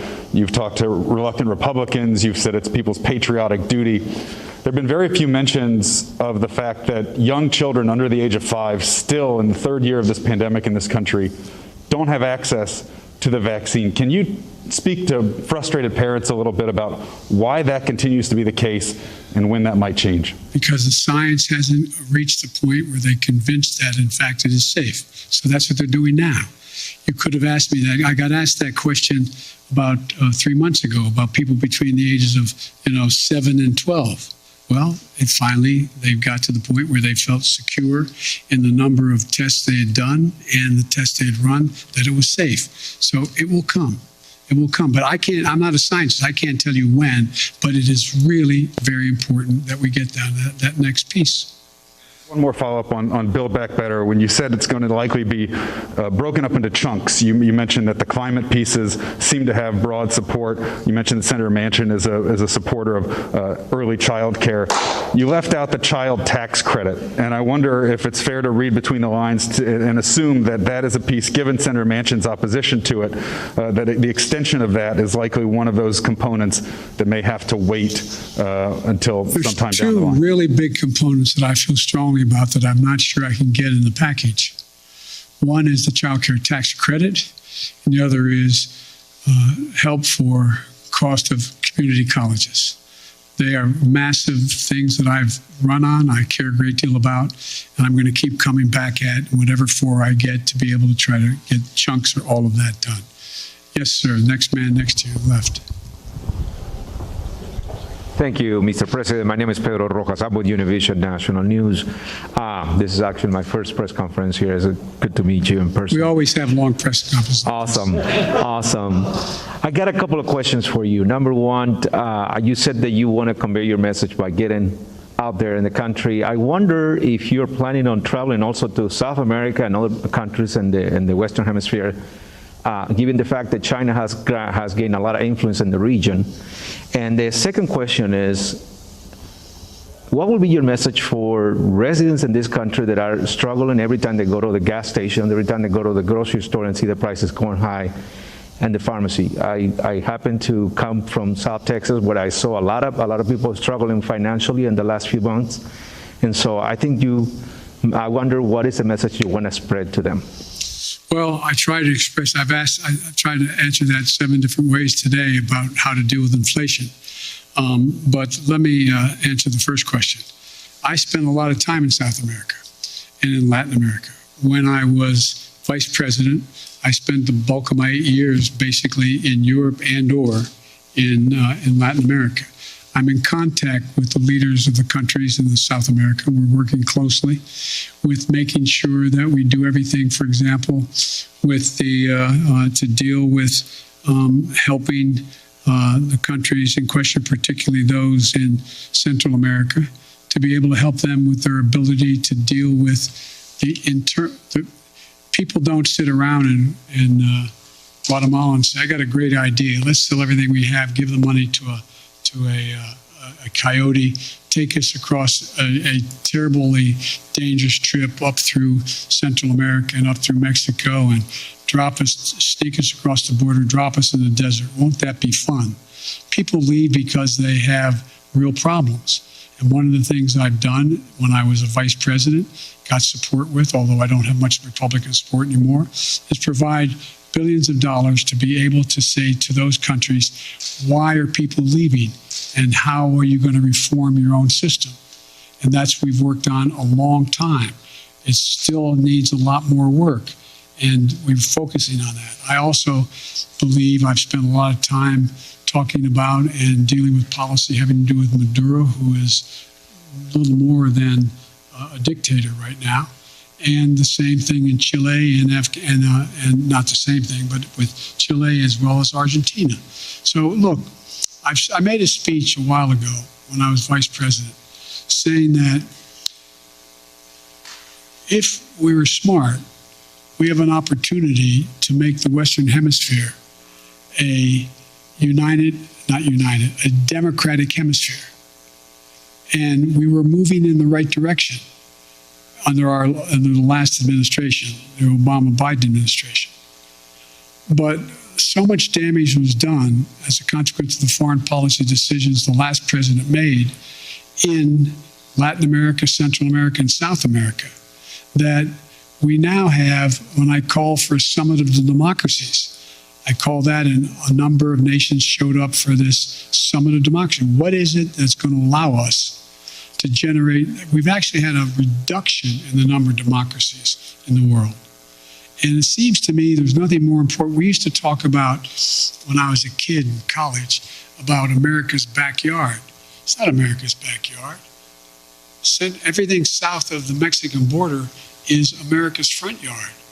And we're equal people. We don't dictate what happens in any other part of this continent or the South American continent. We have to work very hard on it. But the trouble is we're having great difficulty making up for the mistakes that have been made the last 4 years, and it's going to take some time. Yes, gentleman in the back. And then I'll go to this side, okay? Thank you, Mr. President. Alexander Nazarian, Yahoo News. And thank you for holding this press conference. I hope there's more of them. Anytime you have extra 3 hours, we can do it. We'll stay for a couple more. You said you were surprised by Republican obstruction of your agenda, but didn't the GOP take exactly the same tactic when you were vice president to Barack Obama? So why did you think they would treat you any differently than they treated him? First of all, they weren't nearly as obstructionist as they are now, number one. They stated that, but you had a number of Republicans we worked with closely. From John McCain, a number of Republicans we worked closely with. Even back in those days, Lindsey Graham. And so the difference here is there seems to be a desire to work with, and I didn't say my agenda, I'm saying what are they for? What is their agenda? They had an agenda back in the administration when the 8 years we were president, vice president, but I don't know what their agenda is now. What is it? The American public is outraged about the tax structure we have in America. What are they proposing to do about it? Anything? Have you heard anything? Anything. I haven't heard anything. The American public is outraged about the fact that we're the state of the environment, the vast majority of the public. What have they done to do anything to ameliorate the climate change that's occurring other than to deny it exists? So what I'm saying is the difference between then and now is not only the announcement that was made, anything to stop Barack Obama. I get that part. But what eventually happened, we were able to get some things done. We were able to work through some things. On the stuff that was really consequential in terms of ideologically divisive, it was a real fight. But I don't think there's a time when I wonder what would be the Republican platform right now? What do you think? What do you think their position on taxes are? What do you think their position on human rights is? What do you think their position is on whether or not we should do about the cost of prescription drugs? What do you think? I honest to God don't know what they're for, yet I know a lot of these senators and congressmen, and I know they do have things they want to support, whether they're things I want or not. But you don't hear much about that. And every once in a while, when you hear something where there's a consensus, it's important but a small item, and it doesn't get much coverage at all where it occurs. I'm not mean coverage. I mean, there's not much discussion about it. So I just think it's a different, and I don't know that no matter how strongly one supports, as a Republican and/or supports the president, the former president of the United States, I don't know how we can't look at what happened on January 6th and think that's a problem. That's a real problem. One more question, Mr. President. By the way, it's a quarter of, guys, so I'm going to do this. If you answer me easy questions, I'll give you quick answers.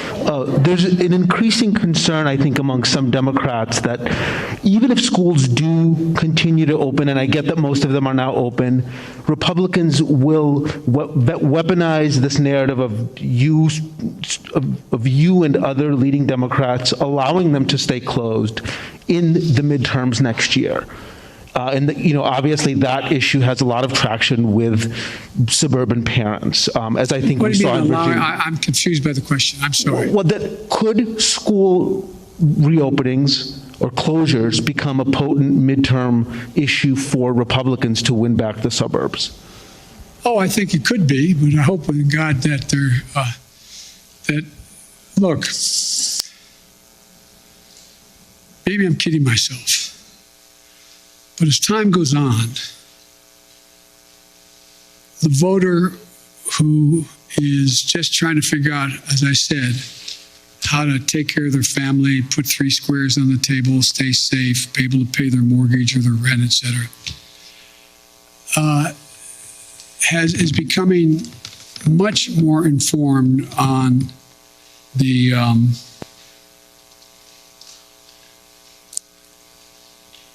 motives of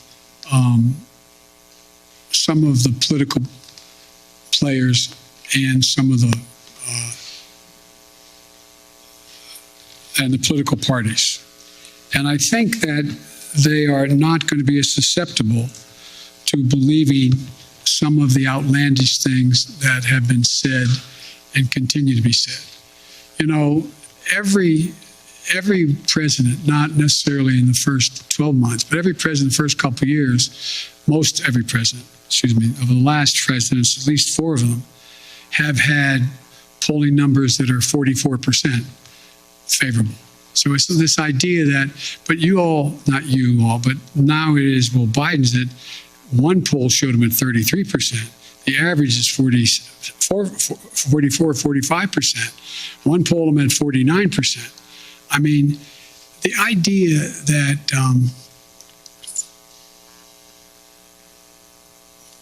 the American public are trying to sift their way through what's real and what's fake. And I don't think I've never seen a time when the political coverage, the choice of what political coverage the voter looks to has as much impact on as what they believe. They go to get reinforced in their views, whether it's MSNBC or whether it's Fox or whatever. I mean, and one of the things I find fascinating that's happening, and you all are dealing with it every day, and it will impact on how things move, is that a lot of the speculation in the polling data shows that the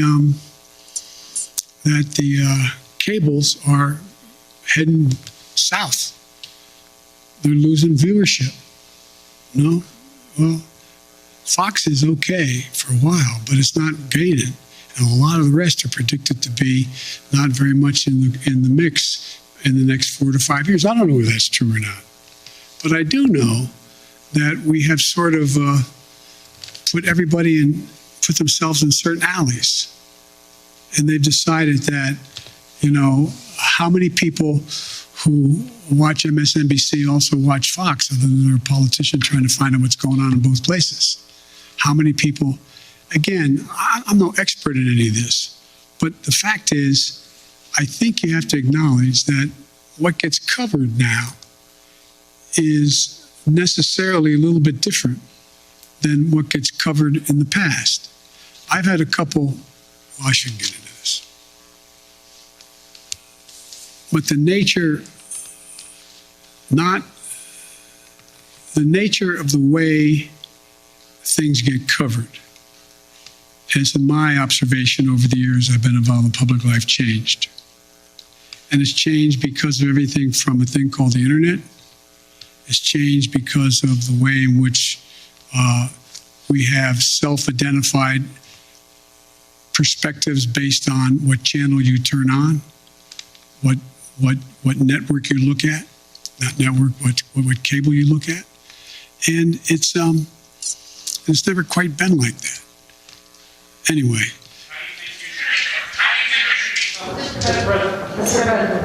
On behalf of the Correspondents Association, thank you very much for standing for our questions. We hope the public has found it as enlightening as those of us in the room have. I want to ask you, sir, about one of the overriding... I can still stand. It's amazing. We appreciate it. We very much do. So the question I want to ask you gets to accountability, sir, on one of the top public concerns, of course, which is the coronavirus and the government's response to it, whether it's confusion over what style of mask to wear, when to test, how to test, where to test. The public is confused, sir, and you see that in the drop-off in the polling on this question. Why did you tell Jeff that you were satisfied with your team? Why are you not willing to make or interested in making any changes, either at the CDC or other agencies, given the fact that the messages have been so confusing? Well, first of all, the messages, to the extent they've been confusing, is because the scientists, they're learning more. They're learning more about what's needed and what's not needed. And so the fact is that the one piece that has gotten a lot of attention is the communications capacity of the CDC. Well, she came along and said, look, I'm a scientist, and I'm learning. I'm learning how to deal with stating what is the case that we've observed. But look, I think that it's a little bit like saying, when we went through the whole issue of how to deal with polio and the polio shots, what was said in the beginning was, oh no, it's changed a little bit. We moved this way or that way. Or when we dealt with anything else. I mean, this was a brand new virus, a brand new phenomenon. Some of it was deadly. Other was more communicable. This is an unfolding story. It's the nature of the way diseases spread. We're going to learn about it in a lot of other areas, not just COVID-19. And so I think, I look at it this way. Think about how astounding it was within the time frame that it took to be able to come up with a vaccine. You used to write about that. Pretty amazing how rapidly they came up with a vaccine that saved hundreds of thousands of lives. Did everything get right? No. And by the way, the idea whether anyway, I'm talking too much. Thank you, Mr. President. I have two really simple questions, I promise. You campaigned on canceling $10,000 in student loans. Do you still plan to do so, and when? And then my second question is, now that you've clarified the Bull Connor comments, do you plan to reach out to Republicans like Mitt Romney to talk about reforming the Electoral Count Act? Yes, I'm happy to speak out. I've met with I've talked to Mitt on other occasions. And by the way, I reached out to the minority leader as well at the time that he made his speech. And so I have no reluctance to reach out to any Republican and anyone and I've made it clear. Look, I've now had the opportunity to travel because of funerals and eulogies I've made and attended, and congressmen and senators have come along with me. Don't hold me to the number, but somewhere between 20 and 25 senators and congresspersons have traveled with me. And I find you should get the list of them and ask how we said for the 2, 3, 4, 5 hours that we've flown together, sit back in that conference table and talk to them. Ask them questions. They ask me questions. I learn a heck of a lot. But as president, you don't quite have that ability to do that as often as I'd like to be able to do it.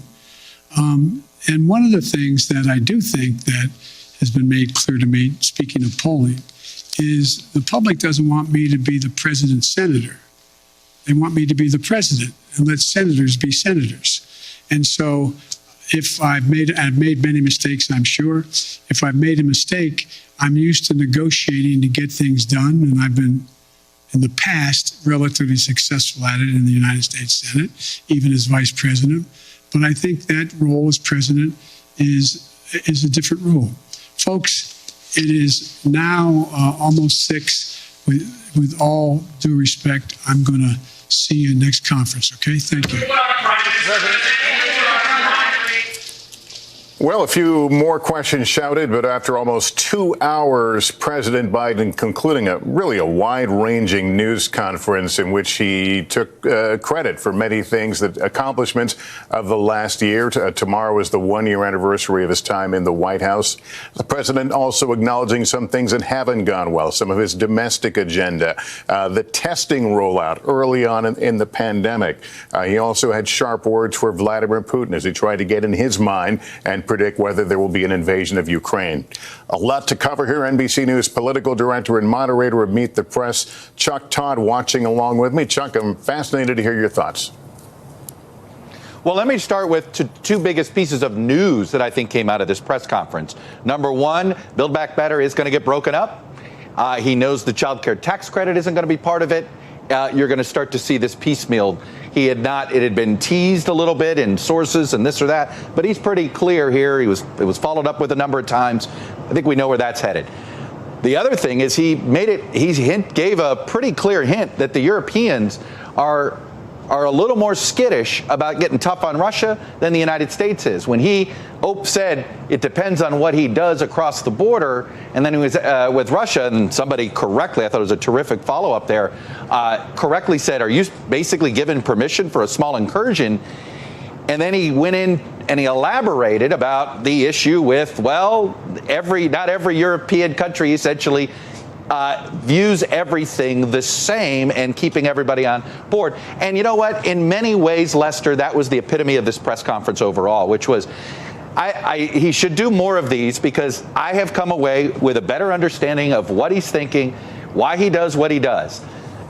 Some people will be frustrated by some of the ways he answers questions. Some people will, but he was pretty unfiltered. And I'm sure some of his press staff will say you shouldn't have gone an extra half hour. But, there's nothing wrong with exhausting the press corps, if you will. Look, this was the other part of it that struck me, Lester, is I actually felt like I was seeing candidate Biden again. He was trying to tack back toward Mr. Pragmatic, tack back toward that, hey, I'm a mainstream. I think he twice emphasized that he's a capitalist, unlike Bernie Sanders, right? Going back to the candidate. So while he won't say they're repositioning themselves, he clearly today, in almost every answer he gave, whether it was about bringing the country together, Build Back Better, or voting rights, he tried to get himself back to talking to the middle. And for a guy who says he doesn't believe any of the polling, he talked a lot about polls, but I can tell you this, he sounds like a guy who has watched some of these focus groups that a lot of other Democrats have been holding, because he was trying to respond to the frustration of the middle of the electorate. So look, he should do more of these at about an hour at a time, but I do think the way he handles them, it did fill in some gaps that the public was missing. Yeah, no question. He was enlightening and really answered deeply a lot of these questions. I want to note there was some breaking news during the president's press conference. Democratic Senator Joe Manchin was speaking on the Senate floor, essentially opposing change to the filibuster rule, making passage of the voting rights bill unlikely. Again, this is happening on almost a split-screen moment. Garrett Haake from the Capitol now with a bit more on that. Garrett. Yeah, Lester, you heard Chuck say that the president's going to have to break up some of these other bills now going forward. He's going to have to because of Joe Manchin's position, which has been his position all along, but that he really just dug in even further on in a floor speech in which a lot of his Democratic colleagues were watching as he said he would not support any change to the Senate rules done by Democrats alone that would allow legislation to pass with a simple 50-vote majority, whether that's the Build Back Better Act that includes so much of the president's domestic priorities, or in this case, the voting rights package that's been the focus of all of Washington here over the last couple of weeks. Joe Manchin digging in, saying he won't support the rules change despite supporting the underlying law, and you heard the president allude to perhaps taking smaller bites at making changes to the electoral system as well. He'll have to, with Joe Manchin elaborating further on his position today. All right, Garrett, thank you. NBC News Chief Foreign Affairs Correspondent Richard Engel is with us now from Ukraine's capital. You've heard some of what the president said about the risk of war there. Give us the temperature on the ground. Well, I think there were major headlines about Ukraine. First, that he expects Russia will do some sort of military action, that Vladimir Putin can't not act. And then he seemed to give Vladimir Putin a little bit of space. Even when pressed, President Biden made a difference between a major invasion of this country, potentially coming here to Kiev, or a minor incursion in which allies are starting to question whether that was an incursion or not. Now, there's only one place where you could have a minor incursion that is at all questionable, and that is in the far east of this country, where Russia already controls, through separatists, several enclaves. So right now, a lot of people in Ukraine are going to be watching this speech, Vladimir Putin likely poring over this speech, wondering, did President Biden just give Vladimir Putin a green light to do a partial incursion in the east of this country? No doubt they were watching in Moscow. All right, Richard Engel, thank you. That concludes our coverage of the president's remarks. We'll have much more tonight on NBC Nightly News. In fact, the eastern half of the country. I'll see you in just about a half hour. For now, I'm Lester Holt, NBC News, New York. Thank you for watching, everyone.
The House will be in order. The chair lays before the House a communication from the Speaker. The Speaker's Rooms, Washington, D.C., October 31st, 2019. I hereby appoint the Honorable Paul Tonko to act as Speaker pro tempore on this day. Signed, Nancy Pelosi, Speaker of the House of Representatives. The prayer will be offered by our chaplain, Father Conroy. Let us pray. Dear God, we give you thanks for giving us another day. We ask your special blessing upon the members of this people's house. They face difficult decisions in difficult times, with many forces and interests demanding their attention. Give them generosity to enter into their work. May they serve you in the work they do as you deserve. Give of themselves and not count the cost. Fight for what is best for our nation and not count the political wounds. Toil until their work is done and not seek to rest. And labor without seeking any reward other than knowing they are doing your will and serving the people of this great nation. Bless them, O God, and be with them and with us all this day and every day to come. May all that is done be for your greater honor and glory. Amen. The chair has examined the journal of the last day's proceedings and announces to the House that the House has approval thereof. Pursuant to Clause 1 of Rule 1, the journal stands approved. The Pledge of Allegiance will be led by the gentleman from Ohio, Mr. Joyce.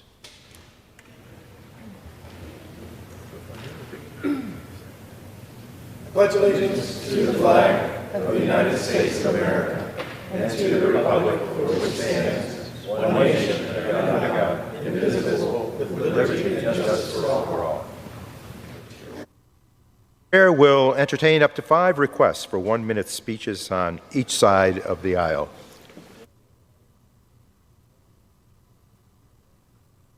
For what purpose does the gentleman from New Hampshire seek recognition?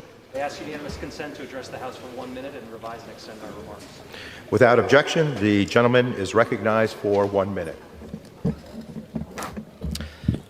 Thank you, Mr. Speaker. I rise today on behalf of all Granite Staters to recognize the life and legacy of Elias Skip Ashew, who passed away unexpectedly last week. He embodied the spirit of the Queen City, and he left this world too soon.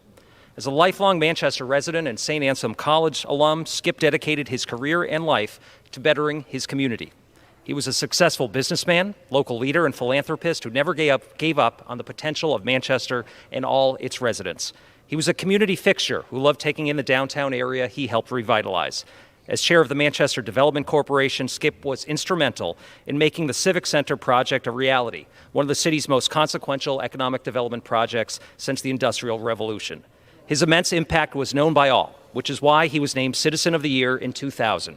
I hope we can honor Skip Ashew's legacy by continuing to work together to move Manchester and New Hampshire forward. I offer condolences to his wife, Gail, the Ashew family, friends, and all who knew him. May Skip's memory be eternal. I yield back. For what purpose does the gentleman from Ohio rise? Without objection, the gentleman is recognized for 1 minute. Madam Speaker, it is with heavy heart that I rise to honor the life and service of U.S. Army Sergeant Thomas Cole Walker of Conneaut, Ohio. Sergeant Walker, who enlisted after graduating from Conneaut High School in 2016, was tragically killed on October 20th during a training exercise at Fort Stewart. Just 22 years old, he had been awarded the Army Good Conduct Medal, National Defense Service Medal, Korea Defense Service Medal, and the Army Service Ribbon. His dedication to protecting this nation was nothing short of heroic and serves as an inspiration to us all. But Sergeant Walker was more than a patriot. He was also a son, a brother, and a husband. His loss is felt by many.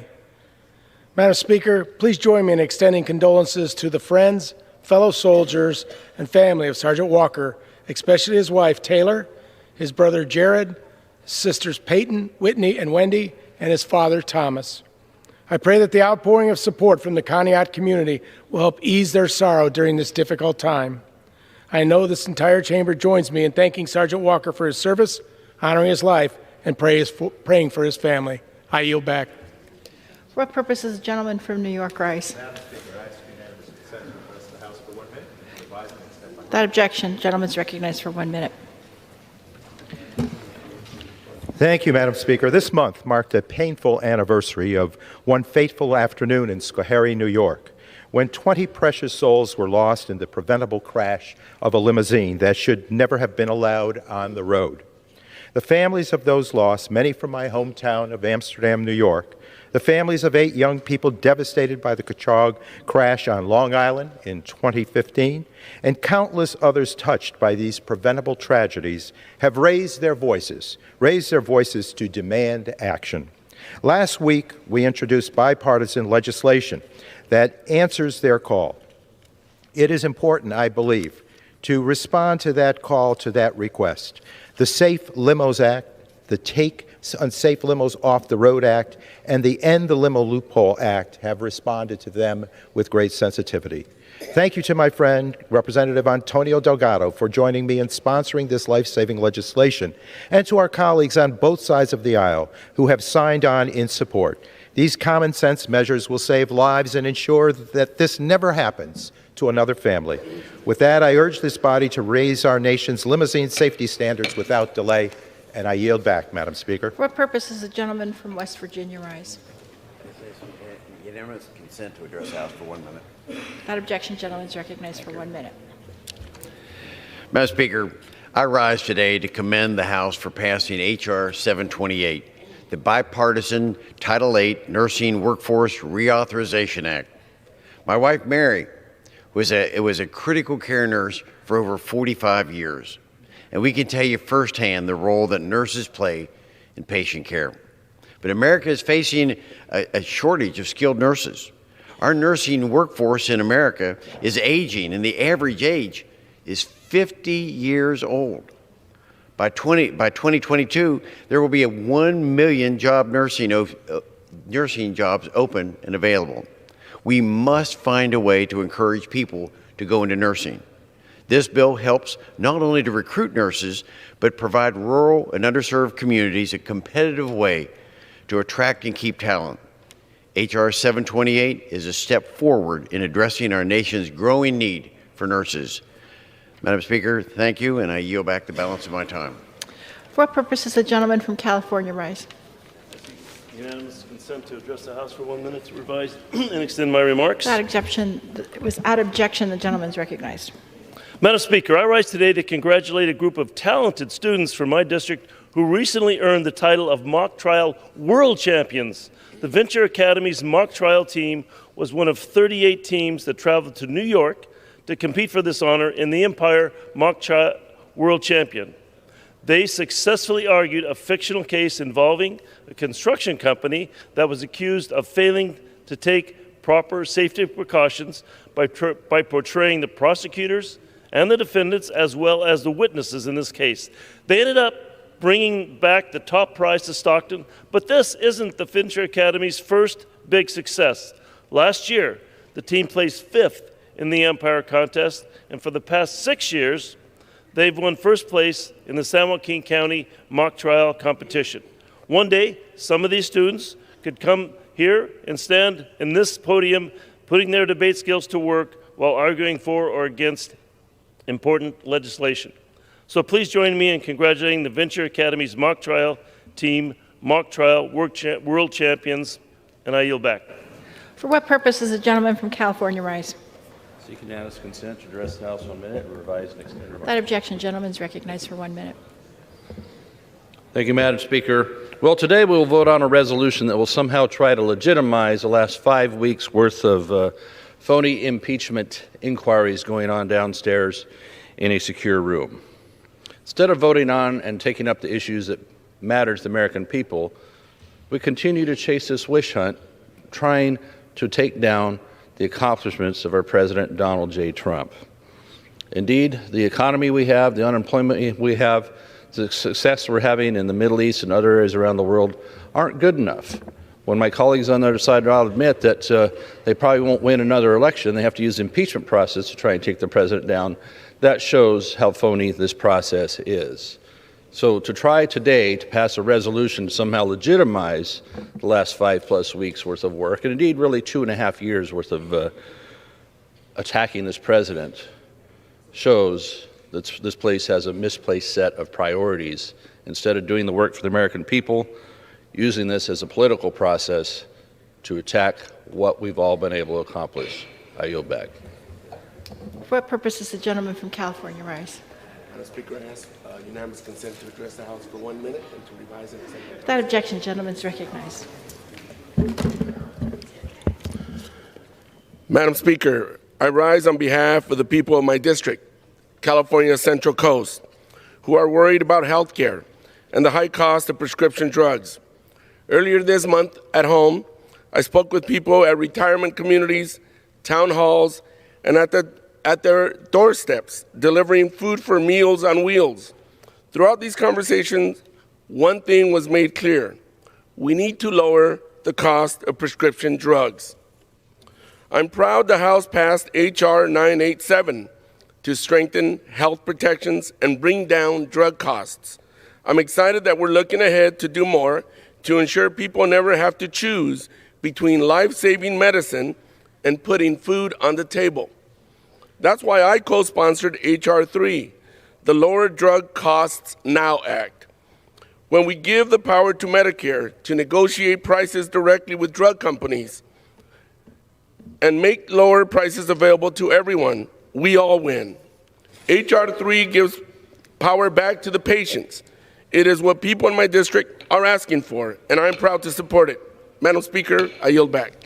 For what purpose does the gentleman from Florida rise? Madam Speaker, I ask unanimous consent to address the House for 1 minute and revise and extend my remarks. Without objection, the gentleman is recognized.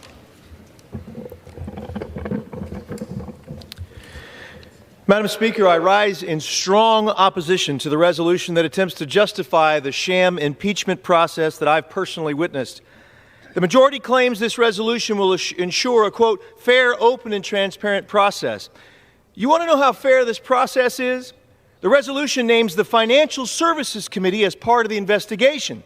And earlier this month, the chairwoman of that committee said President Trump should be, quote, placed in solitary confinement.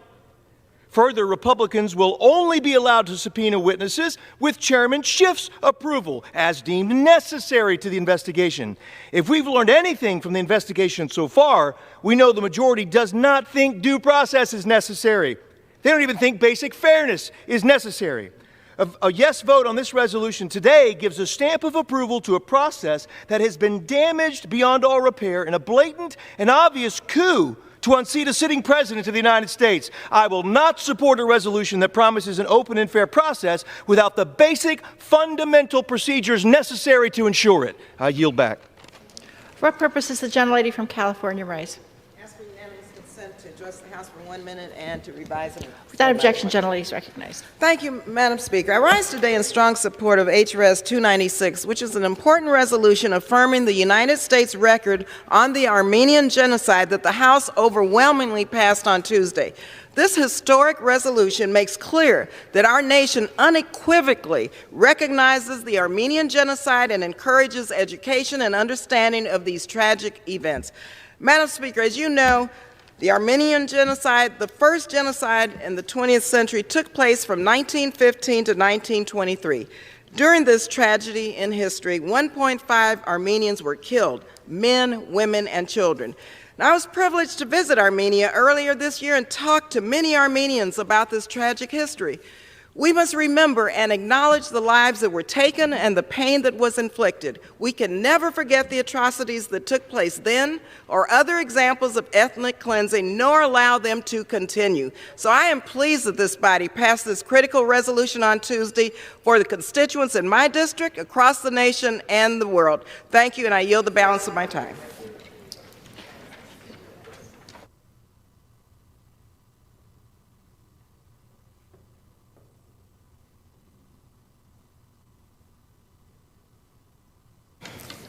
For what purpose does the gentleman from Massachusetts seek recognition? Madam Speaker, by direction of the Committee on Rules, I call up House Resolution 660 and ask for its immediate consideration.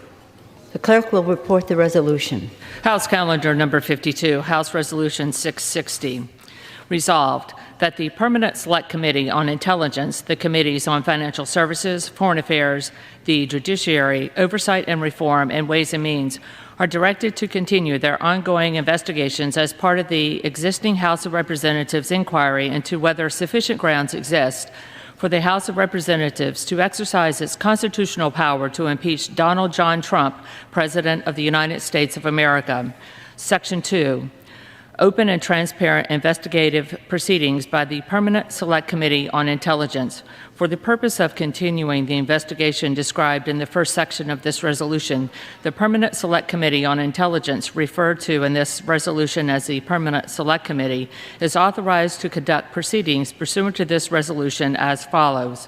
1. The chair of the Permanent Select Committee shall designate an open hearing or hearings pursuant to this section. 2. Notwithstanding Clause 2J2 of Rule 11 of the Rules of the House of Representatives, upon recognition by the chair for such purpose under this paragraph during any hearing designated pursuant to paragraph 1, the chair and the ranking minority member of the Permanent Select Committee shall be permitted to question witnesses for equal specified periods of longer than 5 minutes as determined by the chair. The time available for each period of questioning under this paragraph shall be equal for the chair and the ranking minority member. The chair may confer recognition for multiple periods of such questioning, but each such period of questioning shall not exceed 90 minutes in the aggregate. Only the chair and ranking minority member or the Permanent Select Committee employee, if yielded to by the chair or ranking minority member, may question witnesses during such periods of questioning. At the conclusion of questioning, pursuant to this paragraph, the committee shall proceed with questioning under the 5-minute rule pursuant to Clause 2J2A of Rule 11. 3. To allow for full evaluation of minority witness request, the ranking minority member may submit to the chair in writing any request for witness testimony relevant to the investigation described in the first section of this resolution within 72 hours after notice is given for the first hearing designated pursuant to paragraph 1. Any such request shall be accompanied by a detailed written justification of the relevance of the testimony of each requested witness to the investigation described in the first section of this resolution. 4A. The ranking minority member of the Permanent Select Committee is authorized, with the concurrence of the chair, to require as deemed necessary to the investigation, I, by subpoena or otherwise, 1. The attendance and testimony of any person, including at a taking of deposition, and 2. The production of books, records, correspondence, memoranda, papers, and documents, and I. By interrogatory, the furnishing of information. B. In the case that the chair declines to concur in a proposed action of the ranking minority member pursuant to subparagraph A, the ranking minority member shall have the right to refer to the committee for decision the question whether such authority shall be so exercised, and the chair shall convene the committee promptly to render that decision, subject to the notice procedures for committee meetings under Clause 2G, 3A, and B of Rule 11. C. Subpoenas and interrogatories so authorized may be signed by the ranking minority member and may be served by any person designated by the ranking minority member. 5. The chair is authorized to make publicly available in electronic form the transcripts and depositions conducted by the Permanent Select Committee in furtherance of the investigation described in the first section.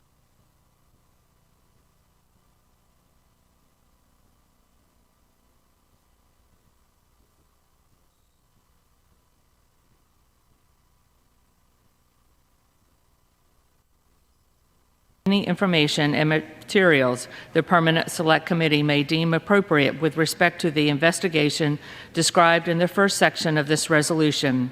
The Chair shall transmit such reports and dependencies, along with any supplemental, minority, additional, or dissenting views filed pursuant to Clause 2.1 of Rule 11 to the Committee on the Judiciary, and make such report publicly available in electronic form with appropriate redactions to protect classified and other sensitive information.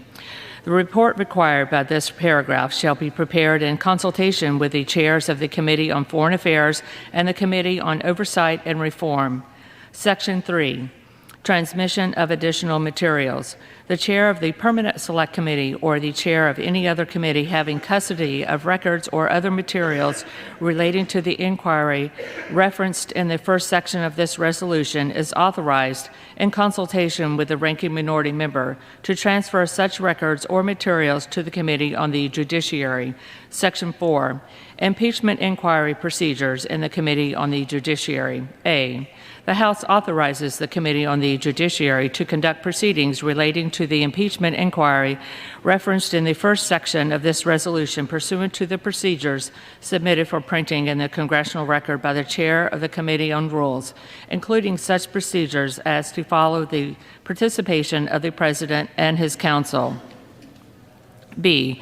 The Committee on the Judiciary is authorized to promulgate additional procedures as it deems necessary for the fair and efficient conduct of committee hearings held pursuant to this resolution, provided that the additional procedures are not inconsistent with the procedures referenced in subsection A, the Rules Committee and the Rules of the House. C1. The ranking minority member of the Committee on the Judiciary is authorized, with the concurrence of the chair of the Committee on the Judiciary, to require, as deemed necessary to the investigation, A, by subpoena or otherwise, I, the attendance and testimony of any person, including at a taking of a deposition, and I, the production of books, records, correspondence, memoranda, papers, and documents, and B, by interrogatory, the furnishing of information. 2. In the case that the chair declines to concur in a proposed action of the ranking minority member pursuant to paragraph 1, the ranking minority member shall have the right to refer to the committee for decision the question whether such authority shall be so exercised, and the chair shall convene the committee promptly to render that decision, subject to the notice procedures for a committee meeting under Clause 2G, 3A, and B of Rule 11. 3. Subpoenas and interrogatories so authorized may be signed by the ranking minority member and may be served by any person designated by the ranking minority member. D. The Committee on the Judiciary shall report to the House of Representatives such resolutions, articles of impeachment, or other recommendations as it deems proper. The gentleman from Massachusetts is recognized for 1 hour. Madam Speaker, for the purposes of debate only, I yield the customary 30 minutes to the gentleman from Oklahoma, Mr. Cole, pending which I yield myself such time as I may consume. And let me say, Madam Speaker, I appreciate the professionalism that my friend from Oklahoma has demonstrated throughout this process. We don't see eye to eye on this impeachment inquiry, but he's always conducted himself with integrity and defended this institution. And during consideration of this resolution, all time yielded is for the purposes of debate only. I ask unanimous consent that all members be given 5 legislative days to revise and extend their remarks. Without objection. Madam Speaker, on Wednesday afternoon, the Rules Committee marked up and favorably reported House Resolution 660, directing certain committees to continue their ongoing investigations as part of the existing House of Representatives inquiry into whether sufficient grounds exist for the House of Representatives to exercise its constitutional power to impeach Donald John Trump, President of the United States of America. Madam Speaker, this is a sad day for our country. Over 230 years ago, when the founders of our country wrote the Constitution, they entrusted us with the gift of self-government, but they knew the persistence of this gift was not assured. It may be taken for granted today, but having just shaken off a tyrant, the founders knew better. They understood that the very foundations of our country are dependent on safeguarding against one branch of government encroaching on the others. That's what the idea of checks and balances is all about. Within that system, the framers gave only this Congress the power, if need be, to impeach a president over possible wrongdoing. This fact that no one is above the law is what separates this country from so many others. Because of its seriousness, the impeachment process has been rarely used for presidents. For just the fourth time in our nation's history, Congress is now investigating whether to impeach a president of the United States. Our authority to do so under Article 2, Section 4 of the Constitution of the United States and the rules of the House of Representatives is clear, and the courts have recently agreed. For all the disagreements I have with President Trump, for all his policies, his tweets, and his rhetoric that I deeply disagree with, I never wanted our country to reach this point. I do not take any pleasure in the need for this resolution. We are not here in some partisan exercise. We are here because the facts compel us to be here. There is serious evidence that President Trump may have violated the Constitution. This is about protecting our national security and safeguarding our elections. That's why the Intelligence Committee has been gathering evidence and hearing testimony. Like any investigation, reasonable confidentiality has been paramount. Witnesses should not be able to coordinate testimony in advance. The truth must be allowed to prevail.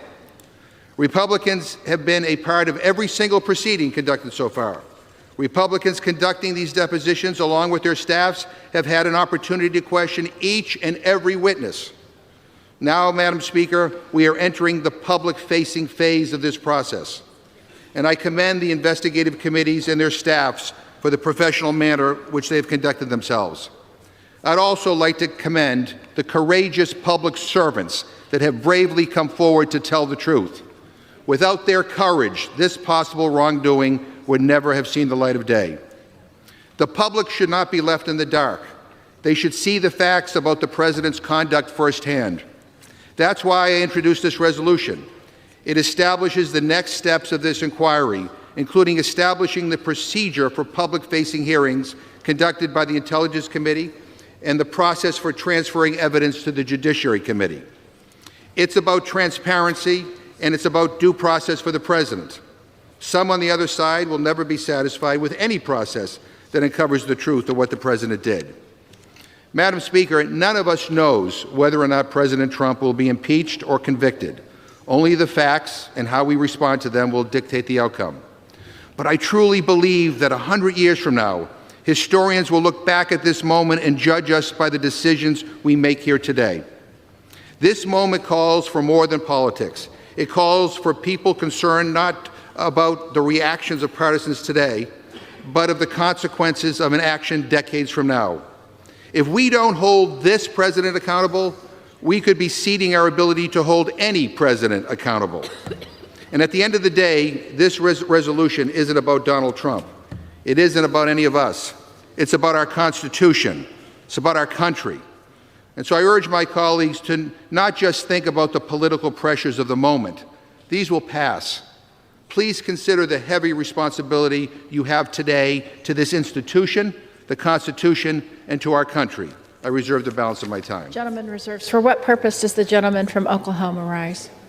Madam Speaker, I want to thank the gentleman from Massachusetts, Mr. McGovern, for yielding me the customary 30 minutes, and I yield myself such time as I may consume. Gentleman's recognized. I want to begin by thanking my friend for his kind words and for the professionalism which he handled last night's hearing. But before I begin, Madam Speaker, I would ask the chairman if he would withdraw his resolution, at which time I will ask unanimous consent that the House immediately proceed to the consideration of H.R. 668 instead, which provides for consideration of House Resolution 660 under a rule. Madam Speaker, this would in no way prevent consideration of the resolution before us today. However, it would provide us with an opportunity for all members to participate in the process. My proposed rule would provide for 4 hours of general debate on H.R. 660, allow for amendments under an open process, and provide for a motion to recommit.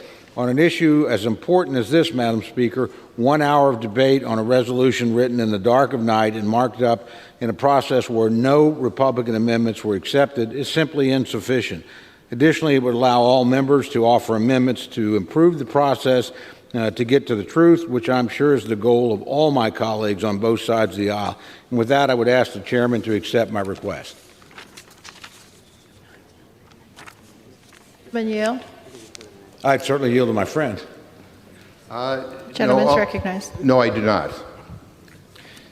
Thank you, Madam Speaker. Then I would ask unanimous consent the debate time on the House Resolution 660 be expanded to 4 hours so every member could participate. Gentleman from Massachusetts has yielded all time for debate only. The gentleman from Massachusetts would have to yield for this request. Thank you very much, Madam Speaker. In that case, I want to begin by echoing my friend's words. It's a sad day for all of us.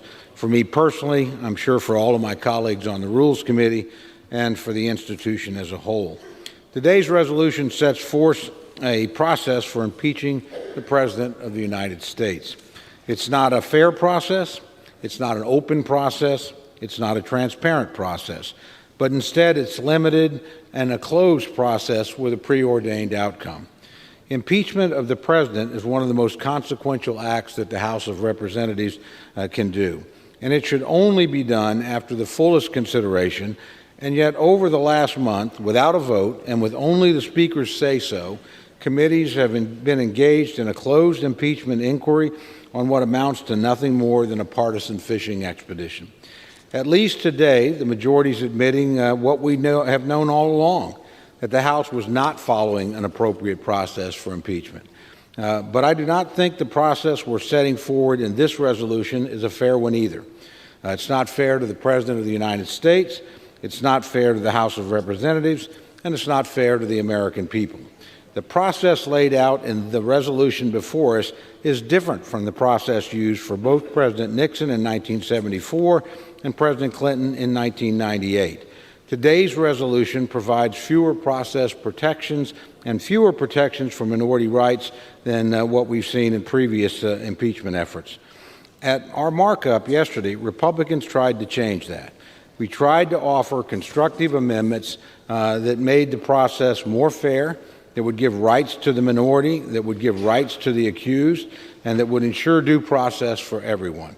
Republicans offered 17 amendments, and not one, Madam Speaker, was accepted. Not one. We offered amendments that would align the subpoena powers in this resolution with the subpoena powers used for President Clinton. Unlike the Clinton inquiry, today's resolution does not provide for co-equal subpoenas power. Instead, it grants the minority the right to subpoena witnesses and materials only with the concurrence of the chair, with no such limitation on the rights of the chair to issue subpoenas. We offered amendments that would change that, but the majority rejected both of them, or each of them in turn. We offered an amendment that would allow all members the right to fully access committee records. This is common sense. If you're doing something as serious as impeaching the president, then members should have the right to see what records the committee produced so that they will know what they're voting on. Yet the majority rejected that. We offered an amendment that would require the chairman of the Rules Committee to promulgate procedures to allow for the participation of the president and his counsel in proceedings of the Intelligence Committee, the Oversight Committee, the Foreign Affairs Committee. This right was granted to President Clinton in 1998, yet it's not present here. And the majority, again, rejected the amendment. I think the difference is clear. Today's resolution fails to give the minority the same rights as were present during the Clinton impeachment, and it fails to offer the same due process protections that were given to Presidents Nixon and Clinton. And in the latter case, I note those rights were given by a Republican House to a Democratic president. Today's resolution shows a Democratic House failing to give these same protections to a Republican president. Madam Speaker, the unfairness is clear.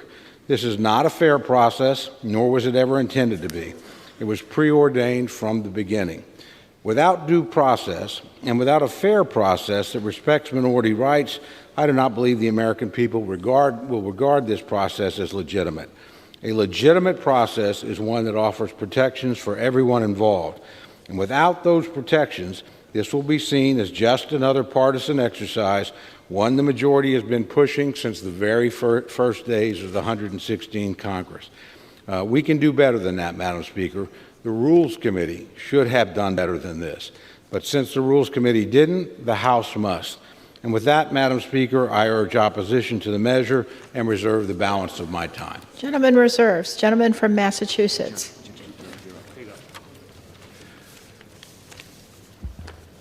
Madam Speaker, let me just say briefly that this resolution provides better protections for the President than what Presidents Nixon and Clinton received.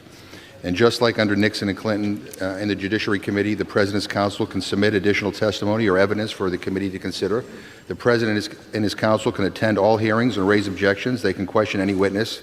This going beyond Nixon and Clinton, this resolution allows the President's counsel to ask questions at the presentation of evidence.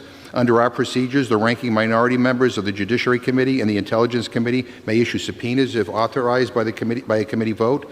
These are the same subpoena powers that the ranking minority member was given during Clinton and Nixon. Our resolution allows for greater member participation than under past impeachment procedures, including a robust process for the minority to propose witnesses and even issue subpoenas if authorized by committees. And let me just say, I think the fact of the matter is, I don't think there is any process that we can propose that Republicans who prefer to circle the wagons around this president and prevent us from getting to the truth would accept. I ask unanimous consent to insert into the record H-Res S81 from the 105th Congress, the Clinton impeachment inquiry resolution that contains the same minority subpoena powers as the resolution. Without objection. And I also ask unanimous consent to insert in the record H-Res 803 from the 93rd Congress, the Nixon impeachment inquiry resolution, which also contains the same minority subpoena powers as this resolution. Without objection. So having said that, Madam Speaker, I yield 1 minute to the gentleman from New Mexico, the Assistant Speaker, Mr. Lujan. Gentleman's minute. Madam Speaker, I rise today in support of the resolution on the floor. We're here today because of the rule of law. This resolution, the inquiry, is Congress upholding the oath we pledged to the Constitution. We're here because of the President, his actions, his jeopardizing our national security for his own political gain. We're here because we know the White House and the President admitted that President Trump used the power of the presidency to pressure and strong-arm the president of a foreign country for his political gain. He called it a favor. Do us a favor, he said. But it wasn't a favor. It was a coordinated attempt to undermine the rule of law. Because of those actions, Congress is compelled to be here, to uphold the rule of law, to make sure Americans hear the truth, to say that no one, not even a president, can abuse the system without fair and just consequences. I yield back. Gentleman yields back. Gentleman from Oklahoma. Thank you, Madam Speaker. I yield 2 minutes to the distinguished ranking member of the House Intelligence Committee, my good friend, Mr. Nunes from California. Gentleman's recognized for 2 minutes. I want to thank the gentleman. We are not here to run a show trial in an effort to impeach the President of the United States.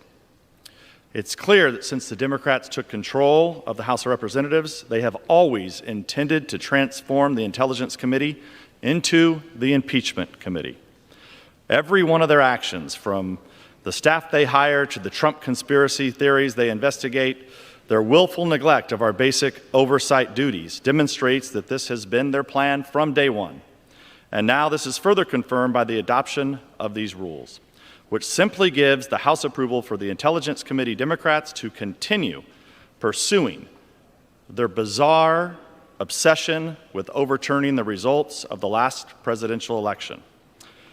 Nevertheless, after spending 3 years trying to manufacture a crime they can attribute to President Trump, they've come up empty. First, they insisted that the president is a Russian agent. Then they claimed he's a money launderer and a tax cheat and a fraudulent businessman. And now they've decided they don't like the way he talks to foreign leaders. But they have no evidence and no argument to support impeachment. All they have is the unconditional cooperation of the media and their advance their preposterous narrative. If they had a real case, they wouldn't be wasting time spoon-feeding ridiculous attacks that include defamation and slander on both current and former Republican staff of the Intelligence Committee. What we're seeing among Democrats on the Intelligence Committee down in the SCIF right now is like a cult. These are a group of people loyally following their leader as he bounces from one outlandish conspiracy theory to another. And the media are the cult followers, permanently stationed outside the committee spaces, pretending to take everything seriously because they too support the goal of removing the president from office. Gentleman's time's Regardless expired. of the Gentleman's means time's expired. I yield the gentleman 15 seconds to close. Gentleman's recognized.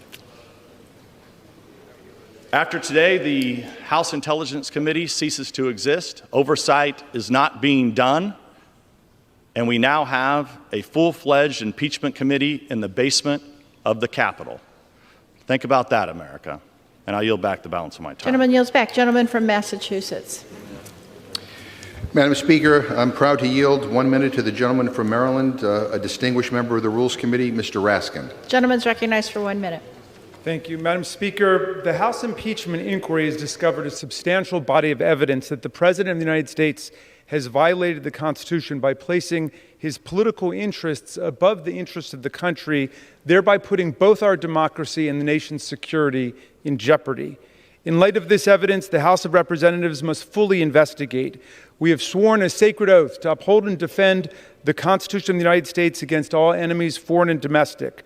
We will honor our oath by countering all high crimes and misdemeanors committed against the American people and our Constitution.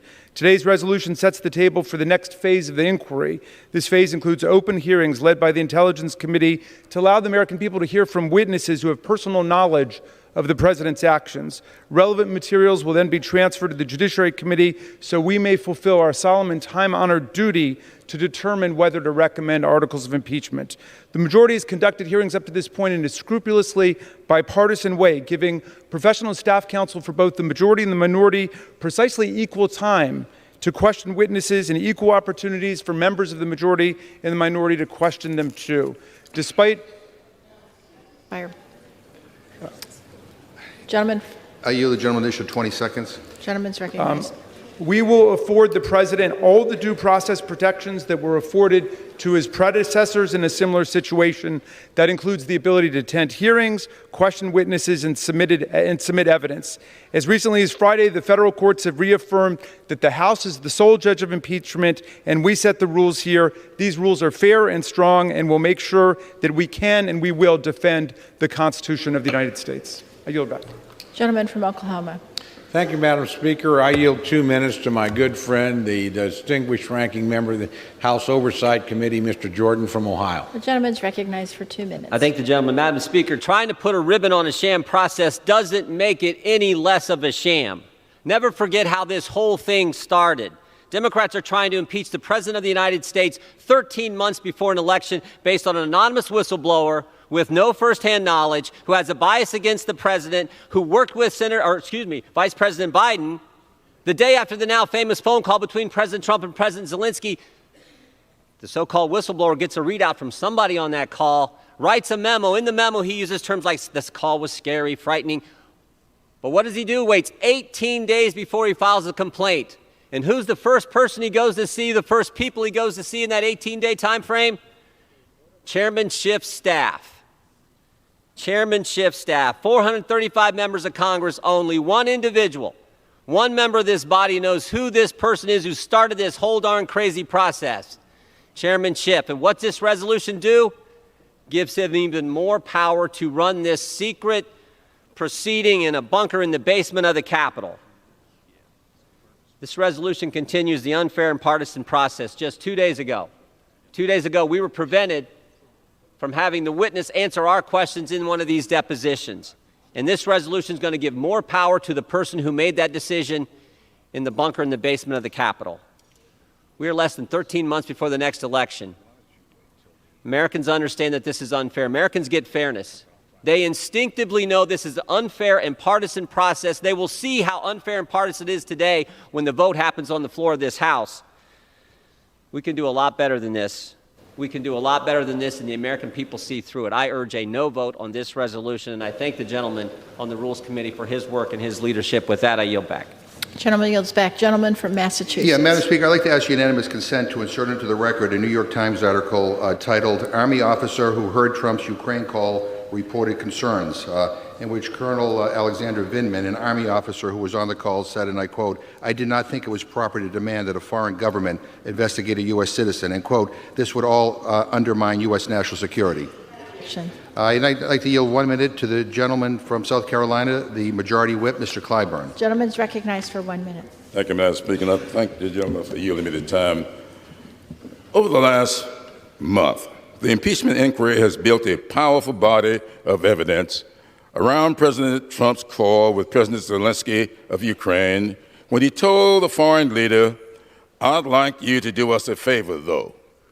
We've learned so much about that call and things that followed it because some dedicated public servants have demonstrated their patriotism to this great country by coming forward and testifying and giving us the information as they know it. These brave patriots have been called career, radical, unelected bureaucrats. They've been called that by a group of people who Thomas Paine would call summer soldiers and sunshine patriots. He warned us that these people will come forward in a crisis, shrink from the service of the country, but he that stands it now deserves the love and thanks of man and woman, for tyranny like hell is not easily conquered. Yet we have this conflict with us. The harder the conflict, the more glorious the triumph. We are here today because brave, dedicated public servants and patrons are standing up for their country. Gentleman from Oklahoma. Thank you very much, Madam Speaker. I recognize my good friend and fellow member of the Rules Committee, the distinguished gentleman from Texas, Mr. Burgess, for 2 minutes. Gentleman's recognized for 2 minutes. And I thank the gentleman for yielding. Yesterday, Rules Committee reported an impeachment resolution that was hastily drafted without Republican input and just 24 hours notice for review. Last night, we offered on the Republican side 17 amendments. Unsurprisingly, none were adopted. Despite assurances that all members will have access to materials supporting the articles of impeachment, to date, Chairman Schiff has ignored 72 bipartisan requests to view Ambassador Volker's transcript. But pursuant to Rule 11, Clause 2E2, committee records are the property of the House, and thus members of the House should have access. Last night, the Rules Committee, it was stated that perhaps Republicans were not requesting the information at the right time. So you have to ask, when is the right time to ask to view our own House records? Republicans requested an authorizing vote, and now we will have one. However, this process has not been open and transparent, and it diverts from precedent set in the two most recent presidential impeachment investigations. As a result, this investigation will be conducted with no minority input. A presidential impeachment investigation is a national trauma. All members must take this constitutionally vested power seriously, and Americans deserve to be represented in this process. Unfortunately, neither serious nor equal consideration nor full access to records appear to be criteria under which the Democrats are willing to conduct this investigation. That is a shame, and it renders this process a sham. I yield back.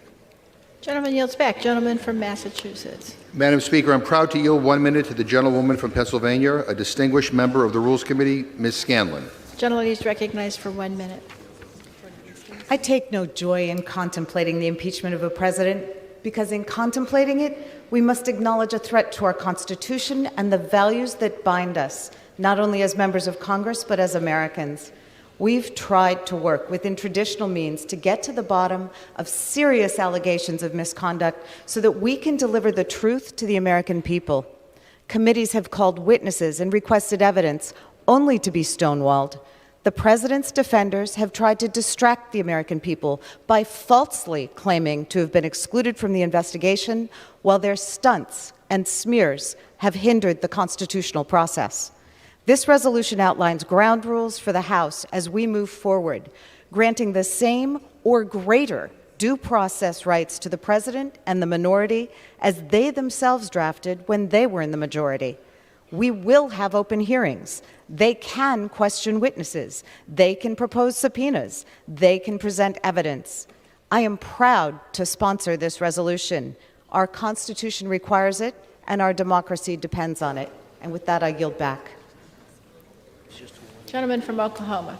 Thank you very much, Madam Speaker. I yield 2 minutes to my good friend, distinguished Republican ranking member of the House Judiciary Committee from the state of Georgia, Mr. Collins. Gentleman's recognized for 2 minutes. Thank you, Madam Speaker. No matter what is said by the other side today, this is a dark day and a cloud has fallen on this House. It has been falling for 10 months and it is showing itself today. What we're seeing is this. If the gentleman who is a friend of mine from the Rules Committee would actually want to talk about are these the same rules as Clinton and Nixon, then we would have had a much longer period of debate because he knows and I know it is not. There are similarities, some better, some not, but they are not the same. Let's get that out of the way first. The problem I'm having here is the resolution before us today is not about transparency, it's about control. It's not about fairness, it's about winning.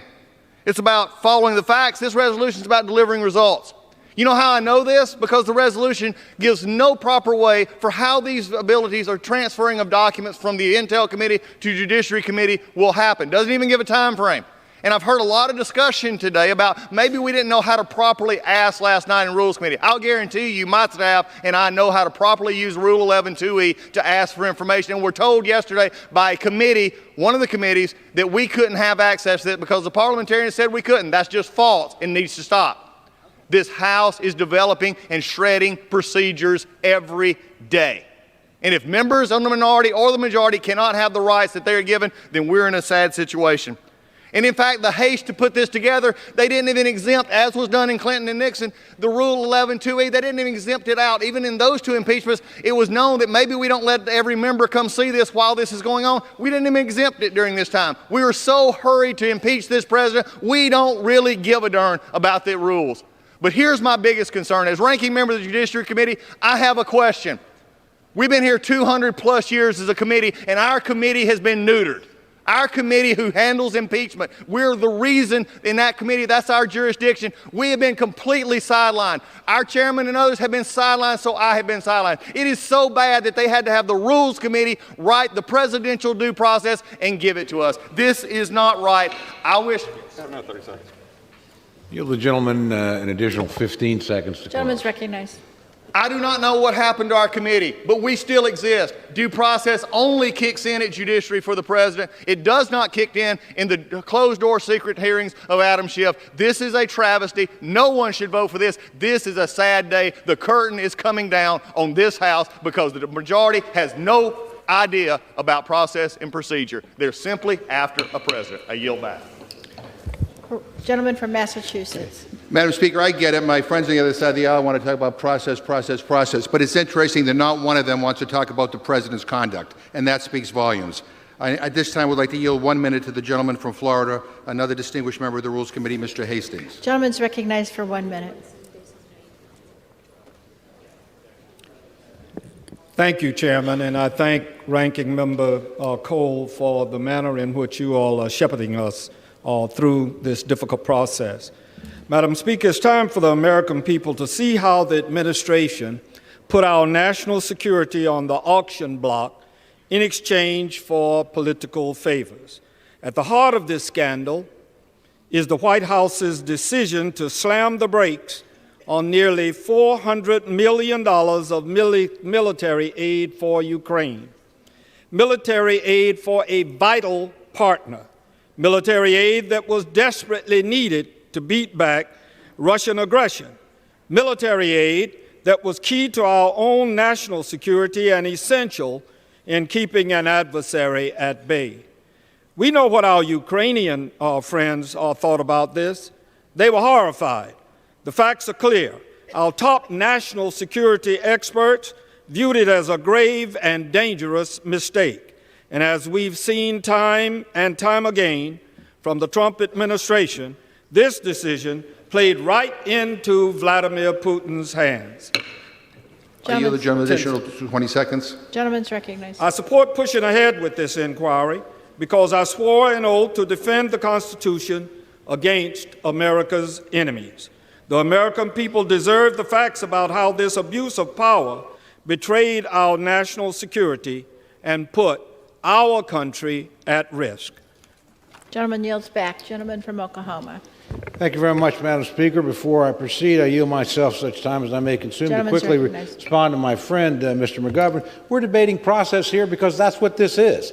This is a process resolution to impeach the President of the United States. You didn't accept a single amendment last night.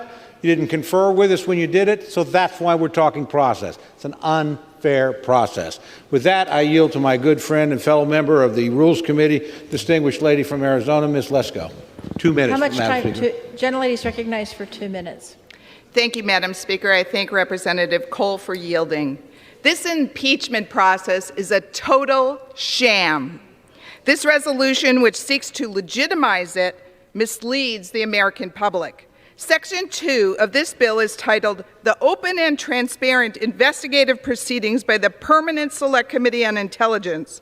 But the process set forth in this resolution is far from open and far from transparent. In fact, it is the exact opposite. The resolution continues the closed-door meetings that blocks entry to members of Congress and prohibits the president's due process rights. And it merely authorizes, but does not require chairmanship to make transcripts public.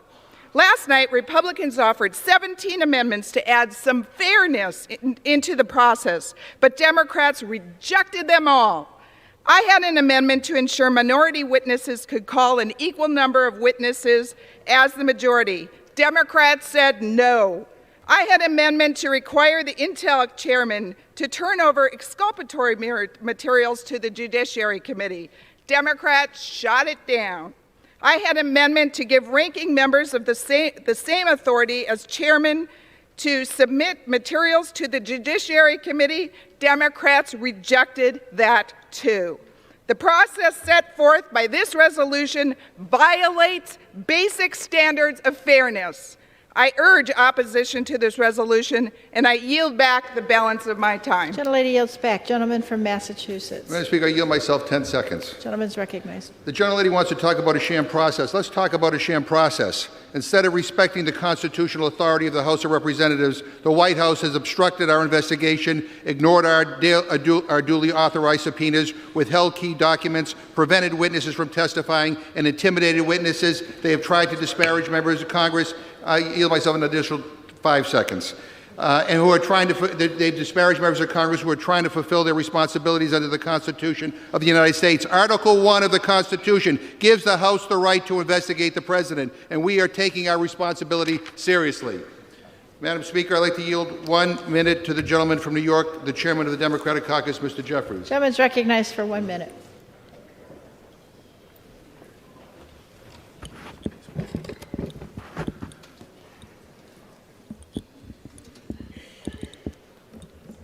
The House impeachment inquiry is about abuse of power. It's about betrayal. It's about corruption. It's about national security. It's about the undermining of our elections. It's about defending our democracy for the people.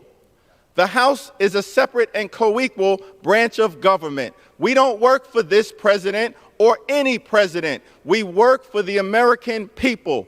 We have a constitutional responsibility to serve as a check and balance on an out-of-control executive branch. Our job is to ask difficult questions on behalf of the American people. What we are doing right here is consistent with the words of James Madison, who in Federalist 51 said the House should be a rival to the executive branch. Why did Madison use the word rival? The founders didn't want a king. They didn't want a dictator. They didn't want a monarch. They wanted a democracy, and that is exactly what we are defending right now. No one is above the law. Gentleman from Oklahoma.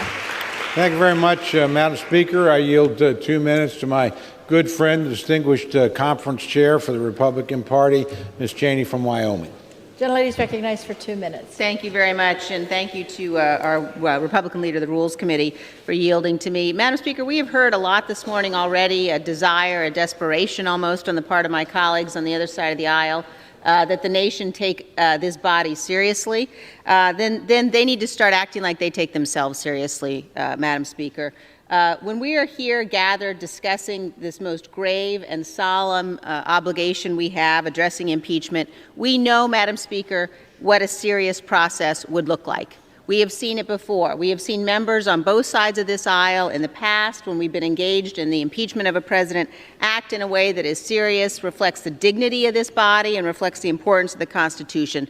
That is the opposite, Madam Speaker, of what we have seen so far. No matter what my colleagues say about this legislation, no matter what my colleagues say about the process they've been engaged in to date, it is absolutely the case that it has been a secret process that has denied rights to the minority, that has involved leaking selectively things that the majority would like to have leaked, in which rights have absolutely been denied, and they cannot fix that. They cannot fix what has been a tainted record and a tainted process by now suddenly pretending they're opening it up.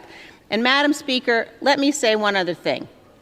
Every time I hear my colleagues on the other side of the aisle talk about efforts to somehow undermine national security for political gain, I can't help but think about what they are doing precisely this morning.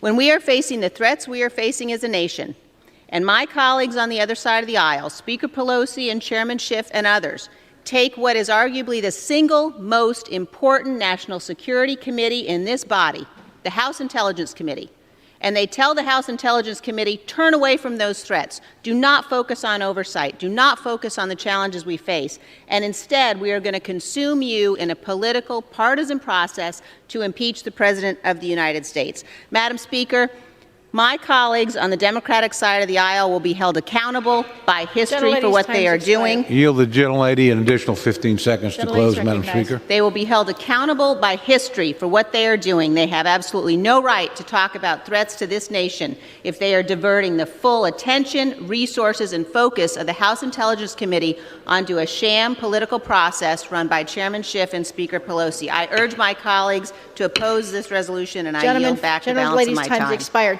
Gentleman from Massachusetts. Madam Speaker, I am delighted to yield 1 minute to the gentlewoman from Florida, a distinguished member of the Rules Committee, Ms. Shalala. Gentlelady is recognized for 1 minute. Madam Speaker, having been through this before, I know how painful impeachment investigations can be. I also know that I'm not alone in saying that supporting this continuing inquiry is not a decision that any of us makes lightly. None of us has ever hoped to consider investigating our own president for compromising our national security and obstructing justice. Regardless of political ideology, we all understand our constitutional duty. It's with profound sadness and disappointment that we have to continue this investigation. The accusations the House is investigating go straight to the heart of our Constitution. Our Constitution endows us with not only the authority, but also the duty to hold our colleagues in the federal government accountable if they fail to act in the best interests of our nation. I don't think anyone here believes that domestic politics should interfere with foreign policy. I hope we will all vote to continue this investigation simply so that we can be clear on all the facts. More than anything, I'm confident that all of us possess a capacity for fairness and a commitment to doing what is right for the country we love. I yield back. Gentleman from Oklahoma. Thank you very much, Madam Speaker. I yield 1 minute to my good friend, distinguished Republican ranking member on the House Ways and Means Committee, Mr. Brady from Texas. Gentleman is recognized for 1 minute. Thank you, Madam Speaker. The impeachment and removal of the president is a serious matter. At its heart, it lets a small partisan group in Washington overturn the will of the entire American people. Above all, Americans believe in fairness, and when accused the right to due process, this sham impeachment offers neither. It's secret, it's partisan, it's being conducted behind closed doors to hide information from the American people, all with one goal in mind: take down President Trump by any means necessary. I will not legitimize this unprecedented and unfair charade with this vote today. Speaker Pelosi and Chairman Schiff long ago abandoned the due process and fairness that was guaranteed during the Clinton impeachment. I know because I was here in Congress for it. There is simply no cause for this impeachment inquiry, none, and it's shameful to create a constitutional crisis for purely partisan reasons. I yield back. Gentleman yields back. Gentleman from Massachusetts. Madam Speaker, I'm proud to yield 2 minutes to the gentleman from California, the distinguished chairman of the Select Committee on Intelligence, Mr. Schiff. Gentleman is recognized for 2 minutes. Madam Speaker, I rise in strong support of House Resolution 660.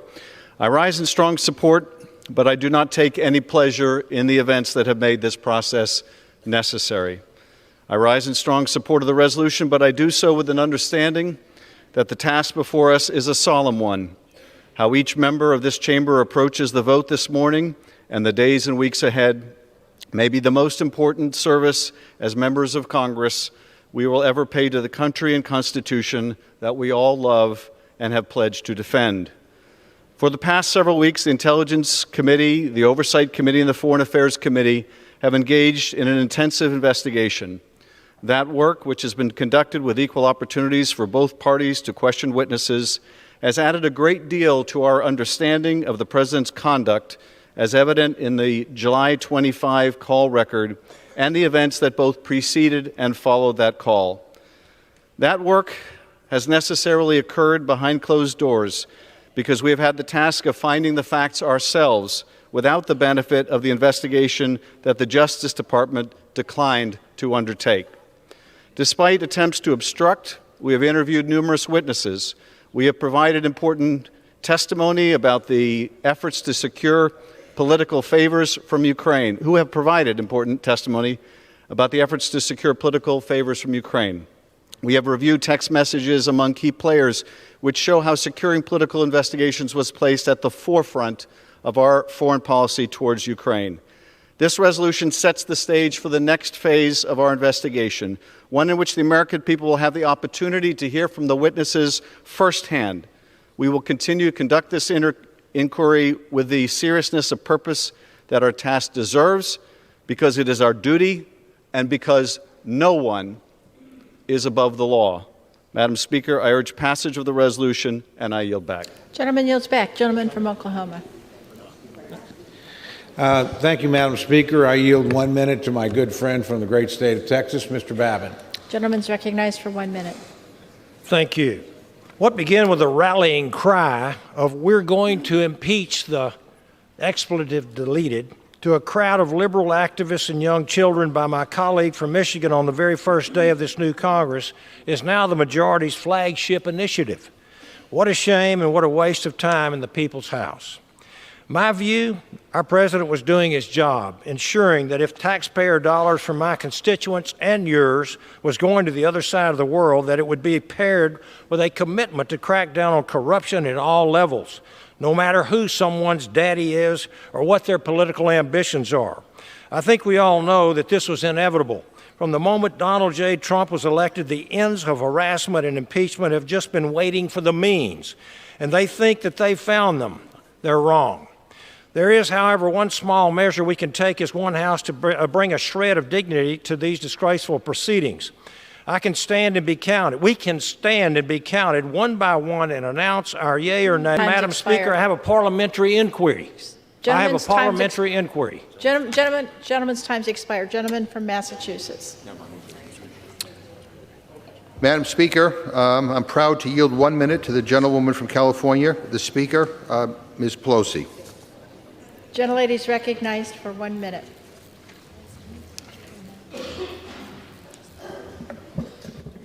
I thank the gentleman for yielding, and Madam Speaker, thank you for the recognition. I want to begin my remarks by some of the most beautiful words in our country's history. We, the people of the United States, in order to form a more perfect union, establish justice, ensure domestic tranquility, provide for the common defense, promote the general welfare, and secure the blessings of liberty to ourselves and to our posterity, do ordain and establish this Constitution of the United States. It goes on immediately to establish Article 1, the legislative branch, Article 2, the executive branch, Article 3, the judiciary. The genius of the Constitution, a separation of powers, 3 co-equal branches of government to be a check and balance on each other. And it's to that we take the oath of office. We gather here on that opening day with our families gathered round to proudly raise our hand to protect and defend the Constitution of the United States. And that is exactly what we are doing today. Sadly, this is not any cause for any glee or comfort. This is something that is very solemn, that is something prayerful, and that we had to gather so much information to take us to this next step.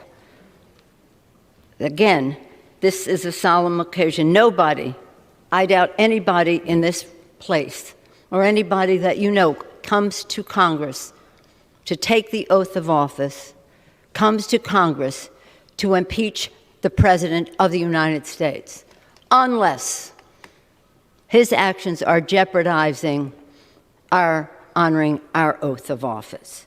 So I'm grateful to our committee chairs for all of the careful and thoughtful investigation they have been doing as this inquiry has proceeded. And today, the House takes the next step forward as we establish the procedures for open hearings conducted by the House Intelligence Committee so that the public can see the facts for themselves. This resolution ensures transparency, advancing public disclosure of deposition transcripts and outlining the procedures for the transfer of evidence to the Judiciary Committee to use in its proceedings. It enables effective public hearings, setting out procedures for the questioning of witnesses and continuing the precedent of giving the minority the same rights in questioning witnesses as the majority, which has been true at every step of this inquiry, despite what you might hear fulminating there. It provides the President and his counsel opportunities to participate, including presenting his case, submitting requests for testimony, attending hearings, raising objections to testimony given, cross-examining witnesses, and more. And contrary to what you may have heard today, we give more opportunity to his case than was given to other presidents before. And thank you, Mr. Chairman, for making that point so clearly. And these actions, this process, these open hearings, seeking the truth and making it available to the American people, will inform Congress on the very difficult decisions we will have to make in the future as to whether to impeach the president. That decision has not been made. That's what the inquiry will investigate, and then we can make the decision based on the truth. I don't know why the Republicans are afraid of the truth. Every member should support allowing the American people to hear the facts for themselves. That is really what this vote is about. It's about the truth. And what is at stake? What is at stake in all of this is nothing less than our democracy. I proudly stand next to the flag, and I thank the gentleman from New York for providing it for us. This flag, so many have fought and died for this flag, which stands for our democracy. When Benjamin Franklin came out of Independence Hall, you've heard this over and over, on September 17th, 1787, the day our Constitution was adopted, he came out of Independence Hall and people said to him, Dr. Franklin, what do we have, a monarchy or a republic? And he said, as you know, he said, a republic, if we can keep it. If we can keep it. And this Constitution is the blueprint for our republic and not a monarchy. But when we have a president who says, Article 2 says I can do whatever I want, that is in defiance of the separation of powers. That's not what our Constitution says. So what is at stake is our democracy. What are we fighting for? Defending our democracy for the people. Do you know that in the early days of our revolution, Thomas Paine said, the times have found us. The times found our founders to declare independence from a monarchy, to fight a war of independence, win, to write our founding documents, and thank God they made them amendable so that we can always be expanding freedom. And the genius, again, the genius of that Constitution was the separation of powers. Any usurping of that power is a violation of our oath of office. So proudly, we all raised our hand to protect and defend and support the Constitution of the United States. That's what this vote is about today. And we think the times found our founders, the times have found others in the course of our history to protect our democracy, to keep our country united. The times have found each and every one of us in this room and in our country to pay attention to how we protect and defend the Constitution of the United States, honoring the vision of our founders who declared independence from a monarch and established a country contrary to that principle, honoring the men and women in uniform who fight for our flag and for our freedom and for our democracy, and honoring the aspirations of our children so that no president, whoever he or she may be in the future, could decide that Article 2 says they can do whatever they want. Again, let us honor our oath of office. Let us defend our democracy. Let us have a good vote today and have clarity as to how we proceed, why we proceed, and again, doing so in a way that honors the Constitution. We must honor the Constitution in how we do this. We must respect the institution we serve. And we must heed the further words of our founders, e pluribus unum from any one. They didn't know how many be or how different we would be, but they knew that we needed to always be unifying. So hopefully as we go forward with this, with a clarity of purpose, a clarity of procedure, a clarity of fact, a clarity of truth. It's about the truth, it's about the Constitution. We will do so in a way that brings people together, that is healing rather than dividing, and that is how we will honor our oath of office. I urge and I vote, and yield back the balance of my time. Gentlelady yields back.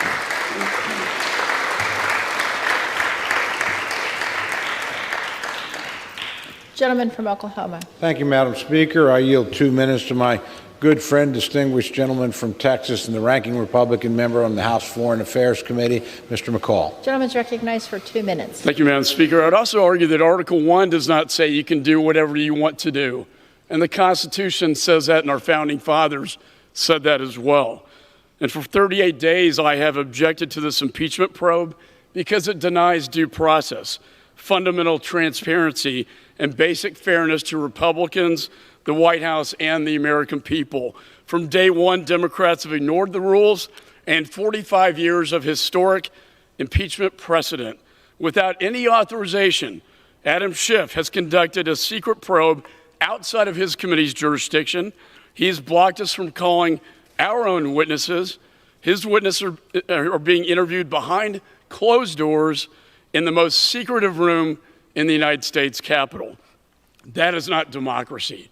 He has muzzled Republicans. I've been in the room, placing a gag order on depositions while leaking cherry-picked facts to the press. He refuses to even allow us to read the transcripts without being babysat by a Democrat staffer. He's refused to let us hear from the most important witness who brought this entire thing, the whistleblower. He has barred White House counsel from any participation. And now, 38 days into the Democrats' rush to impeachment, Speaker Pelosi claims she wants to establish rules and transparency. You cannot make your game fair by allowing the opposing team onto the field at the 2-minute warning. The bipartisan precedents from Nixon and Clinton still must be followed, and they are not being followed under this resolution. The White House counsel remains shut out of this process. This is unacceptable. Only 3 times in our nation's history has Congress exercised its grave power of impeachment. Our founding fathers in Federalist Papers number 65, Alexander Hamilton, warned us of abusing this power because they saw a future Congress abusing it. Gentleman, an additional 15 seconds to close, Madam Speaker. They foresaw a Congress at one point in history abusing this process for partisan political gain. So instead of overturning an entire election with a partisan weapon, we should just allow the American people to vote. Gentleman's time's with expired. that, I yield Gentleman back. from Massachusetts. Madam Speaker, I am proud to yield 1 minute to the gentlewoman from California, a distinguished member of the Rules Committee, Ms. Torres. Gentlelady is recognized for 1 minute.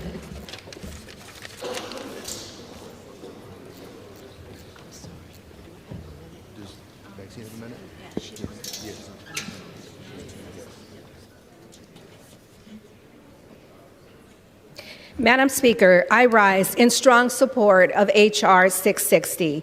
Impeachment is not something that we take lightly. But when the president endangers our national security, he gives us no other choice. We now know from Trump's own call record that he pressured a foreign government to interfere in our elections and investigate his political opponent. We now know that Trump's potentially sought to apply leverage on Ukraine. First, with a coveted White House meeting. Second, by withholding security assistance to fend off Russian aggression. Today's resolution allows us to present these facts in a clear, professional, and fair way. I urge passage of H.R. 660 so the American people can too learn the truth. And I yield back. Gentleman from Oklahoma. Thank you very much, Madam Speaker. I yield 30 seconds to my good friend, distinguished gentleman from Arizona, Mr. Biggs. Gentleman is recognized for 30 seconds. Thank you. I've heard today how much my colleagues on the other side wish to make this an open, transparent process, and this is for we the people. And I would really like to believe that. And yet, after they introduce the resolution, they have another week's full of hearings behind closed doors, and they schedule another week's full of hearings behind closed doors. If this is about transparency, then open it up. If you want the American people to see it, open it up. Give members access to the transcripts. Let the media into the room. Let us participate. Failing to do so denies transparency, gives the lie to what you're saying. Mr. Speaker, I'm proud to yield 1 minute to the gentleman from California, a distinguished member of the Rules Committee, Mr. DeSaulnier. Gentleman is recognized for 1 minute. Thank you, Madam Speaker. I rise in strong support of this resolution. From the very start of this inquiry, the White House has obstructed the House of Representatives. The White House has completely ignored duly authorized subpoenas and has tried to prevent witnesses from testifying. The White House has also directed other agencies to do the same. The Department of State, Department of Energy, Department of Defense, the Office of Management and Budget, all have refused to produce a single document in response to valid subpoenas.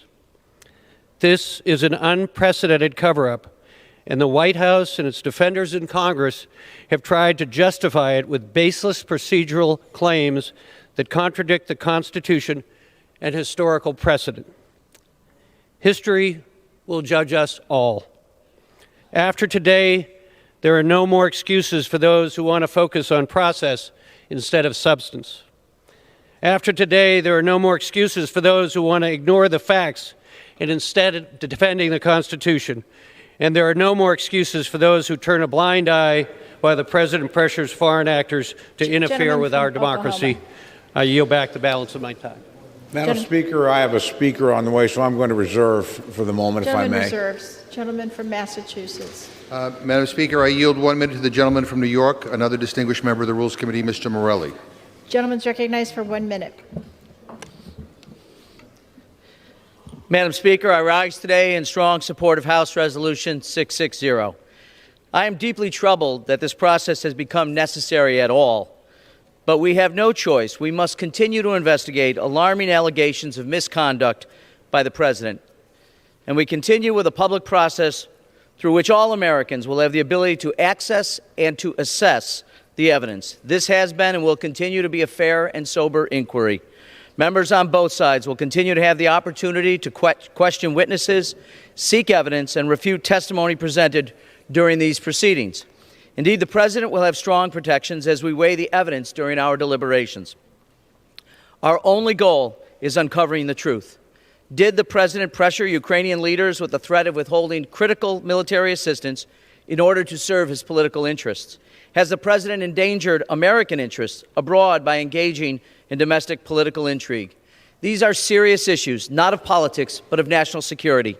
This inquiry is our solemn obligation, but it is our obligation nonetheless. I urge my colleagues to join me in supporting this resolution so we uphold our oath to the Constitution and preserve a transparent process on behalf of our republic and the Thank you citizens. very much, Madam Speaker. I yield 3 minutes to the distinguished whip of the House Republican Conference, my good friend from Louisiana, Mr. Scalise. Gentleman's recognized for 3 minutes. Thank you, Madam Speaker, and I thank my colleague, Mr. Cole, for yielding. Madam Speaker, I rise in strong opposition to this resolution. Unfortunately, we've seen since the day that President Trump was inaugurated, there have been some people that made it public that they wanted to impeach him. Not because there are high crimes and misdemeanors, which is the constitutional standard, but just because they don't agree with the results of the 2016 election. That, Madam Speaker, is not why you impeach a president. There is precedent. This has only happened 3 times in the history of our country. Every time it not only started with a full vote of the House, but it also started with actual fairness. We're not getting that fairness today. When you look through this resolution, in multiple places, it gives veto authority by the chair to literally reject any witness that's brought forward by the minority. So no rights for the minority unless the chair so designates. In fact, in this resolution, it allows the chair to veto even the ability for the president to have legal counsel in the room. If the chair chooses at his whim, they can literally kick out the president's legal counsel. This is unprecedented. It's not only unprecedented, this is Soviet-style rules. Maybe in the Soviet Union, you do things like this, where only you make the rules, where you reject the ability for the person you're accusing to even be in the room, to question what's going on, for anybody else to call witnesses, when only one person has the right to call witnesses. And as we saw just the other day, the chairman was literally directing the witness to not answer certain questions by the Republicans. What kind of fairness is that? Maybe you think it's fairness if you can run roughshod over somebody because you've got the votes, but that's not how impeachment was supposed to go. In fact, Alexander Hamilton himself, during the debate on the Constitution in the Federalist Papers, Alexander Hamilton warned of days like this, and I quote, "The greatest danger is that the decision on impeachment will be regulated more by the comparative strength of parties than by the real demonstrations of innocence or guilt." Alexander Hamilton warned about days like today. This is not what we should be doing. Clearly, when you ask the American people who know that they're paying higher drug prices, and they see that there's legislation, bipartisan legislation to lower drug prices, that won't come to this floor because of the infatuation with impeachment.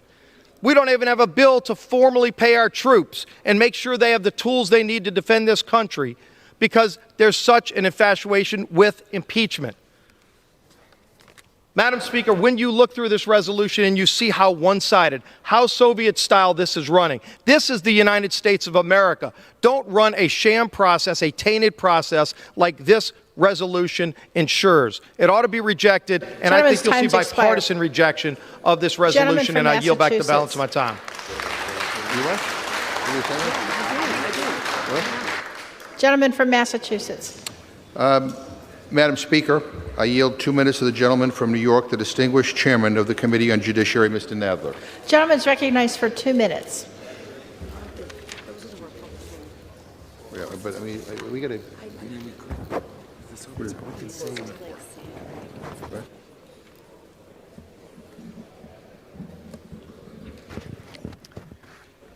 Thank you, Madam Speaker.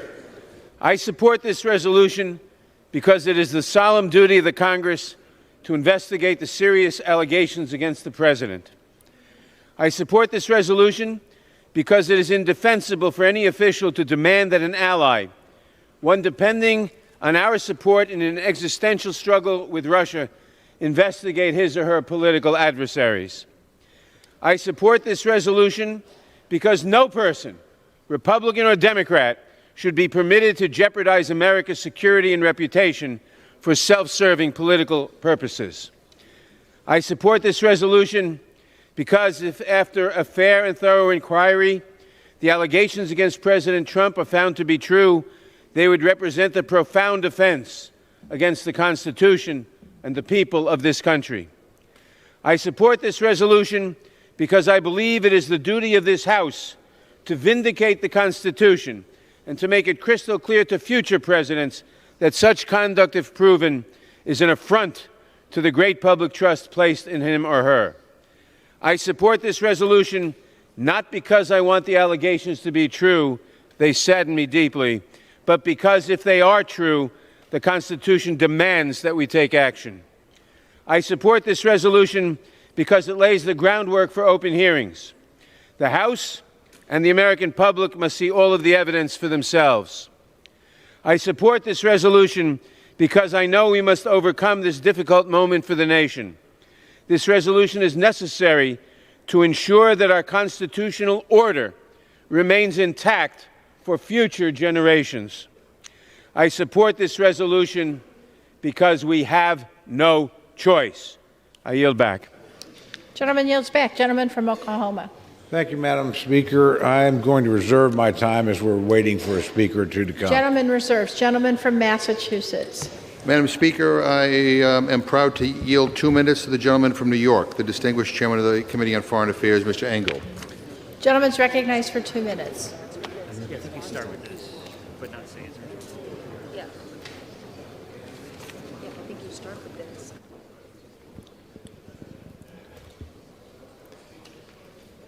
I thank the gentleman and rise to support moving forward to the next open phase of this impeachment inquiry, so that the American people can hear from witnesses, see the evidence, and understand the troubling story of what's taken place in this administration. As chairman of the Foreign Affairs Committee, my priorities are supporting American diplomats and diplomacy, working with partners and allies, and ensuring that our foreign policy advances America's interests. This administration has unfortunately undermined all those priorities since its first day.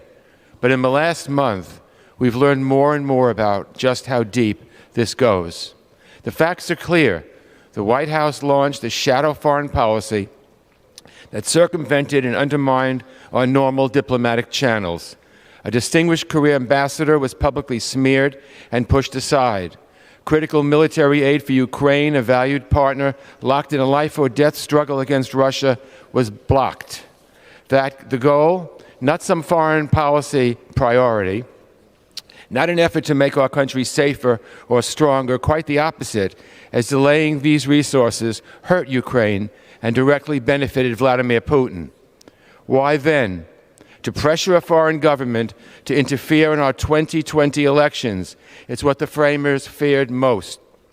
The president's own words say it best from the record of the call with President Zelensky as he sought the tools to push back against Russia. Mr. Trump's answer, I'd like you to do us a favor, though.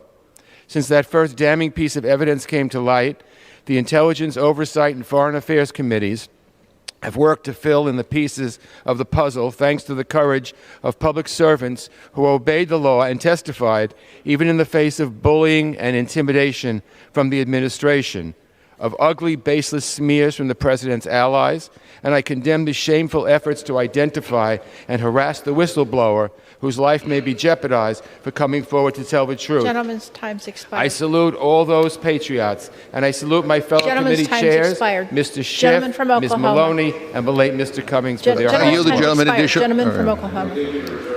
Gentleman reserves. Gentleman from Massachusetts. Madam Speaker, I yield 1 minute to the gentlewoman from California, the distinguished chairwoman of the Committee on Financial Services, Ms. Waters. Gentlelady is recognized for 1 minute. Am I doing this? Or? Thank you, Chairman McGovern. I rise in support of HRS 660 and the process that's set forth within by which the impeachment inquiry will continue to be conducted. To be clear, contrary to what these desperate Republicans have claimed, the Constitution imposes no requirement that a procedural resolution such as H-Res 660 be voted on by the House, claiming otherwise is but a fabrication meant to distract from the mountain of growing evidence that demonstrates this president abused his power for personal benefit. However, while not necessary, this resolution provides for impartial procedures similar to those used during the past impeachment proceedings. Because Republicans requested a formal procedural vote, I expect nothing less than their full support for H-Red 660. Anything less would be shameful. As chairwoman of the Financial Services Committee, we've been conducting credible investigations into the conduct of this administration, and this work will continue in the manner outlined by H-Red 660. I look forward to Democrats and Republicans alike prioritizing country over party, as we swore an oath to do, voting in favor of H-Red 660. Gentleman from Massachusetts.